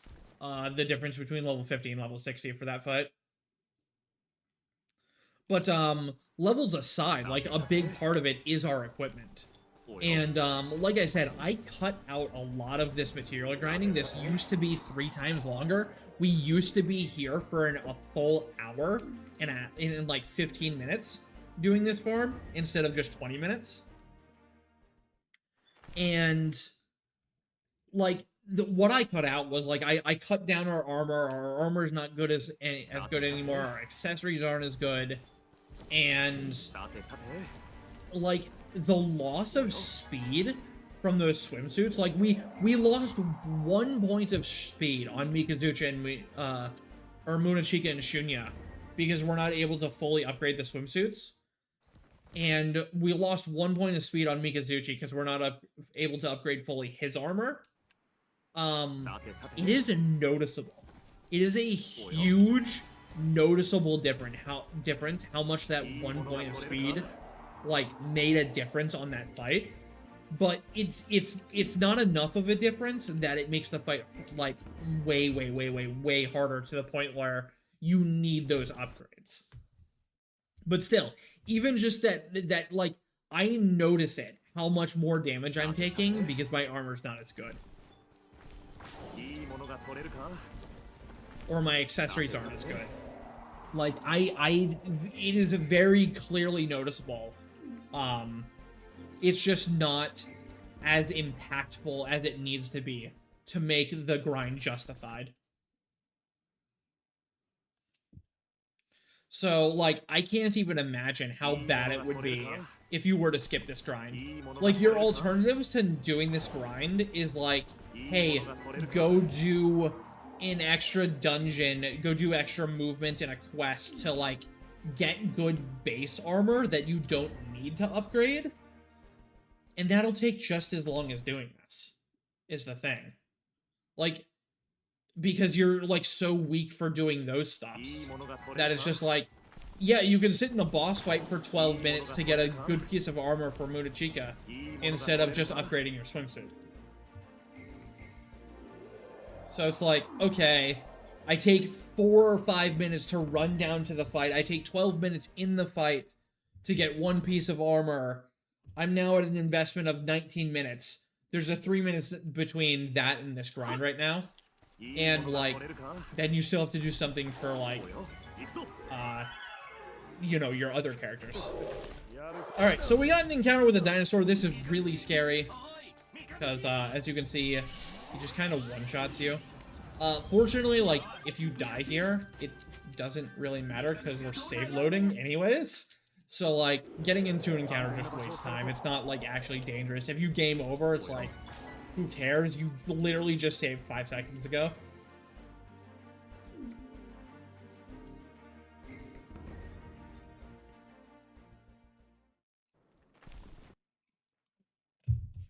Also, Zane, you missed it the other day. When I was fighting Mayakal in the final dungeon, he He popped off. He got into the innermost ring, and it was a really, really bad time. Because I couldn't stagger him out of it then. He was getting too many turns. And he refused to do anything but spam Water Prison. Which, I don't know if you remember, but that's like the multi-hit water move that basically always staggers you. And it was hitting it exactly who it needed to stagger them, and also have exact lethal at the same time. So, like, I couldn't get into a position where I was, like, really doing damage very well.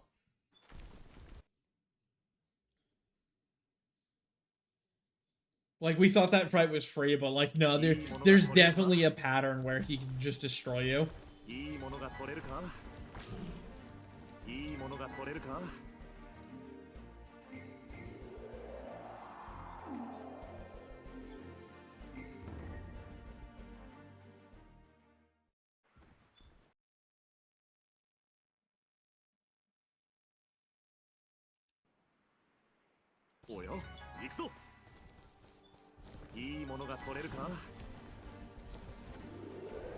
So, the things we're farming here is we're farming the Soul Iron. That's the biggest piece of things we're farming here because that's a really high tier metal. But we're also getting Tickus Spores and Dubious Eggs. We want to see Spores more than Eggs because they're higher quality. And then also Lily of the Valley and Jasmines. We want to see Jasmines more because they're higher quality. But we also ideally kind of want to get maxed out on Lily of the Valleys because you're always guaranteed 2 Lily of the Valleys when you get them. Whereas you're guaranteed 1 to 2 Jasmines. And then with Eggs and Spores, you're guaranteed 1 to 2. So obviously we want to be seeing 2s more than not, and we want to be seeing the higher tier materials. But if we max out on Spores, that's fine. That's common to have happen. It's also common to have the Lily of the Valleys max out. You just don't want to max out when you're like really far away from maxing out your Soul Iron. You kind of want to max out all at the same time, ideally. But ultimately, I have no control over what I'm picking up here. The only thing that's guaranteed is the Soul Iron spot. It's always the ×1 Soul Iron.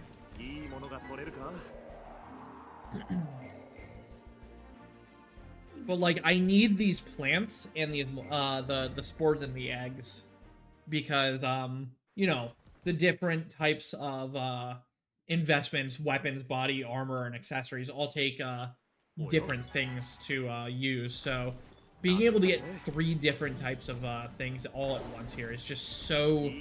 This spot is so powerful. And the only reason we can farm this spot is because we can save load it. If we couldn't save and load it, we would... I don't even know where we would farm. It would be... This run would be a lot longer if we couldn't save anywhere. Everywhere. I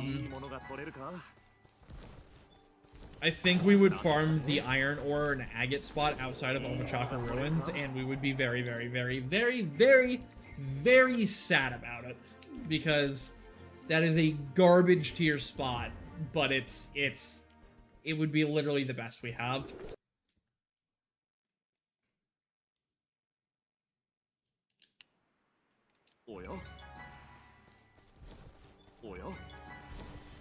In that world, it would probably be worth just doing side quests to get better armor instead of trying to upgrade it.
We're a bit over halfway done with this grind now.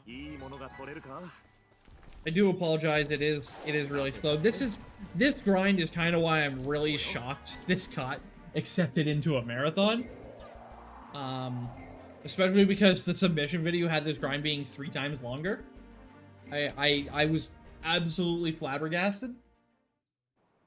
But I mean, this game is definitely unique enough. You'll never see anybody else running this unless more people decide to run it.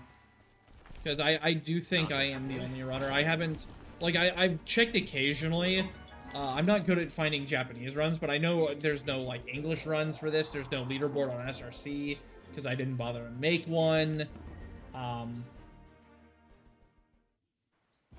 This game wasn't really marketed very well, either.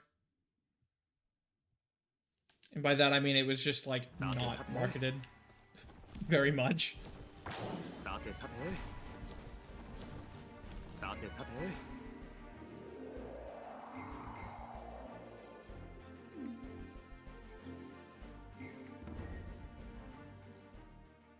I'm shocked we accepted the game. Yeah, I'm shocked you accepted it. They had like an hour and a half grind in it of just load screens. Not good content. The rest of the game is so good, though.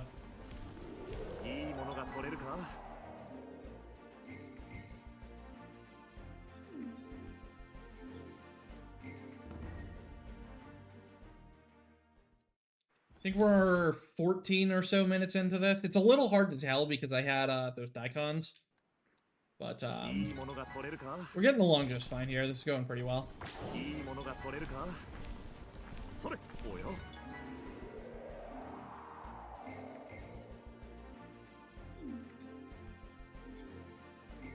Normally, when I do this run, I like to, like, mute the game audio for this section and play my own music, but, like, that doesn't really fly during this. We don't want to risk the DMCAs, and we can't use the like, intermission playlist, because those are all, like, you know, scheduled songs for the games they're a part of. So we are on a pretty good track here. According to my splits, we're, like, 5.5 minutes behind my PB. So we're on track right now for, like, a 5:45. So, I know we're behind schedule, so I'll be, as promised, I'll be getting you back some of that time.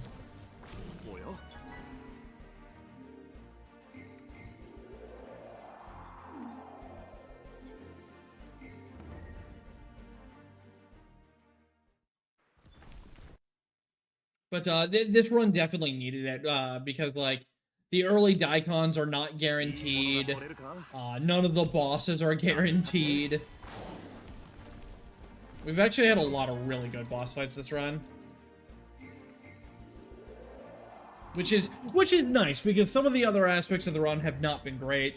It's nice that at least the bosses have been going well.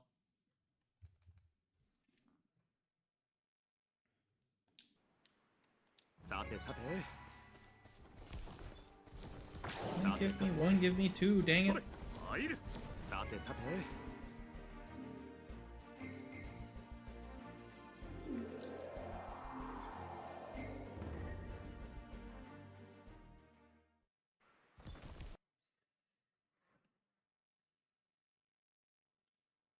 I do promise the level grinding we're going to be doing later is a lot more interesting than this. It's about as long. It'll be a little bit shorter because of those Dions we got, but I do promise it's more interesting than just save loading. I also get to explain how jump physics work because they are really, really dumb. They're really dumb. I don't understand why they work the way they do, but they certainly do work the way they do.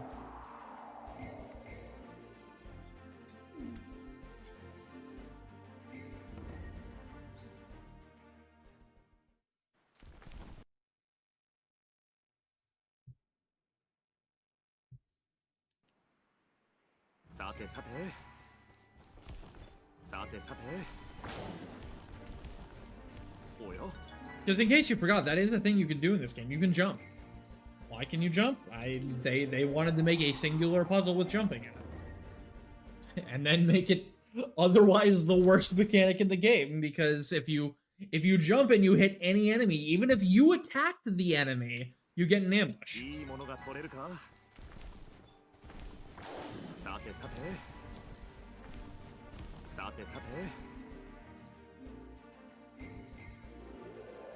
Just got a Lily of the Valley times 1 there. I wonder if I'm capped out on those now. We are pretty almost done with this, so capping out on lilies now wouldn't be the worst. Yep, we are capped.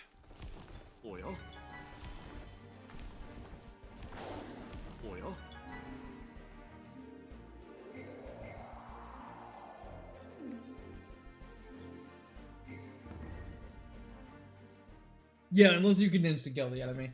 Which is like, then it's like one of the sickest mechanics in the game, but you'll never use it casually. You'll only use it as a speedrunner. Double wall. I wonder if I'm capped on those too. So even though I'm still, like, I'm capped on lilies, I'm still gonna be grabbing the lily spot because I want to try to get more jasmines. Yeah, it does just feel better when you can jump, right? Like, it feels like you have more mobility, even though it's like bad mobility.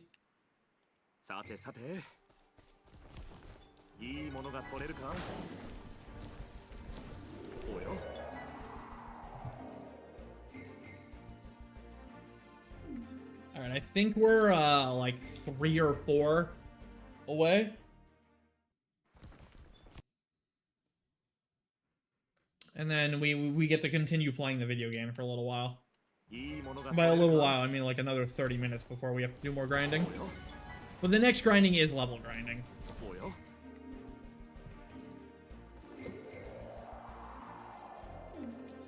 There was once upon a time where I thought, because when Munachika does her jump attack, she like moves forward when she's doing it.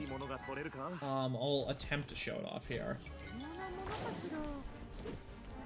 Okay, that was a mistake. Please don't punish.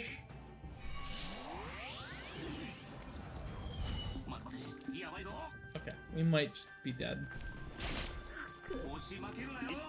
Okay, we're fine. Everything's fine. Everything's fine. Everything's fine. Everything's fine. Giraffe, go away. Okay, I'll show it off later. Munachika's dead. I can't show it off anymore. She's dead. Anyways, it looks like she moves forward when she jumps, so I'm like, hey, I wonder if this is actually faster forward movement because you're getting that boost in her jump, but unfortunately it's not. Alright, we're done. We're done. We're done. We're done. Get out of here.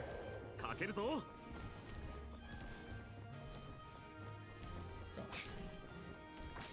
Retreat!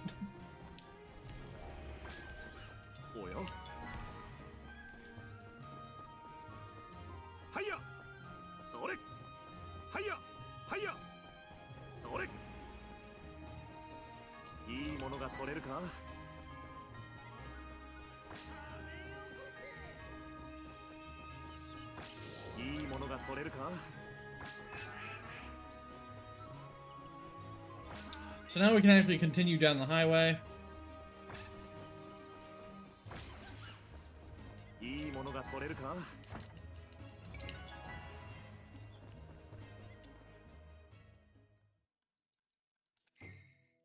And talk to this guy and get a necklace. That's part of the quest we picked up earlier. For heading out this way.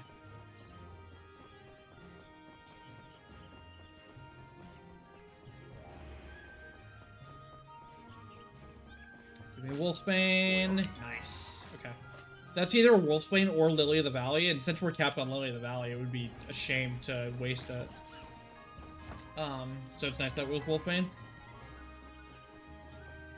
Alright, so this is Tokoro Cave. This is a totally optional dungeon. A lot of casual players hate this dungeon because there's a mob in here that is a very, very, very, very, very, very, very, very rare drop that the game wants you to get. And, you know, if you get unlucky, some people farm that mob for 5 hours and never get it. Don't they, Zane?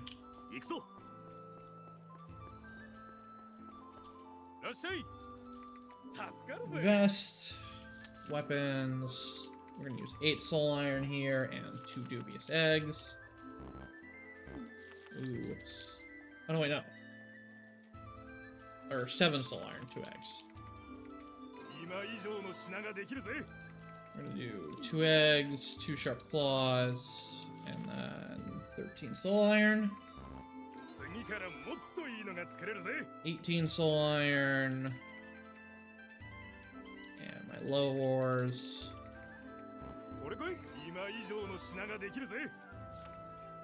12 soul iron, all of my hard lead, all high tier ore.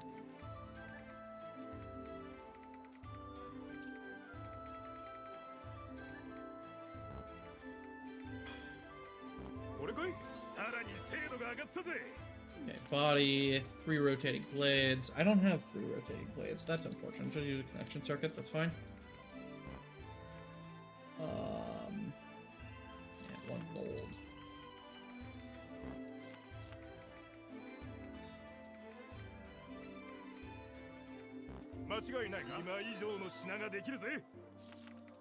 Three eggs, 3 molds, and my low sundries. Are 2 glamorous pelts. I will use sharp beacon and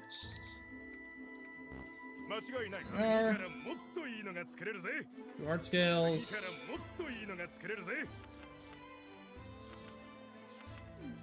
Boots. 3 lilies, 4 daffodils. 1 purple. 2 glam pelts.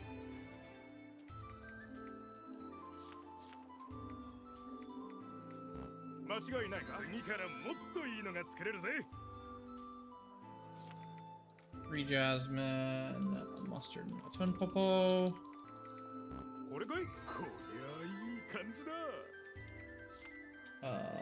5 jasmine and a husk tomato.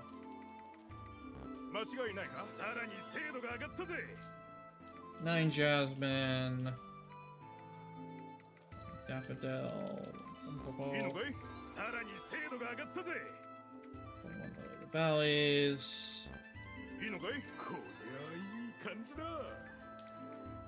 And now we just start using everything.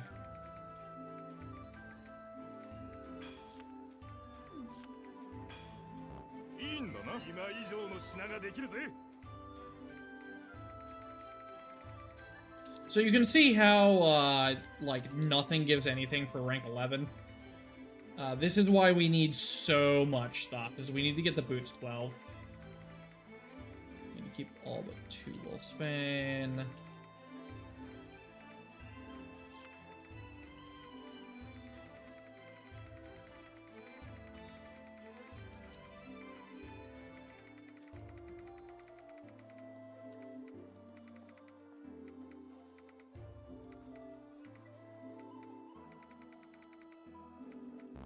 Right, there we go.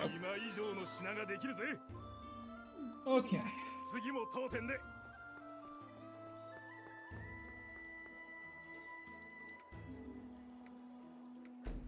So that is our first trip of investments done. We're going to be back a little bit later once we get some other stuff, and we're going to finish up investing in armor. Because we don't have enough materials to finish up armor yet, so we're going to go through the next few areas and this cave here to get the remainder of the materials we need for that. In the old route, you would just grab, you would farm another entire trip of soul iron. And then you would have to do a 3rd trip of soul iron, because we went all the way to armor 12 instead of armor 10.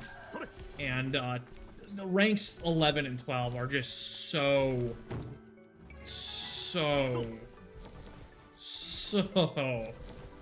expensive for going through without, like, literally the end game stuff, which we don't have access to yet.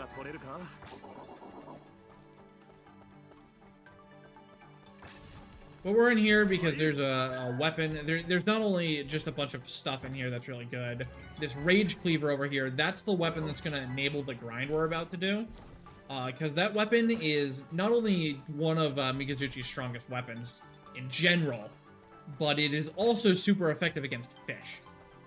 And we're going to be going on a boat. I'm on a boat. We're going to be going on a boat soon. There's a bunch of fish on the boat. And the fish drop the best armor in the game, so we're gonna just kill the fish a bunch. Because not only do they give a ton of experience, because they're, like, strong mobs, like the giraffe is, or, like, big, strong, you know, angry mobs. Not only are they like that, but they just also are fish, so they die in one hit. Because Mikazuchi is absolutely cracked.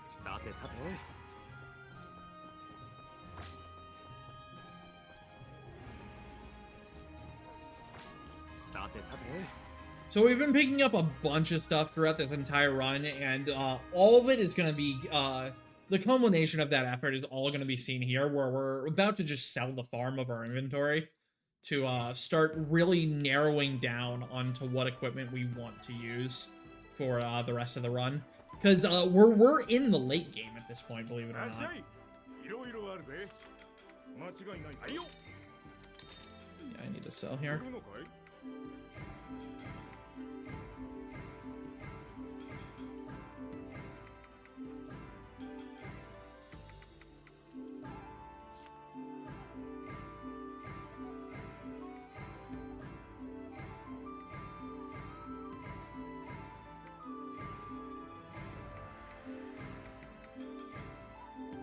Alright, that should be enough money for now.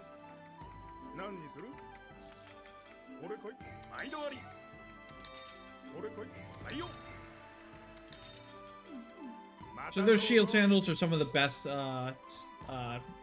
speed equipment in the game. They give stick speed.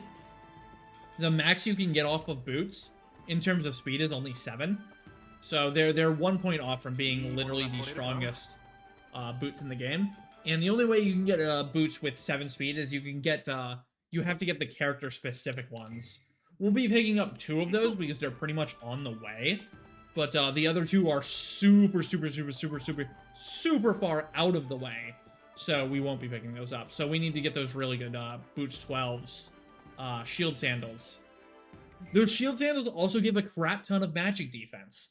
Which, if you remember me mentioning that earlier, that's the most important stat for the final fights.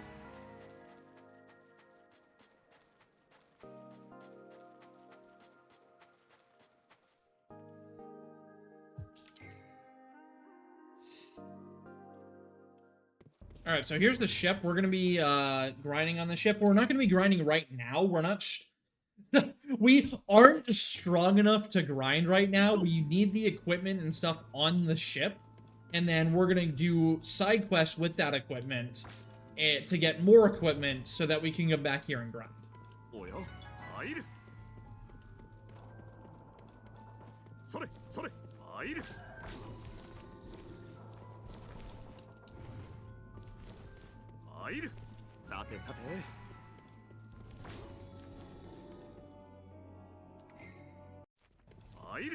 Ooh, oh yeah. Almost ran straight into that guy. Oh yeah, Murashika. So you can see like her little twist. It looks like she like moves forward a little faster, but unfortunately she is not.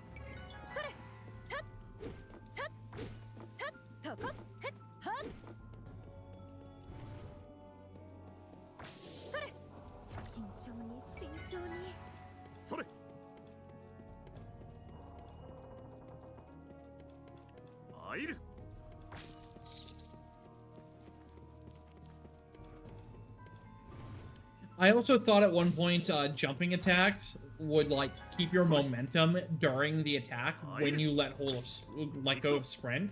So you could kind of like keep full sprint momentum by jump attacking while recovering your sprint gauge during the animation of the attack. But that is unfortunately not how it works. in the middle of your jump attack, if you let go of sprint, you just slow down. Which is a shame.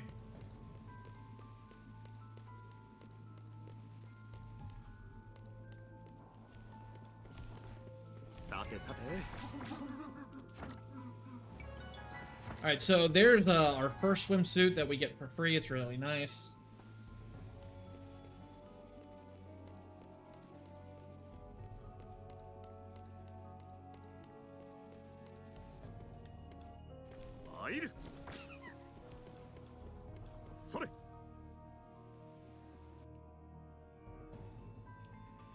Also, we picked up an item called a spy headband in here. That's an accessory. It's the only accessory in the game that gives speed. So, that by default makes it the best accessory in the game, which is why we pick it up. That right there, that fish and this shark, these are the mobs we're going to be farming later. But this dungeon is very nice and gives you a warp point right here back to the start of the dungeon. So I can run through this dungeon, pick up all the materials in it that are really, really high tier, and I can take these materials back to go upgrade my armor. My armor ranking a little more after I collect some more. And that's the reason we just dip in here and then duck out, is we want those materials.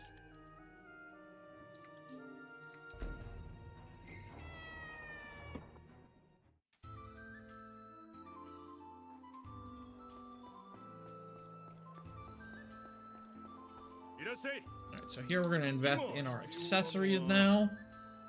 With 2 agates, a wavestone.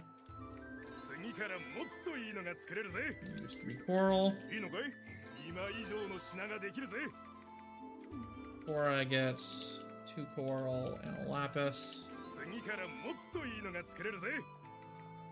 3 topaz, 1 coral. 4 jadeite, 1 topaz, 1 coral.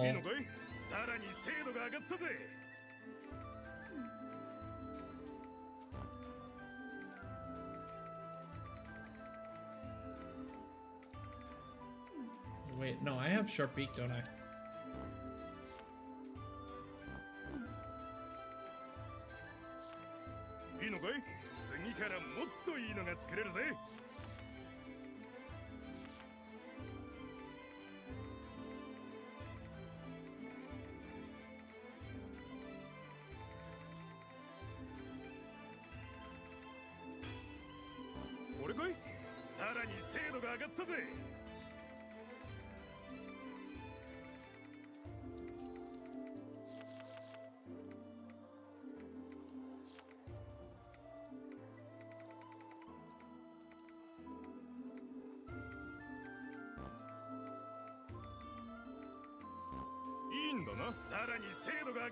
Okay, there we go.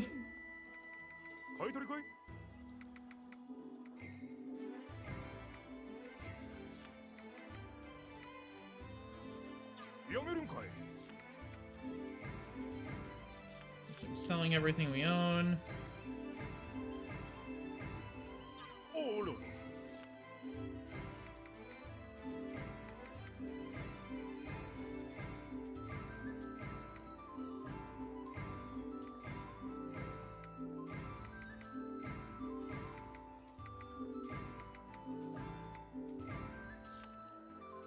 Okay. Fortify Rage Cleaver. Essence. Here's where we're gonna get all of our power.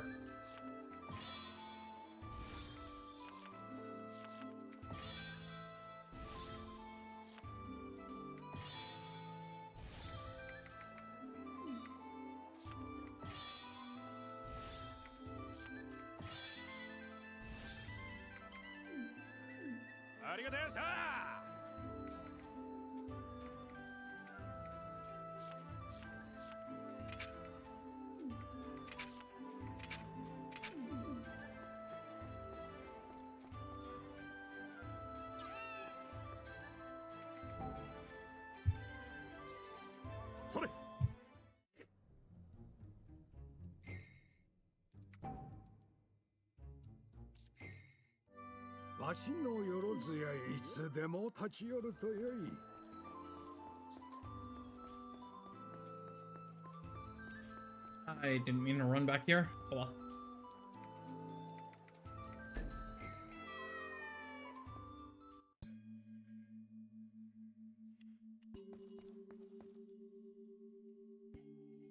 Alright, so we just picked up our last 2 side quests. Or rather, we have our last 2 side quests here.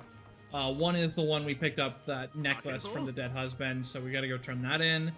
And then we have to go to the Omachaka ruins, which fortunately hold a lot of good materials, as well as one of Munachika's best weapons. In fact, the weapon she'll be using for the rest of the game. So it's very worth going there for it.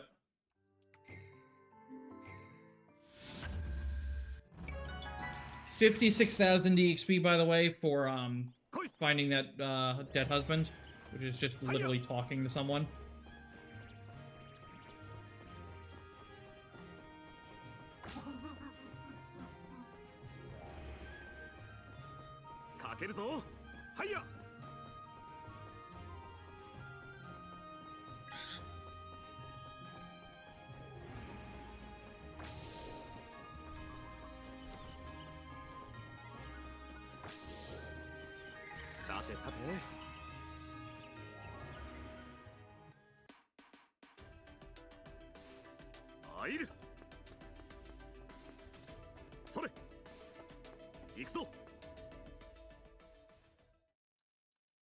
Here we're gonna meet the twins for the first time. They're a lot more important in the Masked games than they are in this one.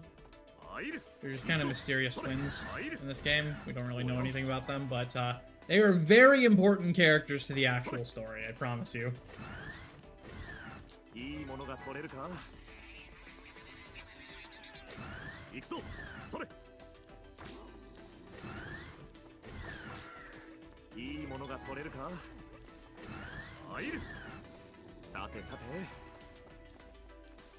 Good haul in here so far. A lot of soul iron.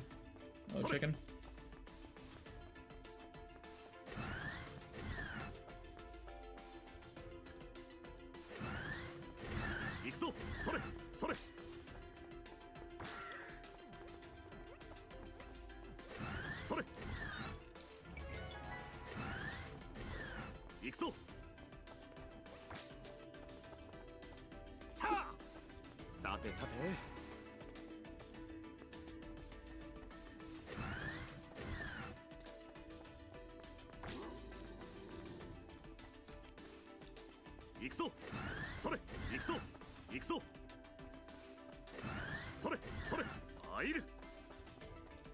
Oh, it's a Daikon.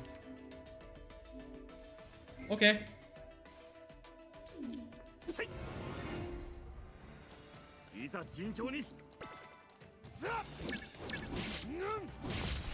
Yo, get hacked, idiot!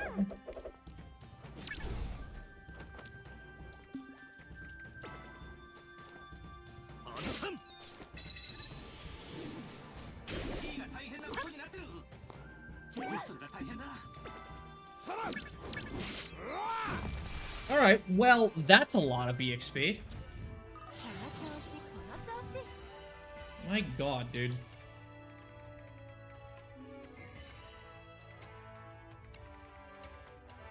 So this is actually a little bit bad now, because I'm so high level, I'm not gonna have to farm as much fish, which means I might not get a second tropical swimsuit.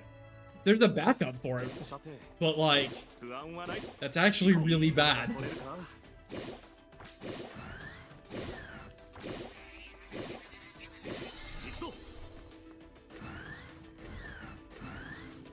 Alright, so this fight is actually deceptively difficult. So, maybe not when you're level 39. We got so many Daikons. We're 5 levels higher than we normally are. Maybe not 5, but we're very high level.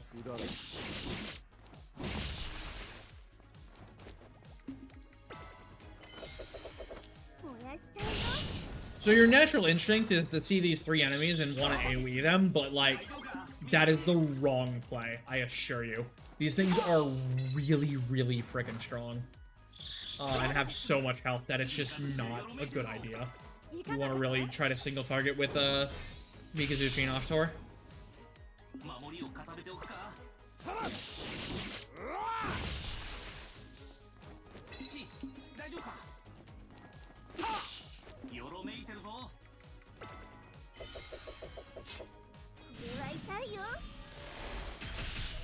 But yeah, this fight just went really easily because we're so high level here.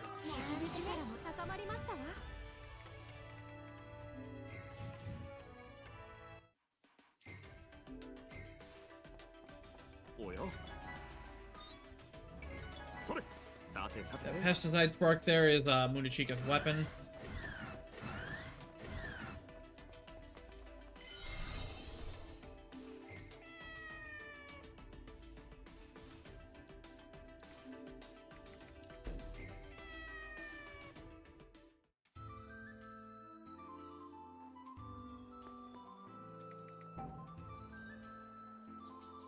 Alright, so now we're going to turn that quest into the merchant.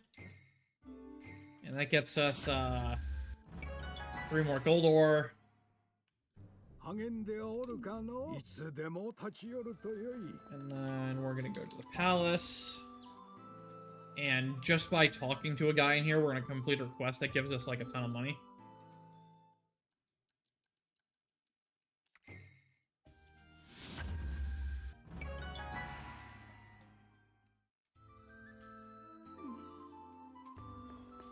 Alright, we're done with side quests.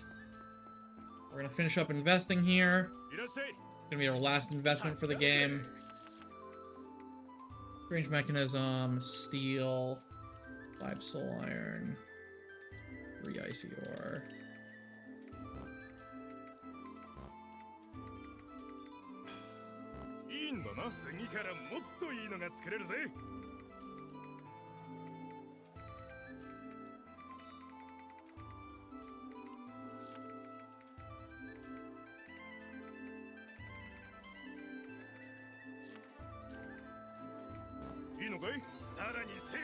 We are super ahead on that. Nice. Fire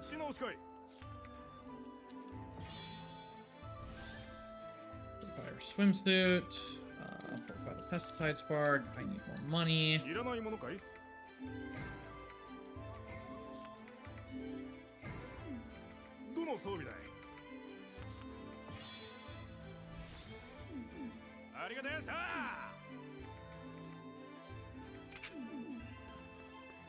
All right.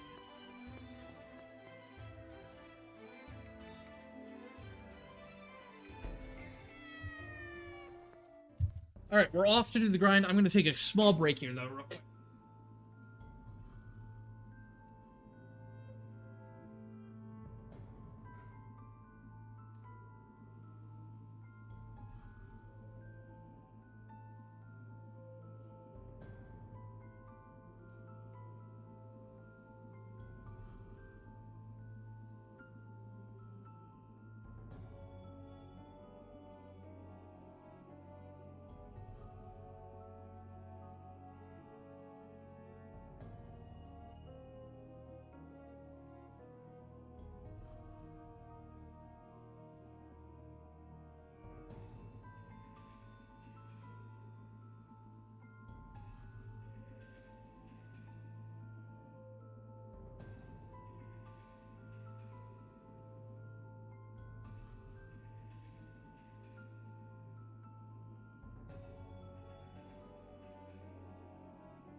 Okay.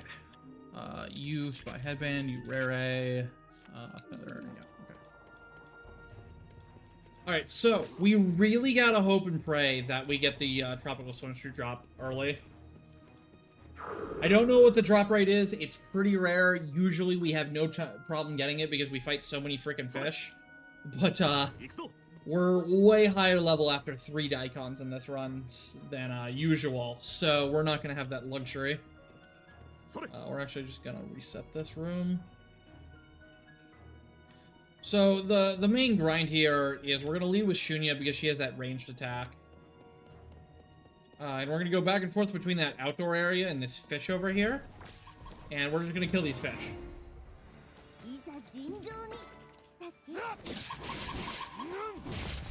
Because Mikazuchi kind of goes really hard. Sometimes not quite hard enough, unfortunately. Flash drizzle yet. So you've got to supplement a little bit with Shunya. Damn.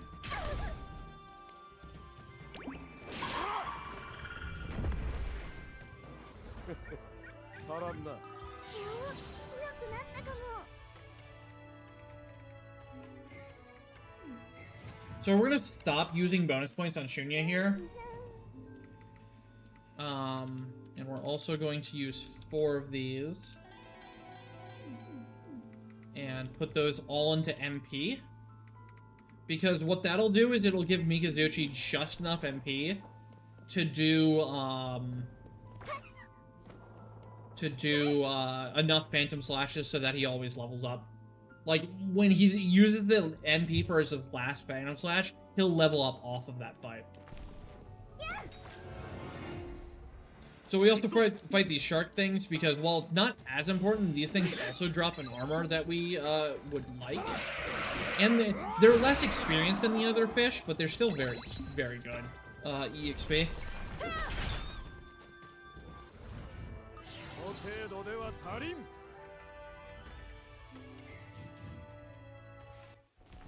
But we're gonna stop putting points into Shunya's defense and stop using her BP in general. Because how I spend Shunya's BP is dependent on whether or not we get a swimsuit drop. And on this run, I really don't know if we're going to get one.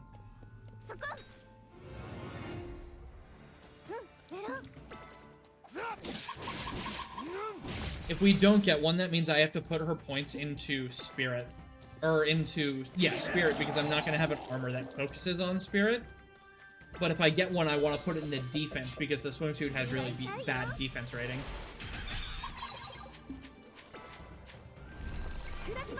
Alright, Hollow Dug, so I got a guaranteed drop here. Maybe it's a swimsuit. It is not.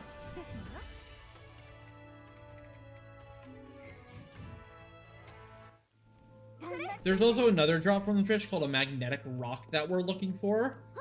We get one of those guaranteed later on, but it's kind of out of the way, so we'd rather get one here.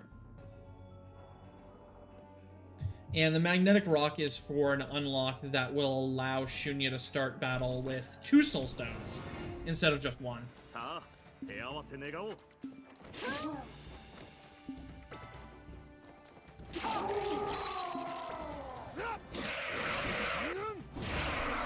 So all those attacks were crits, by the way. Mikazuchi is a little cracked.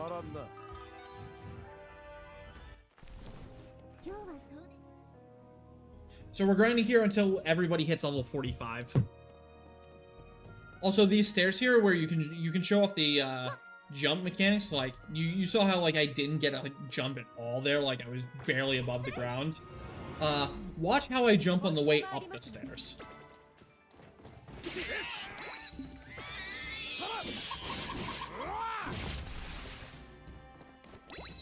Mikazuchi bug, come on, better damage rolls, please.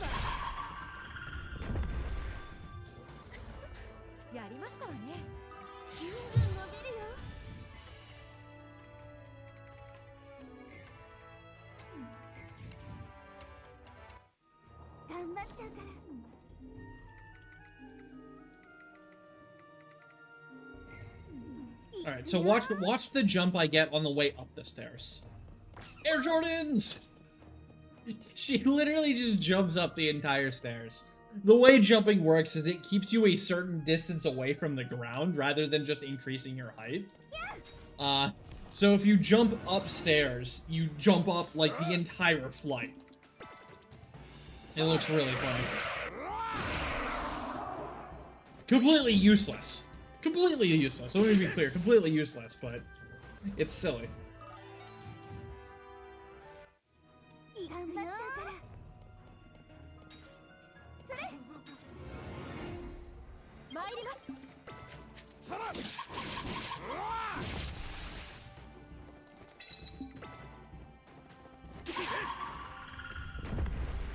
Swimsuit, please. No!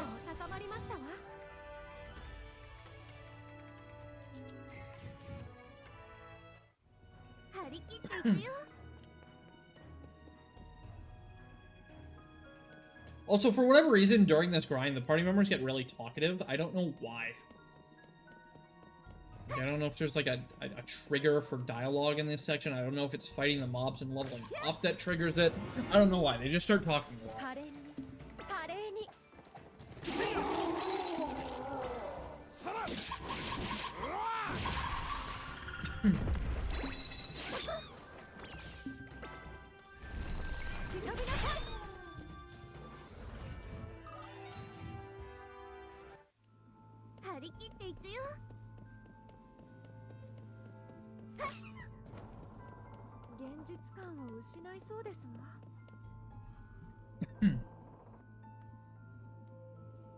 It's on PS5? Yeah, this game did just get PS5 ports by Nisa. It used to be on PC only, but then it got some console releases.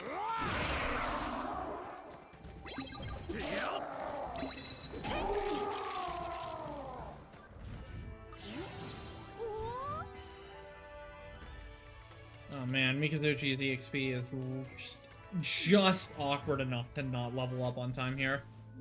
That's really annoying.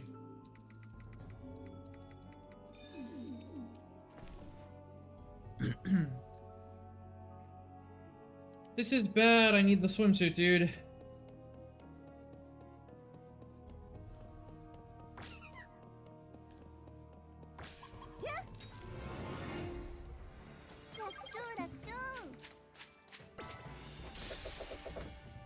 This is a horrible turnover, too.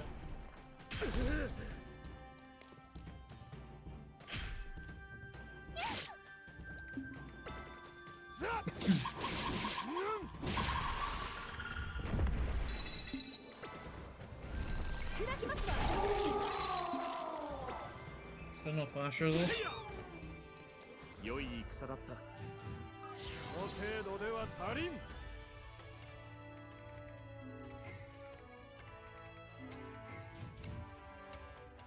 Oh, I wasn't watching the drops there. Did I get one? No. No! Like, this is the double-edged sword of, getting Daikons during the, Soul Iron farm. And, like, the investing is, like, you get less chances at the swimsuit and the, other drop that we're looking for.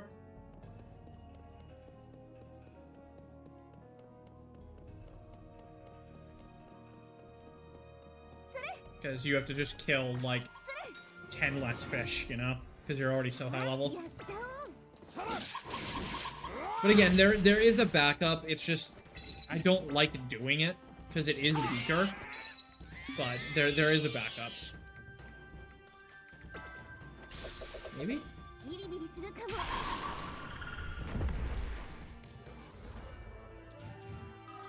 Alright. We got the rock. We got the magnetic rock. That's one of the drops we're looking for. And honestly, the more important one.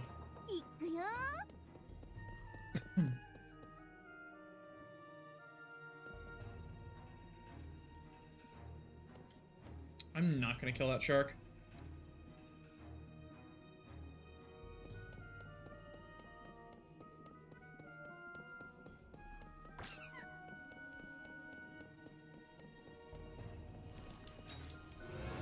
The more sharks I kill, the less fish I have to kill, which means the less chance I have at a swimsuit. The armor I get from the shark is not nearly as important.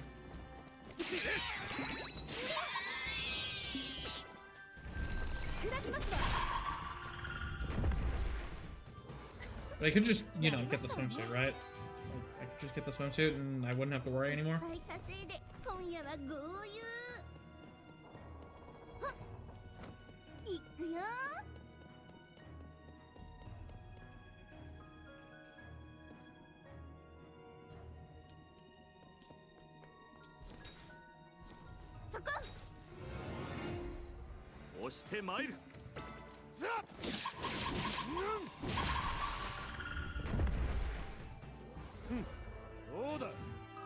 Yeah. Alright, there's Flash Slash, or Flash Drizzle. That is Oshkor's strongest attack. And boy howdy is it an attack.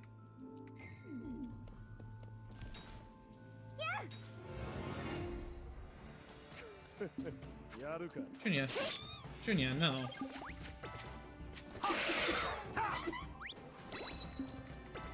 So, Flash Usual Hit does 5 hits at 70% accuracy, so average you get 3 or 4 hits.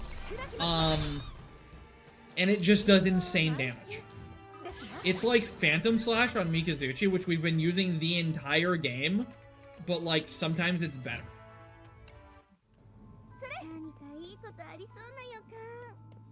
You can't choose who it targets though, so it has that drawback, but that's for grinding in general, it's a good thing.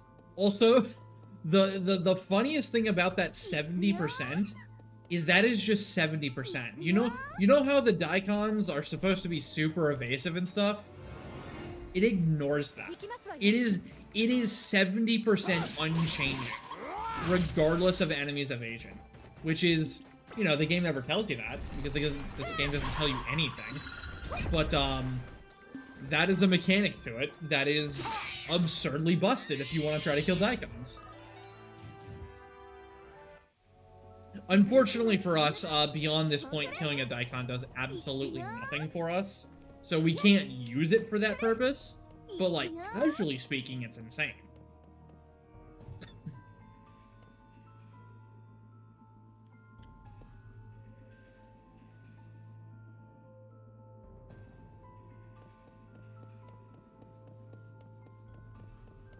I'm worried about the swimsuits, dude. I just need the swimsuit. I really don't want to have to go without the swimsuit. It's very scary because I lose the speed buff. But, I mean, if we have to do it, we have to do it, right?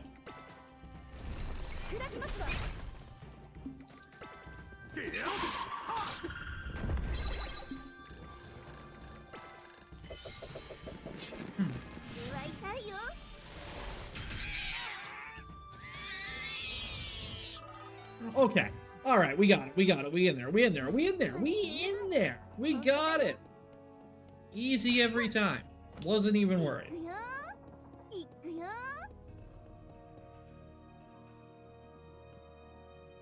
Alright, now everything's just like actually completely on track. We're all good here. Getting a shark skin garb from these sharks would be nice, but it's not required.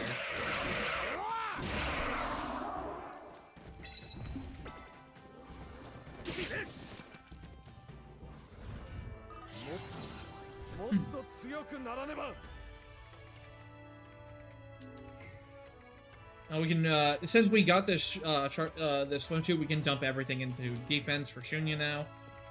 Because we know we're gonna have that spirit buff.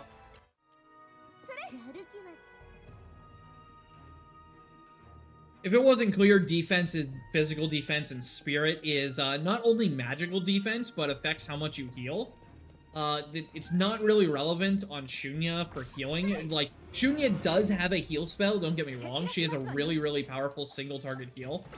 But I mean, that's the problem, right? It's single target. So, it never sees any use.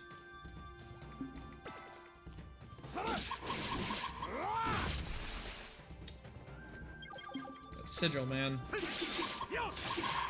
Whatever, get 5 for 5 flash shizzle, nerd. Hey, look, another swimsuit. See, that's what this game does as well, is like, it holds out on you and then it mocks you. It mocks you and your concern by giving you multiple.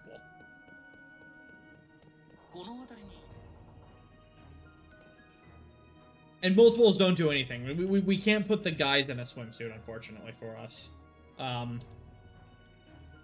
Like we can't put Ashtor in a tropical swimsuit.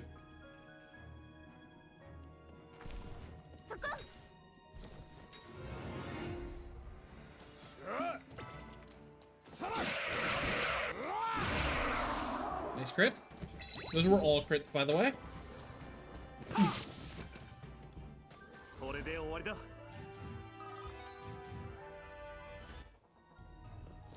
So another thing this grind does for us is it gives us a ton of money as well. We're going to walk away from this grind with about 100k.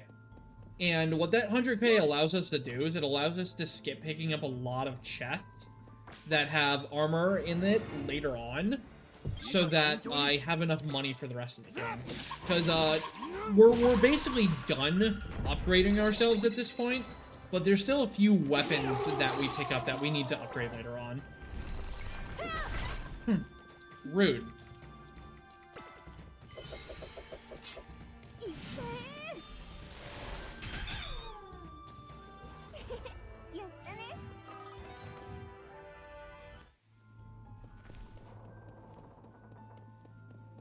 Air Jordans!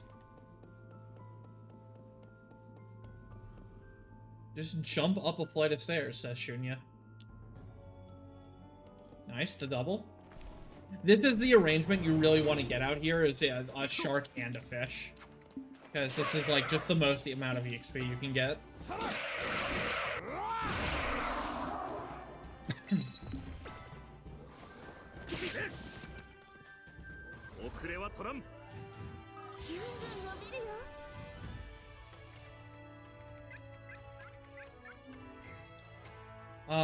Do I do the thing? It would be pretty pog if I did the thing. Alright, let's try it.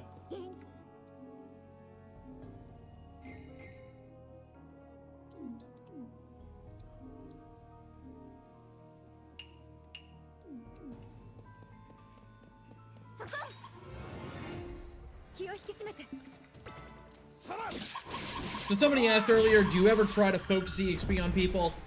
Sometimes, yes. Also, nice swimsuit. That's 3 now, by the way. That's 3 swimsuits. See, that's why I'm usually not worried. Because sometimes you just get a billion of them, but sometimes you never get any. So by taking Ashtor and Shunya out of the party, they're now only getting 1/10 the experience. And Mikazuchi and Munachika are getting the other one. So we're kind of like power leveling them up now because they're not 45, the others are. So instead of doing 4 fights, we only have to do 2 fights. Alright, 3 fights because we're not quite there, but there's a shark on the way, I can tell. Which I can put everybody else back in for.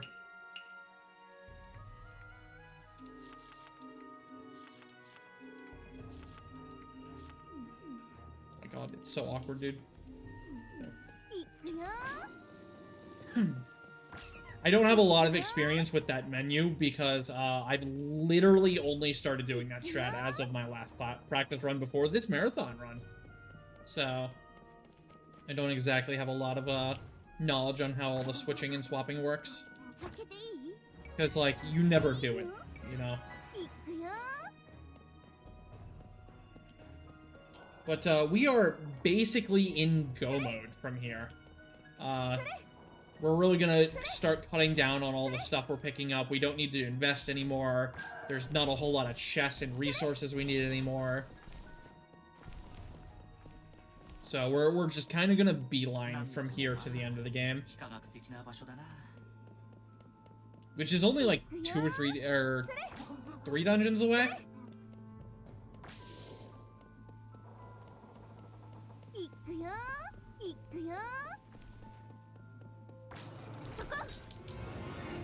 So here's our last victim of the grind.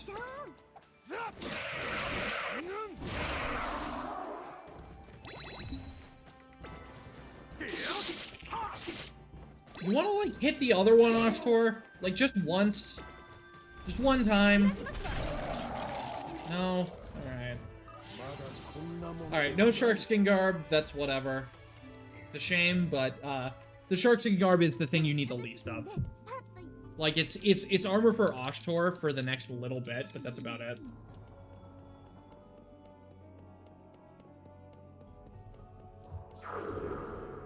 Also, I'm ahead of my PB by 0.01 seconds right now. Because of all those Dions. So this is a forced loss here. Mikazuchi's got to face his ancestors, and his ancestors are way stronger than him. Discounting the fact we built him as a total glass cannon as well. They're just playing with food though. They could have just one-shot me, but they chose not to. So that's unfortunate.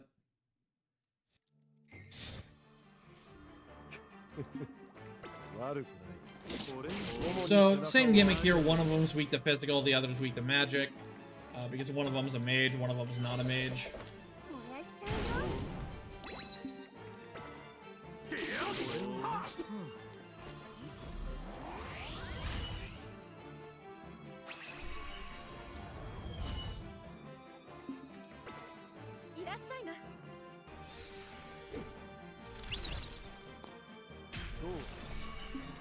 And you can kind of see how this boss is like night and day difference between the last one we fought and this one. Except for Mikazuchi, he still just heckin' dies. He just still absolutely gets hacked.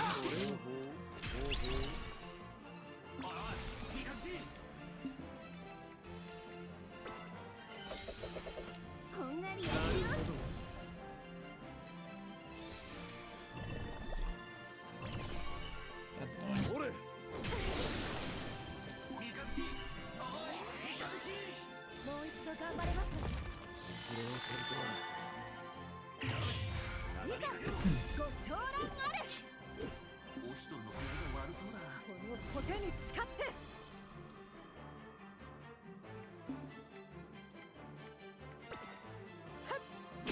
Get the hammer. That finishes him off.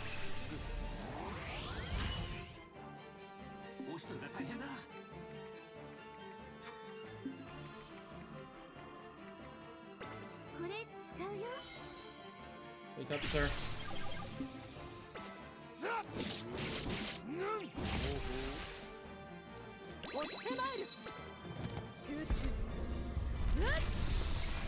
You hammer nerd.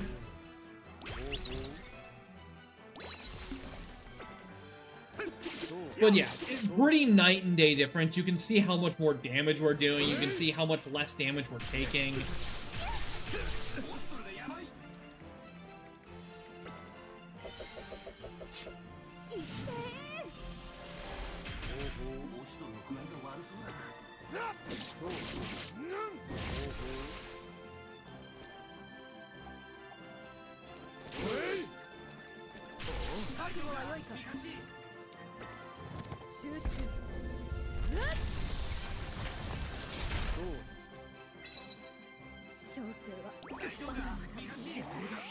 I don't know how this man's not dead yet, but...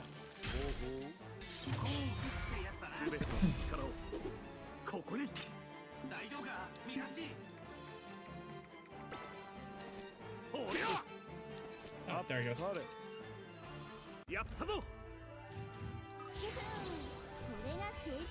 So right there, we get Mikazuchi's best armor and his best weapon at the same time, so that covers his equipment for the rest of the run. We have 2 swimsuits, so that covers the girl's armor for the rest of the run. Munachika's already got her weapon for the rest of the run. So we basically, the only thing we pick up from here is basically an Ashtor and Shunya weapon. And both of those are in the final dungeon.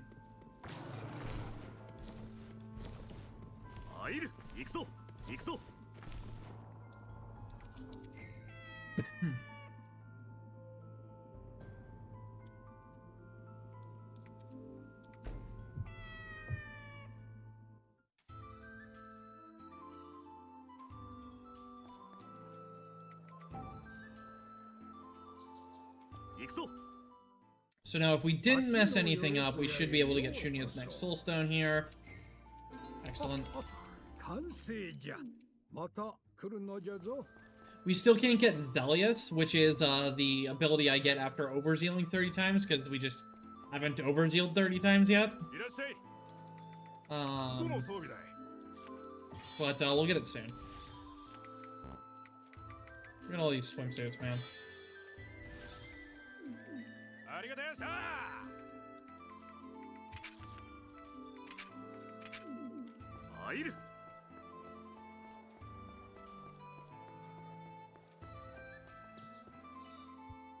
Alright, so, like I said, now we're basically in go mode. The only other pickups we're gonna get are basically in the final dungeon. And the reason we pick them up in the final dungeon is because they're really, really, really good stuff. Offshore's strongest weapon in the game, Shunya's strongest weapon in the game, some bonus points. We're gonna pick up some armors in the next Raven trial that we're gonna use in the interim for Offshore, since he still has really weak armor on.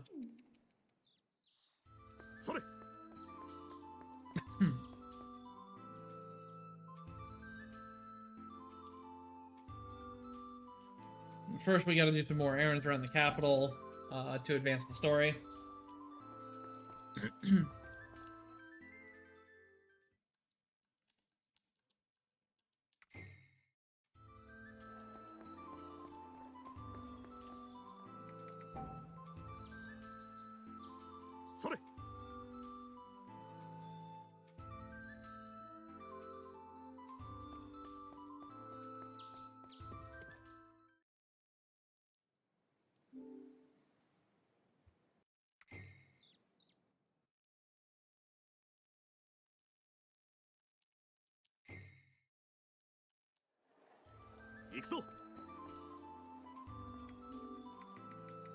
And we go all the way back to Anakamui. This fast travel point, if you don't specifically walk next to the Nuko Shrine, when you come back from your East tour, all the way at the start of the game 4 hours ago, you don't have this fast travel point. And that makes you really sad, because then you have to run here. And there's, like, no good close point.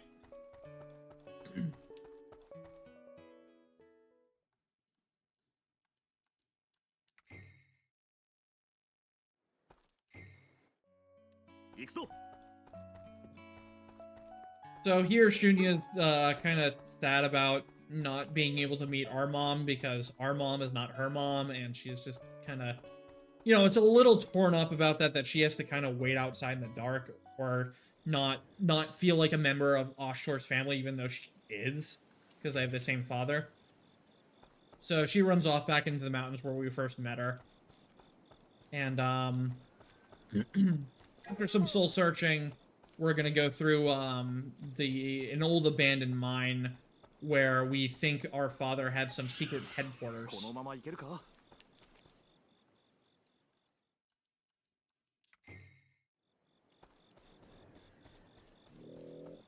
And the old mine is one of the longest dungeons in the game, but it's also one of the coolest dungeons. Like, I really love the music.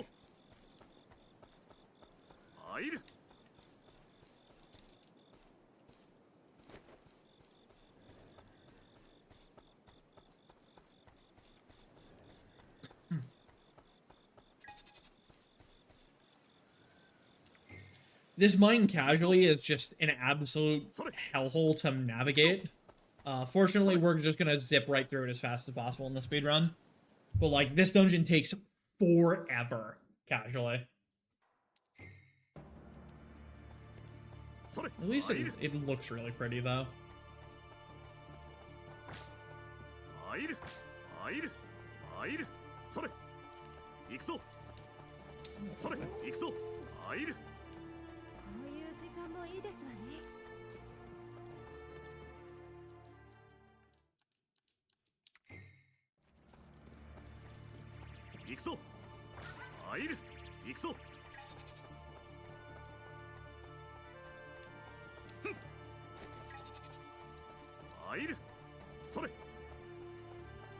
You can also find some rare Dions in here. Even if we found one, we wouldn't kill it, because, like, we don't need the experience anymore. Actually, we did end the farm a little sooner than usual, so maybe I'd try to kill it. It's probably worth it, though.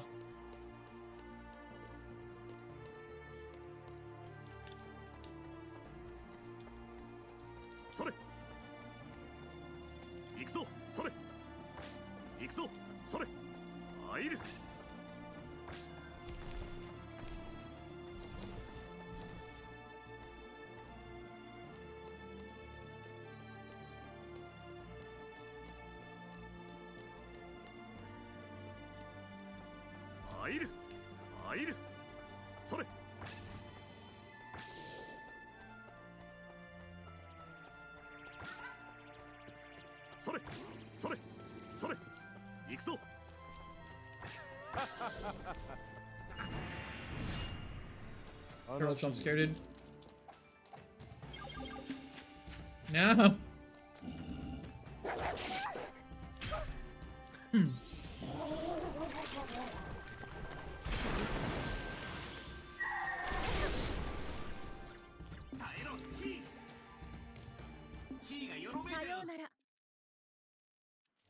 So you can kind of see the night and day difference there, how like random mobs before would one-shot us and now they're doing like 20 damage.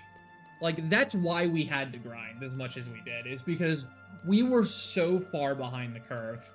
Like so far behind the curve that we just had no choice but to try to catch up.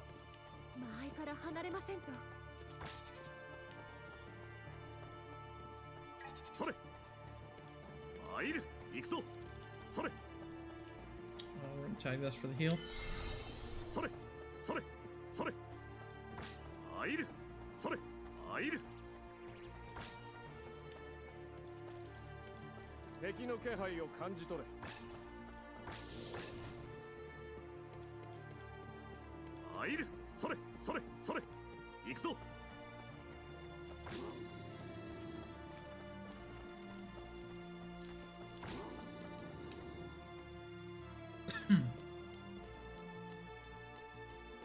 So this next boss fight isn't...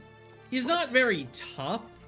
Like, it's not the hardest fight, but it's a very RNG fight.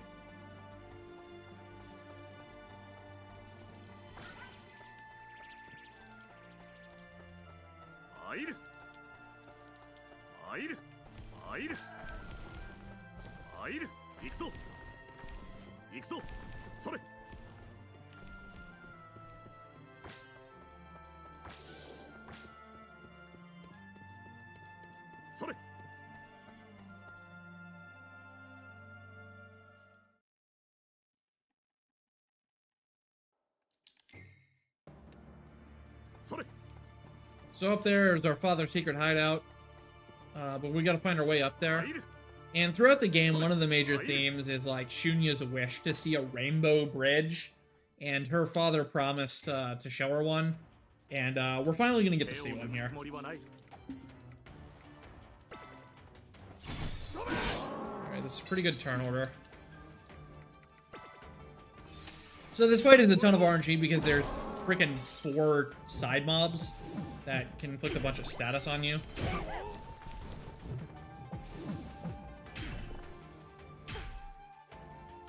And also just push back your turns a ton.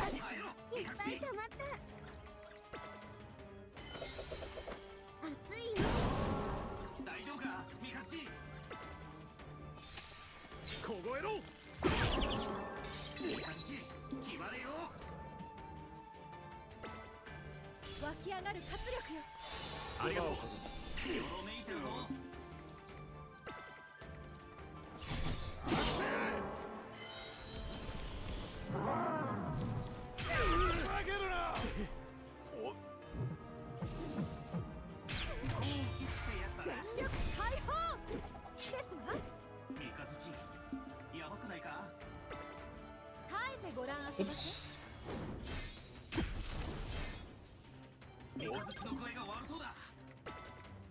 But yeah, this fight just really sucks because there's so many mobs attacking you and pushing back your turn that it's really hard to get turns for a while. So this boss is just going in, which is not great.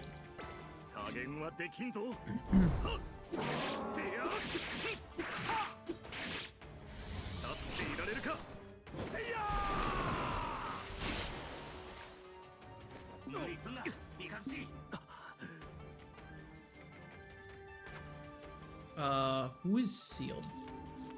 Shunya. That's a problem. I need to heal that.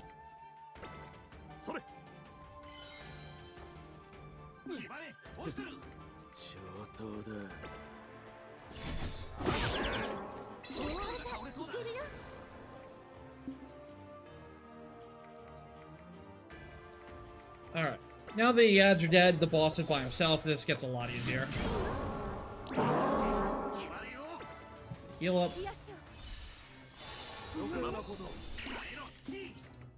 And proceed to murder!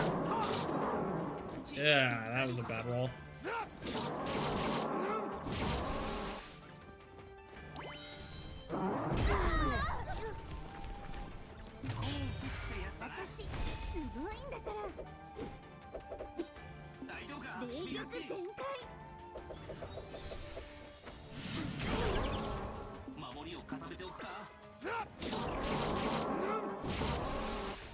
So right there, I don't know why. Mikazuchi was in the innermost ring, and he fell out of the innermost ring for no reason. For actually no reason. Why? I could not tell you. I do not know why. But the game just said he did. I don't know. Like, it didn't matter, but like, what?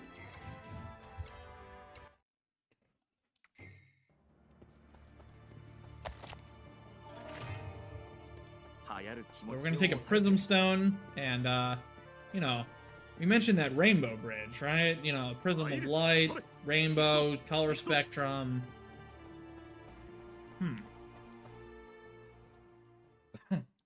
Gee, I wonder.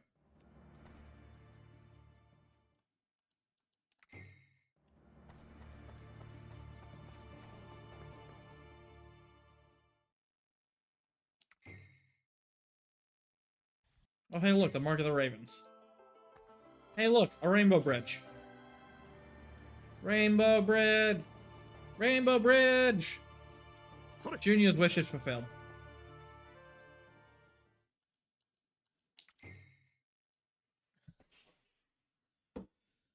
Looked like he staggered himself. Yeah. Yeah, that might be what it is, but it's like, it's really dumb you can have that happen, right?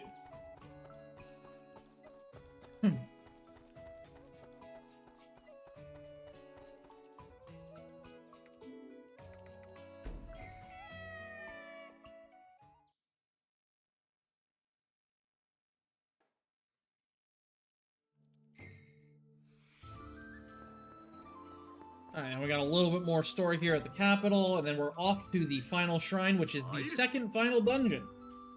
We're about to take the third Raven trial.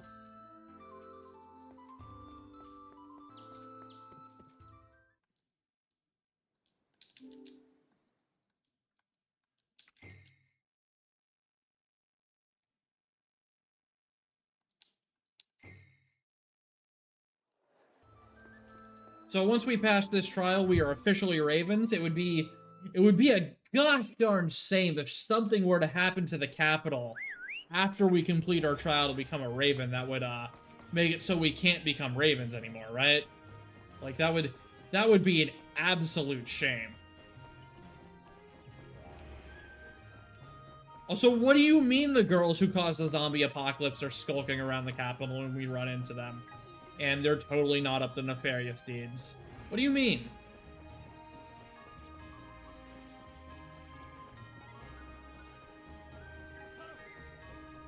I wonder how Mayakau's doing. I wonder what he's been up to this whole time.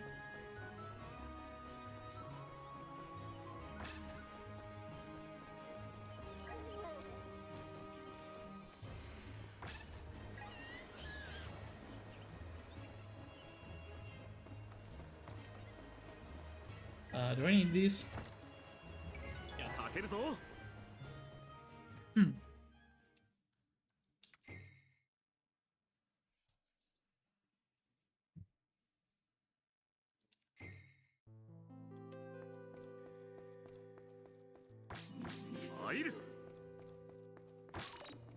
Alright, so here's the final shrine. The shrine's pretty easy. It's also shorter than the others, which is nice.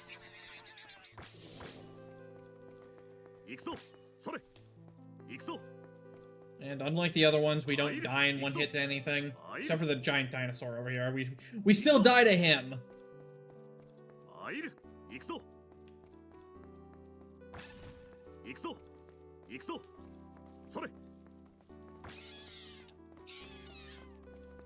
So this is a good time to start explaining the super boss I mentioned, because we're going to be fighting him kinda soon.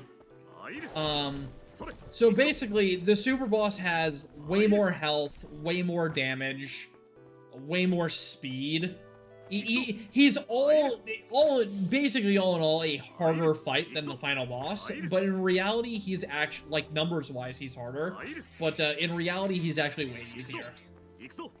And the reason for that is the way damage additives work in this game. Everything is multiplicative, and there's really, I mentioned before that there's like elements. Ashtor's a water element, Mikazuchi's lightning, Munachika earth, Shunya fire. Ashtor is going to get his final weapon, and what his final weapon says is, it says boosts water damage. Ashtor also has an ability called Full Focus, which makes his next attack deal 2.3 times damage. So it's basically like a power charge if you played SMT, only a little better. Sometimes a little worse, depending on the game.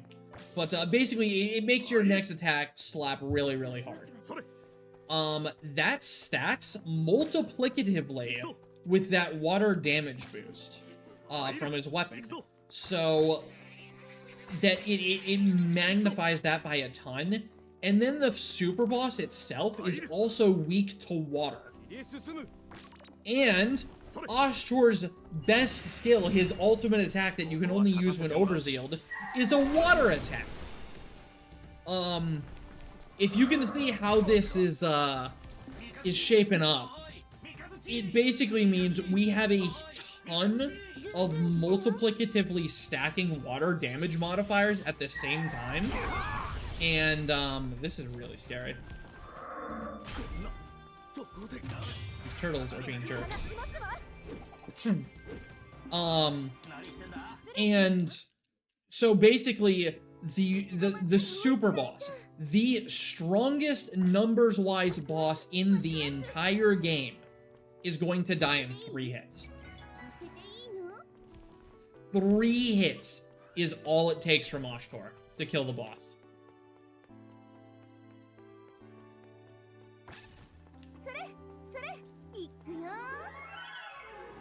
What? Oh no, man.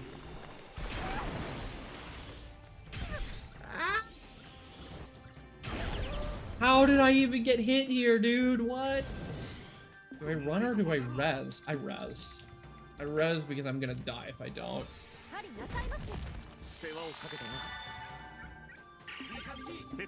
Okay. We're fine. Like, how was that an encounter? I don't understand. Generous hitbox, take and giveth, I guess. But yeah, the super boss is gonna die in 3 hits. And you might be wondering, well, you have to, that means you have to do 3 overzeals, right? You're barely overzealing once in a fight.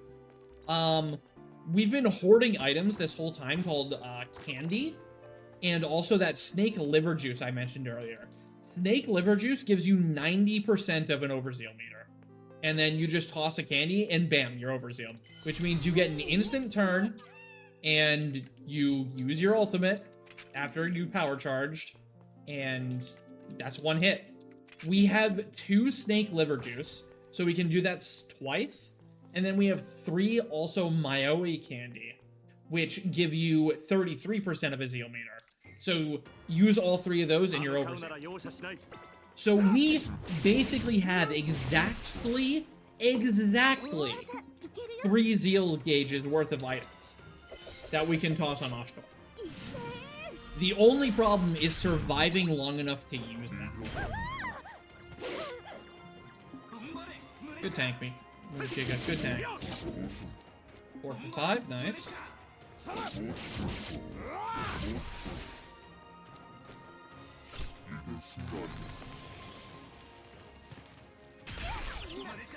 Yeah, that figures. I should probably get her up, huh?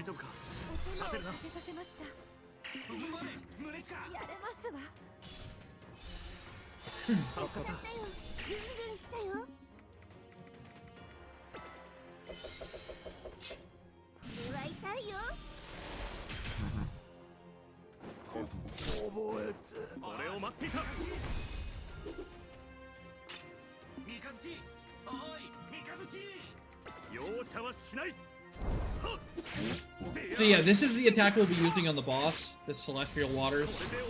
As you can see, it's a pretty water-based attack. It also does huge damage, as you can see.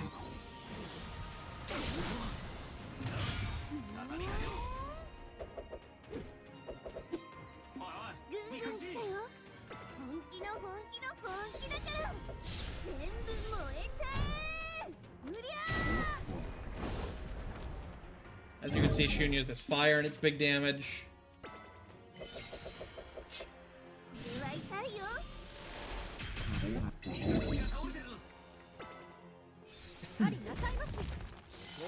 So in terms of surviving the boss, the only reason the boss is beatable is because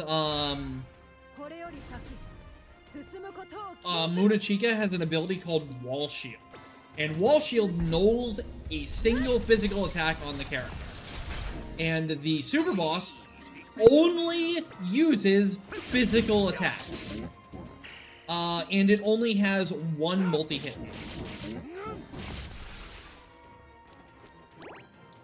Like, the strat I'm going to be using is a quick kill strat. I used to fight the boss legitimately. It took 23 minutes to kill him, but, like, it was doable, and it was consistent. And then I figured out how to kill him in 3 turns. I really want to regen Gleam again, but I totally need the heal instead. Another Overzeal is fantastic here, though. Also, you notice Shunya survived on a hair there. The reason she survived is because I equipped the Hardy Rare Bracers on her. If she didn't... Why did that do so little damage? Excuse? Is he, like, defending or something? What? Why is he not taking damage? Alright, get hacked by Burn, idiot.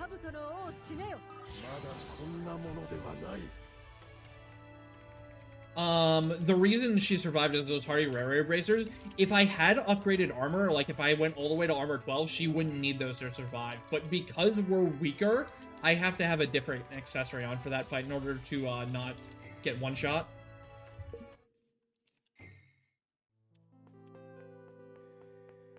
Alright, we have Zelius available for activation. That is huge. That is exactly what we need. This guy was pretty unavoidable here. Alright, we gotta wait for Stry. Yeah, the boss does have a single AoE attack, but it's not strong enough to one-shot you. And then his multi-hit attack does anywhere from 3 to 4 hits on random party members. Within a group of 3 party members, so it can never hit all 4 at the same time. And once it one-shots someone, it can hit that person as many times as possible. So, it could hit the same person all 4 times and only kill 1 person instead of 3.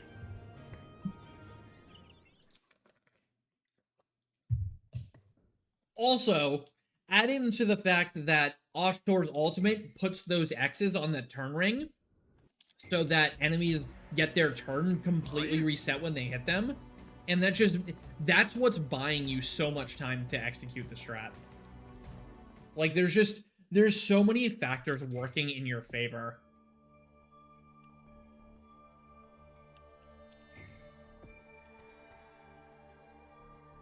Alright, so now we're headed into the final dungeon.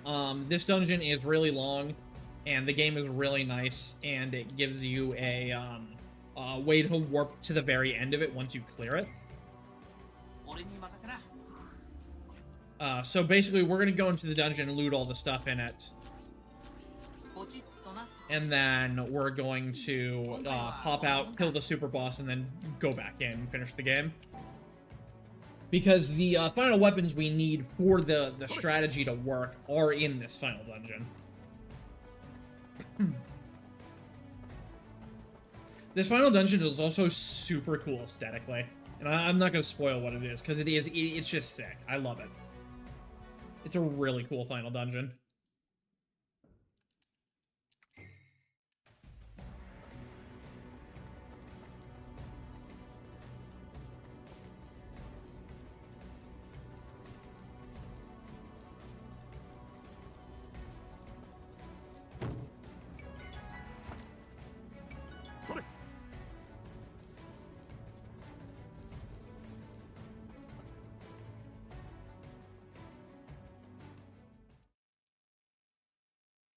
Also, for anybody in who's, you know, like handling this marathon, right now I am 16 minutes ahead of, or 16 seconds. Sorry, 16 seconds ahead of PB.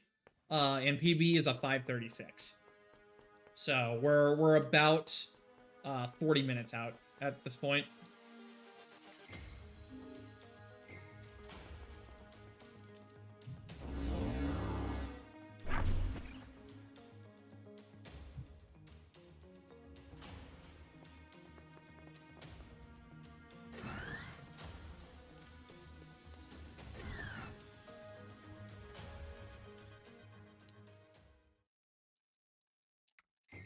Yeah, 40 minutes. The estimate had a lot of padding. Oh, sick! So, we now have another guest party- oh, that sucks, though. Another guest party member in Raiko. He can do a bunch of different things, but you really want him to do damage to this thing, because that means you can, prevent it from getting a turn by usually killing it. I don't know if we're gonna kill it here, because Oshport did, like, no damage. But, maybe. Maybe we'll kill it still.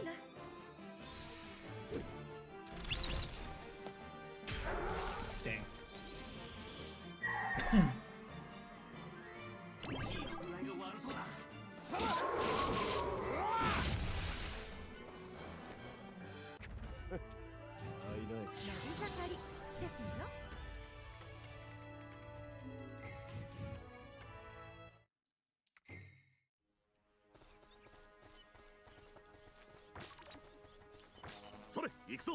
What a decent guy. Yeah, yeah. I'm saying I assume you know the story for the actual story then, Rance. At the end of this game, the guy who like mind controlled Mikazuchi earlier by making him think a puppet was his sister, he comes back and he faces off against Raiko, and he makes it so that he sees his like attendant guy, and it's just a trap, and he's like, oh, my attendant, he says, like, I knew he wouldn't be here because he would never disobey me and betray me. And it's just like, oh, Raiko, no. Oh, bud.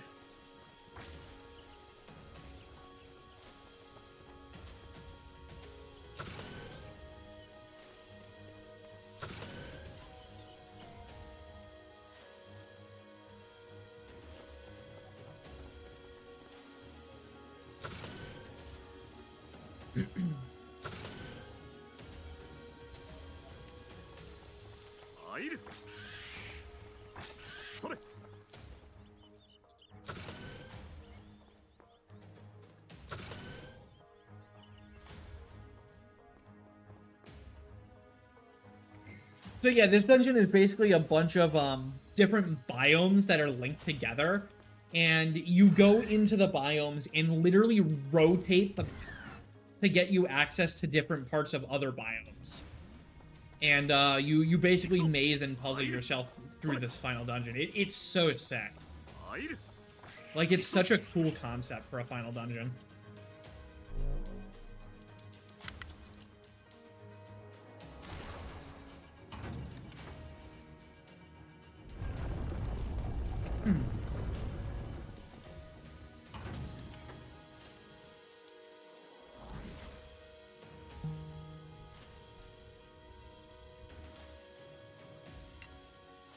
Also, the music slaps.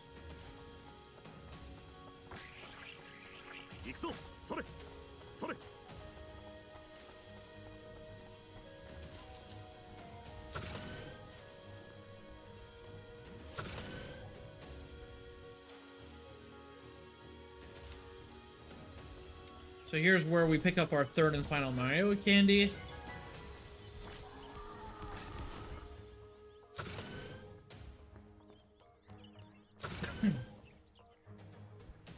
Also, this second stratum of the final dungeon is the only place in the game where the strongest type of Daikon spawns. I saw it once in a practice run, and I've never seen it otherwise. Except for, like, casually.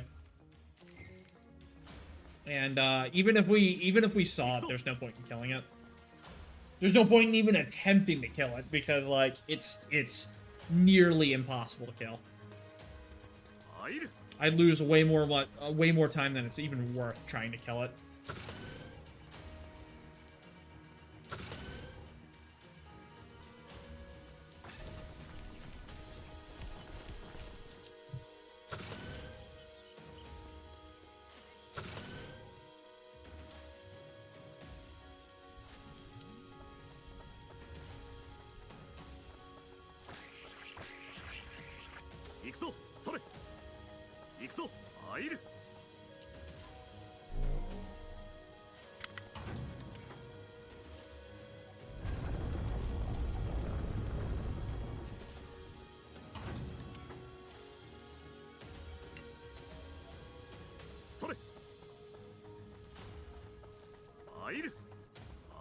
Please pay no attention to that octopus floating. Yeah, just get the instant kill with Shunya forehead. So this is the screen right here where it can spawn. I think. No, it's the next one. It's the next screen.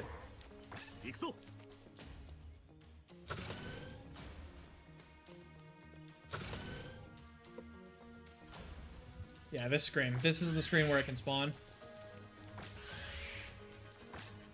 Looks like it didn't, which is, you know, normal. Wait, is that it right there? Hold on. No, that's just that thing. Okay, never mind. False alarm.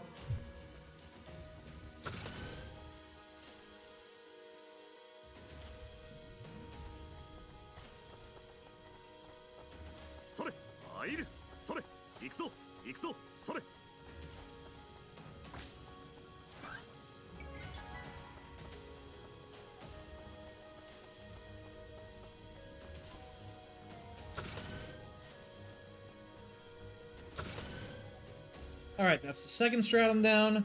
Just one more stratum to go.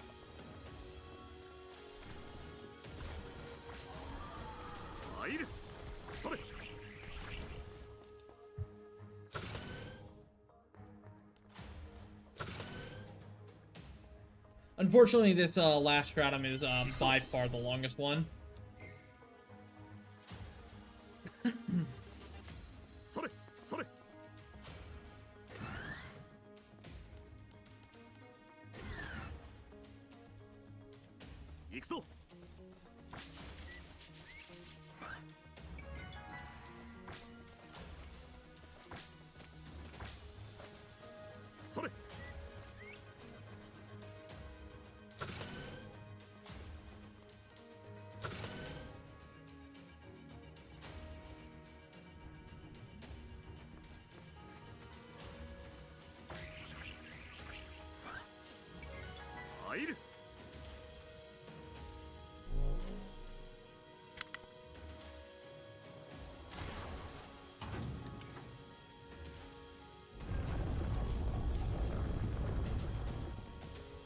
The only thing I dislike about this dungeon is these cutscenes after you do the first rotation in the stratum. With the doors and the orbs and just, yeah.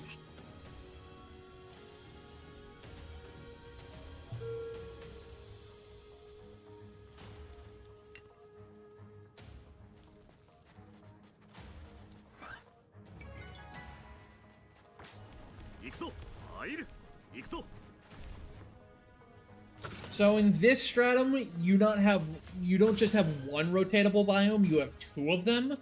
So you've got to rotate the first one so that you can get to the second one in such a way that you can rotate the second one and make it back to the first one so that you can rotate the first one again to get to the second one to get to the end. And like, you know the game was setting up for this as soon as you saw the rotation mechanics. Like, I started this dungeon, I'm like, they're gonna do some crazy shit with this. And that's exactly what the stratum is. Also, this stratum is collision. Because, you know, like, oh god. I got jump scared by Raiko there. Like, there's so much random collision on this path right here. Let me see if I can find a really good example of it. Yeah, like, hello? Hello. Why can I... Hold on.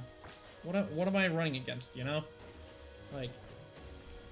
And this collision was also only messed up in the most recent patch. I don't know what they did, but there's just so much random collision on that, that pathway there now.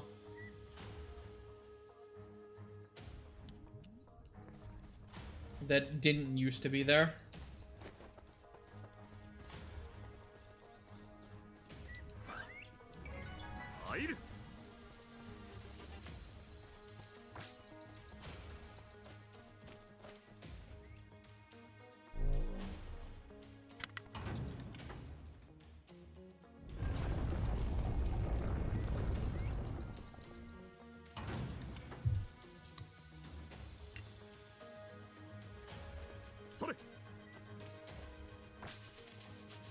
So this is a detour here. You don't need to go this way. But going into this biome over here gets you Shunya's best weapon. And, it's not that much better than the weapon she currently has. But, the upside to it is it gives her a zeal every single turn, which is a very, very, very powerful effect. Considering Shunya is going to be a massive damage dealer on the final boss. Specifically because she's going to be overzealing left and right and using her, her ultimate attack to do tons of damage. Her ultimate attack also gives guaranteed burn, and burn on the final boss does 999 damage, which is the burn cap. Because the boss has more than what? 10,000? Yeah, 10,000. More than 10,000 HP. Because it's 10%. I think the final boss has 40,000. The worm we're about to fight has 60,000. Or 45,000. And yeah, the final boss has 35. I'm pretty sure. I have my spreadsheet up, I can look. Final boss has... 37.5. And the super boss has,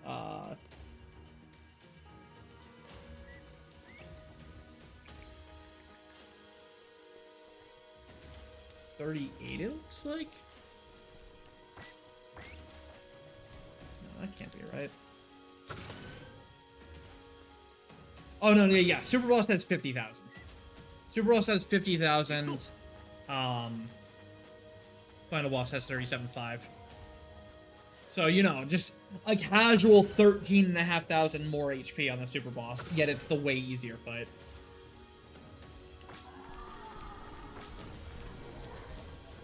I've tried looking in to try to quick kill the final boss with, like, the same strat we use to kill the super boss, but the fact that he doesn't have a water weakness just makes it not work. Like, I tried to do it even at level 60, with, like, all the overzeal and, like, the special, and it's like, even at level 60, you can't manage it consistently. And, like, if you can't do it at 60, you definitely can't do it at 50 to skip killing the super boss in general. Like, you just don't get anywhere near close enough. You only do, like, 20k instead of doing 50k. It's ridiculous how much the water weakness matters.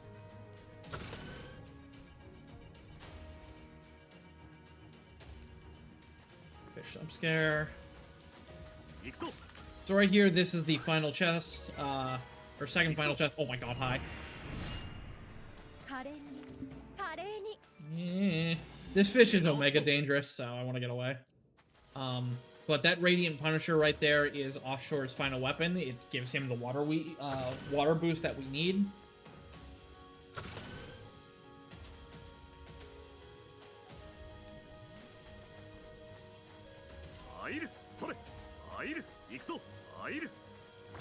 We've got one more screen to go through, and then we're done with the final dungeon.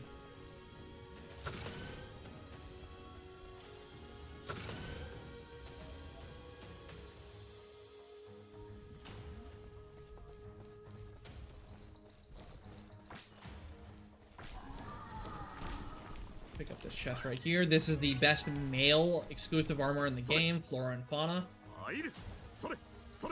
That'll be going on Ashtor, because Mikazuchi has his unique one. Ashtor, I think, has a unique armor. Actually, no, he doesn't have a unique armor. He's just basically always stuck with Flora Fauna. As, like, best in slot.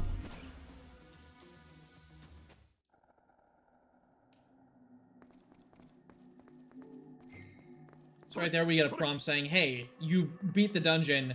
If you choose to leave, you can warp back here instantly. And that's really nice of the game to give us that feature.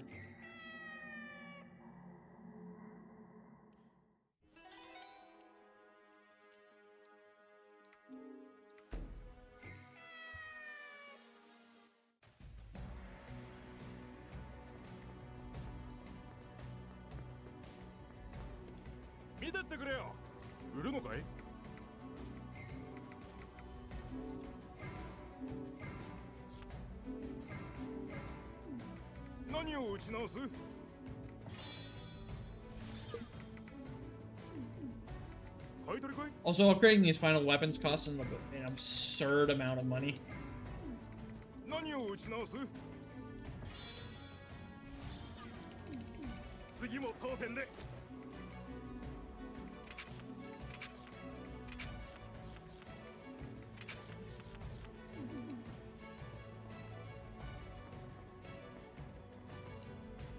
Alright, we're all set to go fight the super boss. I'm gonna take one final break though, quick.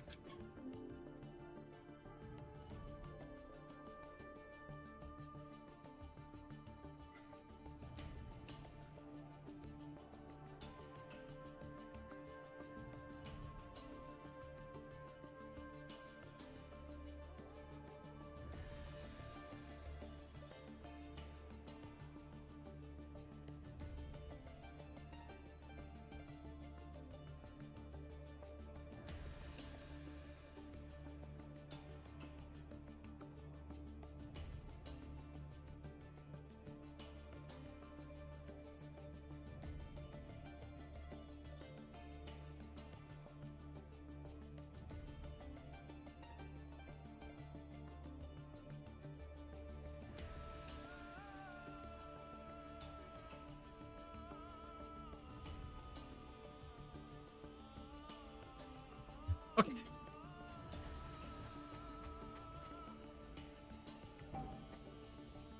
So talking to this guy and talking to Motochiko's mom will spawn the super boss. And you can kind of see him over there in the distance. He's a big heckin' worm. Look at that man. Look at how large this lad is. So everything he does except for a huge sandstorm will one-shot us.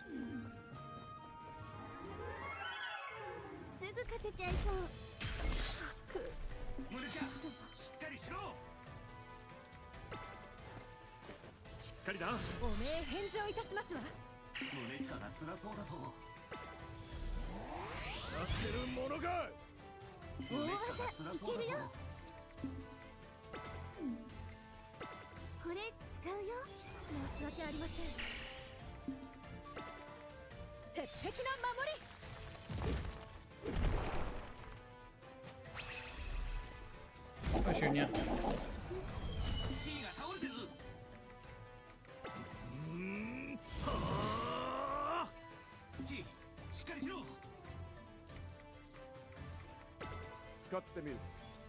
All right, there's one.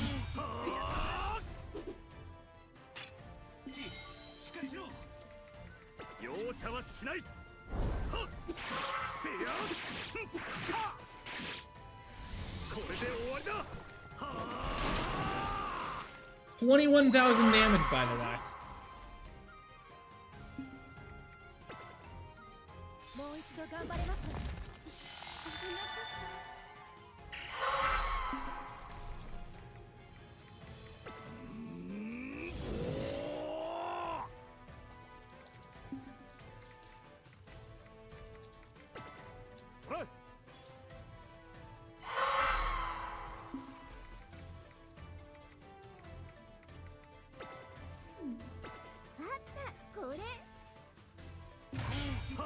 Alright, that's two.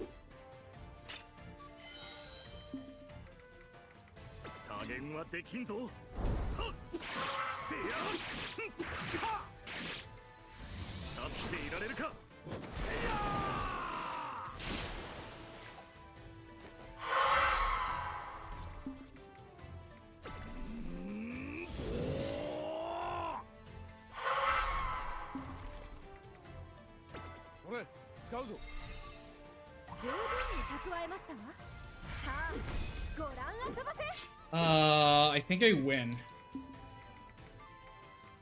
Oh, I still have snake liver juice? Yeah, we win. GG. We got really lucky with how the turn blocks got placed. So yeah, this gives you what? 20 million EXP? No, 2 million. 2 million experience.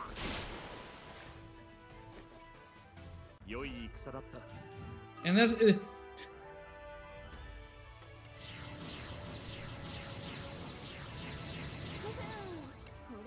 yeah, that's why we fight him.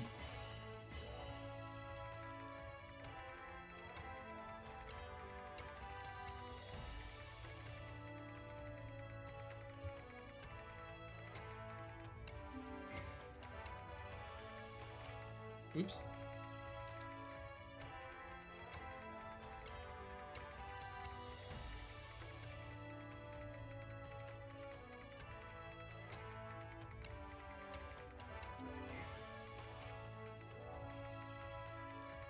And what we do with all this bonus points and levels is we put it all in the HP. Like, we've neglected our HP this entire run, so now is the time to become actual tanks. Even Mikazuchi's gonna get in on it because he needs the bulk. Because now that we're high enough level, like, we don't need to worry about getting staggered, so we can afford to buff up our HP so we can actually live attacks. And then we're gonna take the bonus popcorn, give it all to Ashtor, and then pump his HP.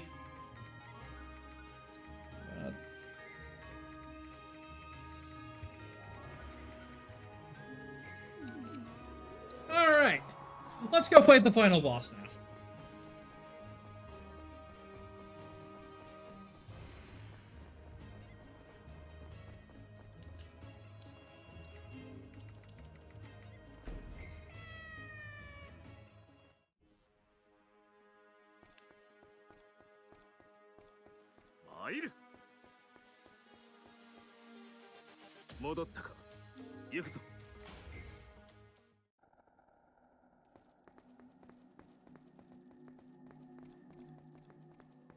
So we've got two different fights here. We've got a human Mayakawa fight, and then we have the actual final boss. This fight is generally pretty free, but I have had it where he absolutely is not free. So let's hope he's just free. Let's hope we just get the free version of this fight.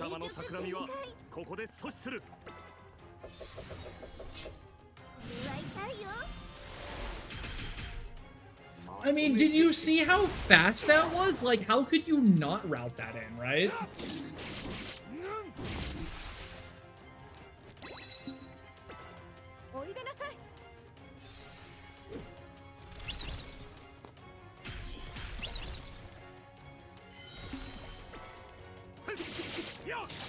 Yo, knife 5 for 5, with 4 of those 5 being crits. Frozen Calamity is really bad, though. Yeah, Shunya got staggered there. That's really bad.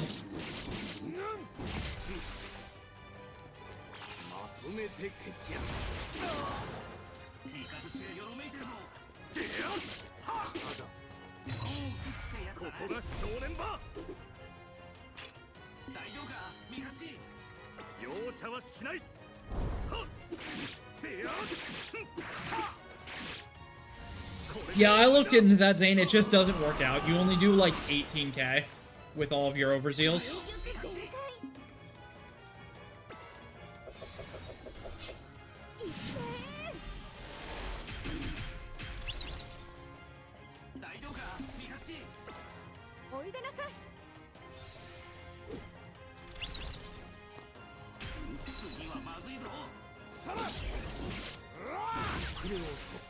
Nice, I staggered him.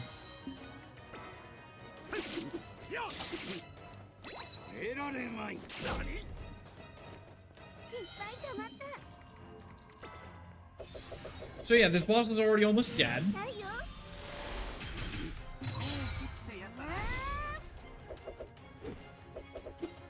This is part of why having Zelius is so good. You can see how much I'm getting overzeals now compared to the earlier parts of the game. And that's what that Zelius ability is doing for me.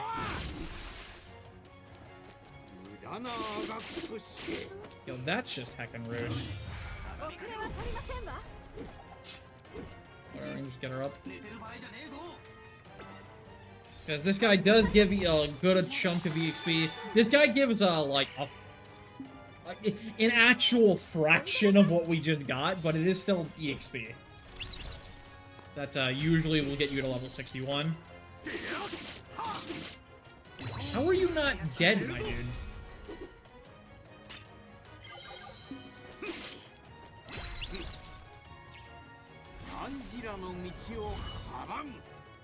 Die to burn? Yep. Get hecked by burn, idiot. Yeah, 60,000 EXP. Unfortunately, only one level up for it, but oh well.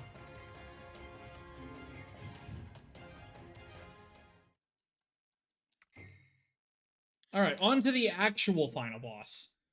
This boss is kind of like the skeleton from earlier. He's got 2 ads.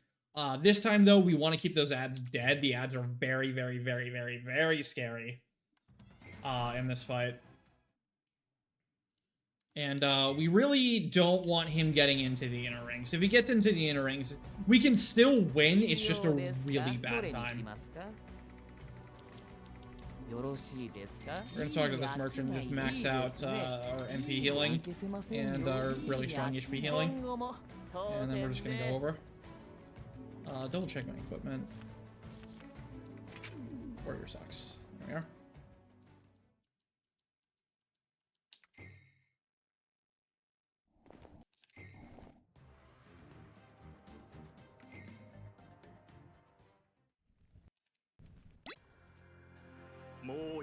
So what's really nice is I have some spare Mayoi candy now, because that worm fight went so insane. So I can definitely try to make use of that on this fight to speed things along a little bit. It's not worth using it on the first turn because he resets all your zeal here.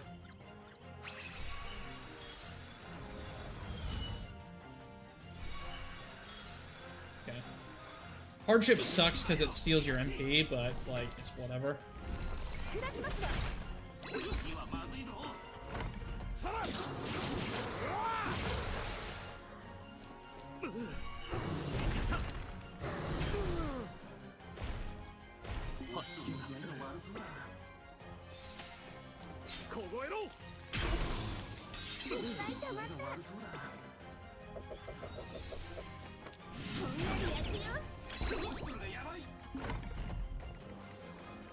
So throughout the game, we've been picking up a lot of these Sunin and Nukuis. These are basically percent-based HP and MP healing, and they're very good for this fight. So this is an invitation to the Afterlife. This is kind of this boss's like main mechanic. He charges up while defending, so it's better to just like take a turn to buff rather than like going for attacking. We're still gonna fire in it to try for a burn. But he really just does not take a whole lot of damage when he's doing this. This attack does hit for fixed damage unless it crits. So hopefully it doesn't crit.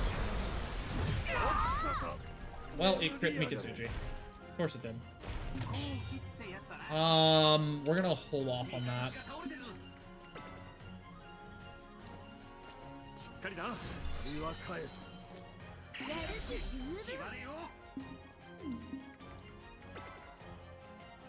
So I want to keep her overzeal for when the other thing with the other ad pops up, so that I can immediately kill it with the overzeal attack.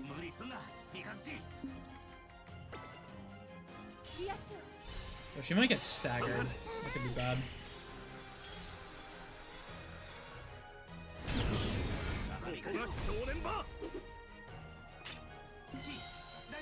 I'm actually gonna heal her so that she doesn't get staggered. I'm sealed anyways. Or no way, I wasn't, because whatever. Jesus! Okay, that was rude. That was just super rude.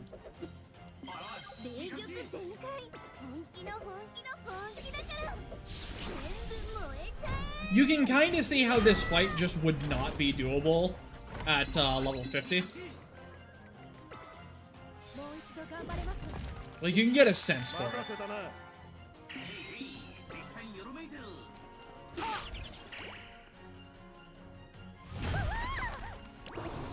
Alright, finally just like an attack that did nothing.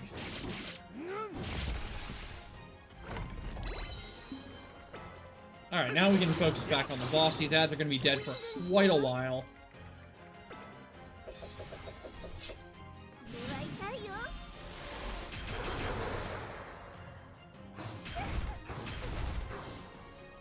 That was a really good dodge because there's a very strong chance she might have gotten staggered if she had gotten hit by that fourth attack.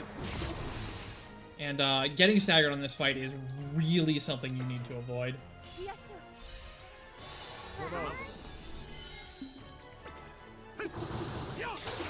Sick 2 for 5.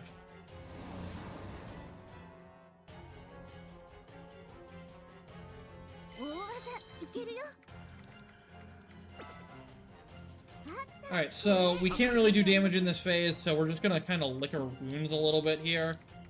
And restore some MP to ourselves. The ad is up, so we're gonna start killing it as well.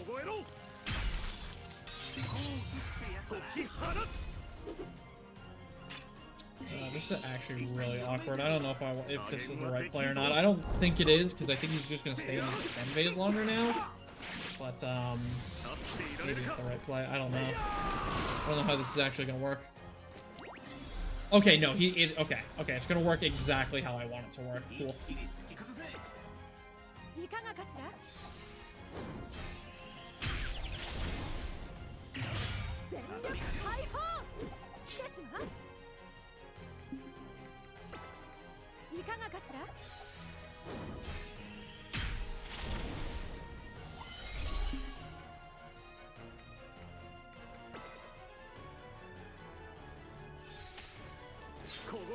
He did an action ring up, which is really bad.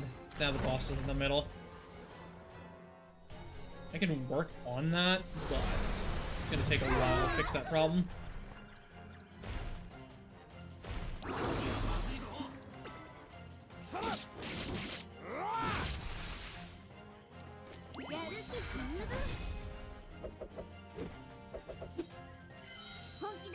It's not as bad a problem as it could be, though, so we might just be good to, like, keep killing him. This is a pretty good fight so far.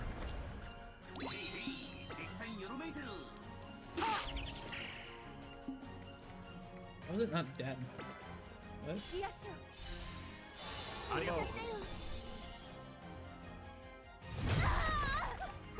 Okay. There it goes.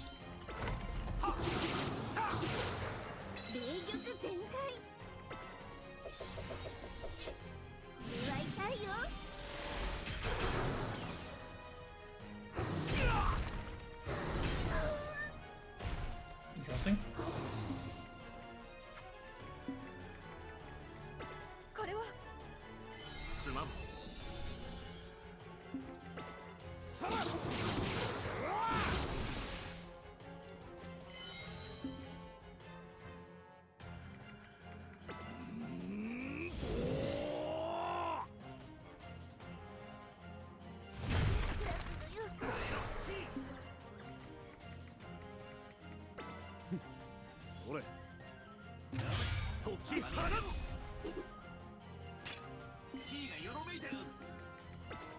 Right, big damage here.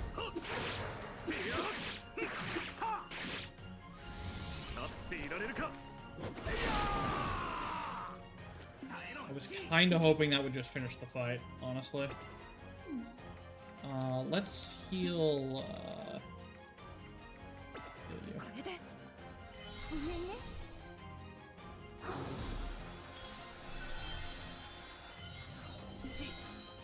That sucks.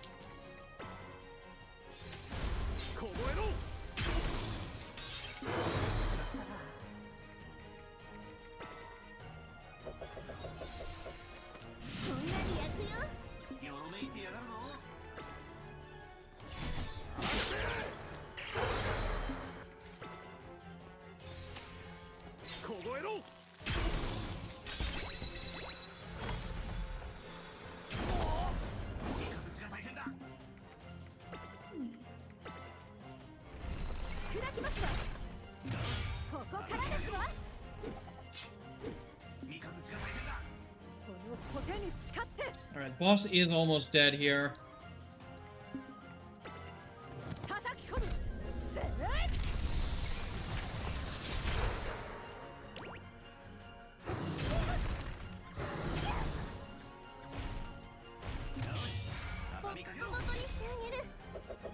Keep hitting me, it only makes me stronger. And resets my stagger gauge.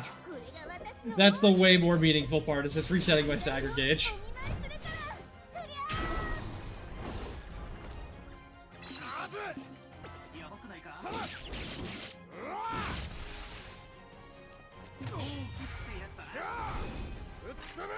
This is Mikazuchi's first overkill.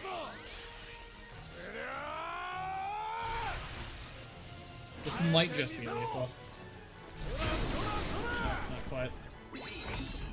Get a boss stagger, that was huge. Running out of MP.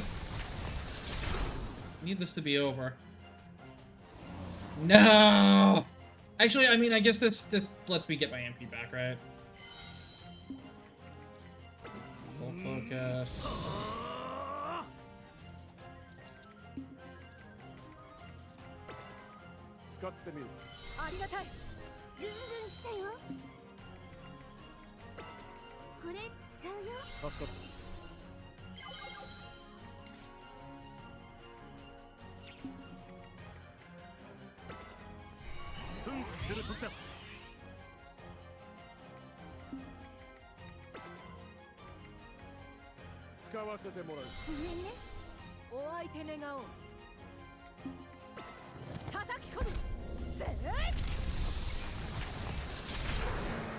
Oh, that was lethal. Son of a...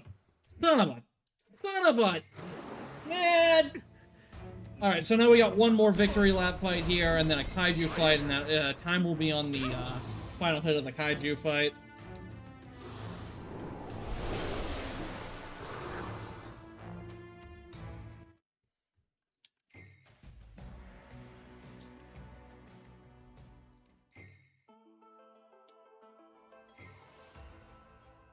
Also, this is a PB by, like, almost 3 minutes for me. So, that's pretty sick. Those Dions, man. We were 8 minutes behind before those Dions happened.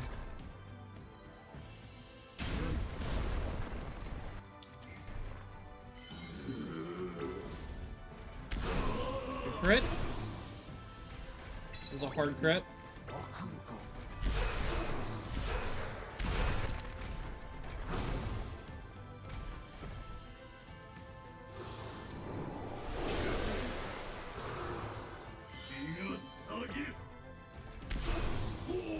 Good crits. That was a double hard crit.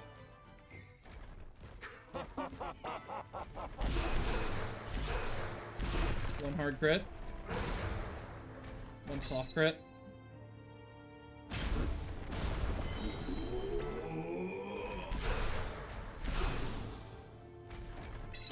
Two more crits. God. Astro's going crazy right now.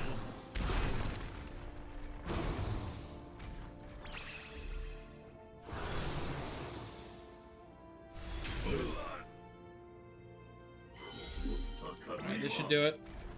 Yep, time.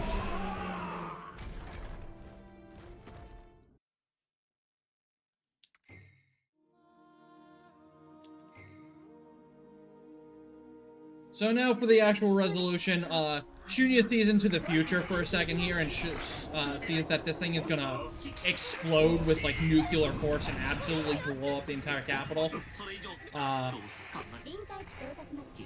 And Mikazuchi and Ashtor are going to stop it.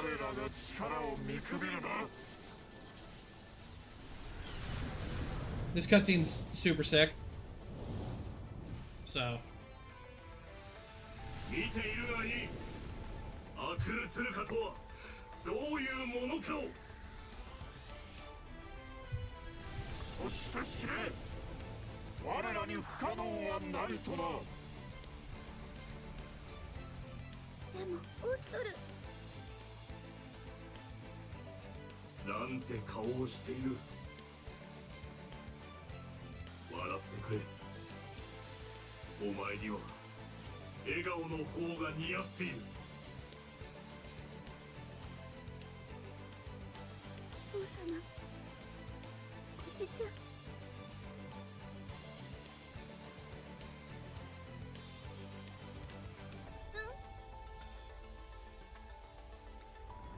ああ、そうだ。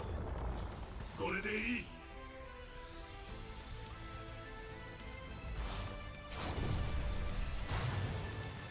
The power of lightning and water combined, we're gonna make an ion thruster because that's how science works. We're gonna trap this guy in a bunch of water and electricity, and we're gonna use that power along with rotation to raise him into the sky.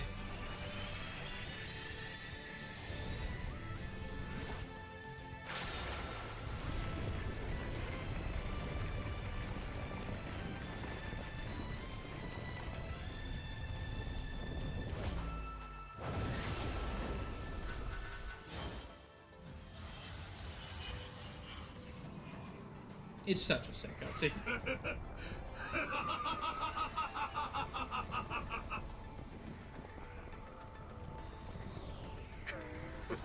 And you can kind of see Mikazuchi and Ashura are losing themselves in the thrill of battle here. That's sort of what the masks do to you, especially when you go into the monster form. 完全に一つとなっている。これが異体同心というものか。ああ、まさか。あなた、いけ、いけ。 They are clearly warming. They really are, right?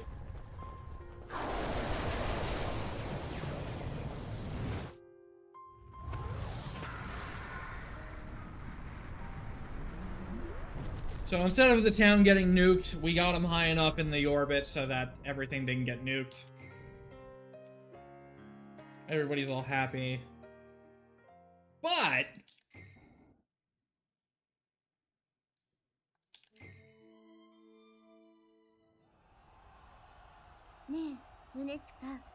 Shunya, you know, saw into the future, and there's generally a price to be paid for that. 眩しいね。ちょっと遠くへ行っちゃったみたい。そうですわね。父様、見てる？オストルがやったよ。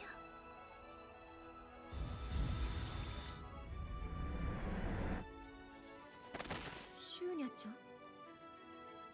シューニャちゃん！おい、チー！チー！チー！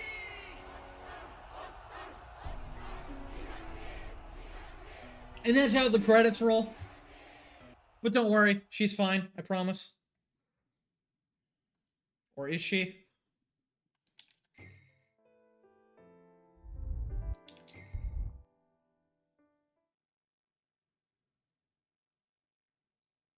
Gotta be careful not to skip too much here.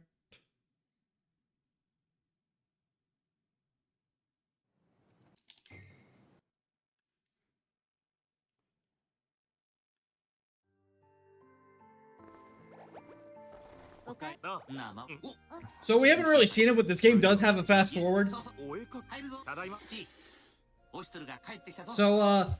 Shunya here is taking up drawing. She's recovered from passing out. These images you see, these are all characters from the Mask of Truth and Deception game. So literally like a number of years into the future.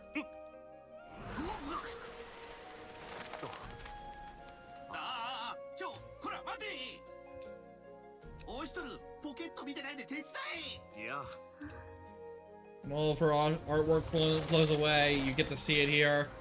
Namely, you get to see the one, where Haku is holding Ashtor's mask and crying.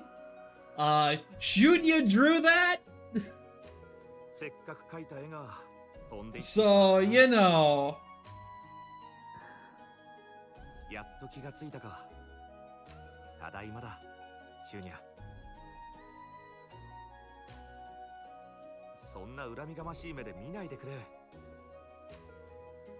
仕方ないだろう。今のは突風のせいであって、俺が And you 一 know, 番をしたわけだもん。 if all of this wasn't enough, the real sequel bit. シュニャ。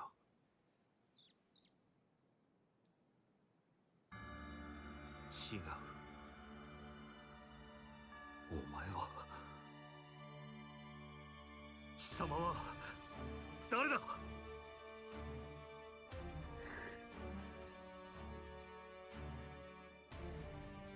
その問いは無意味。私に個体識別名は存在しない。けれど彼らはこう呼んでいる。デスパトリポカ。 And that's a new name for this series in general. Yeah, I think it'll be After Truth for sure. All right, so that's the end of the game. I hope you guys all enjoyed. I'm glad we could get the marathon back on schedule. I can't wait until Freedom destroys it later, because that's what's going to happen next. So yeah, thank you guys for having me. I hope everybody enjoyed, and I'll pass it back to the hosts.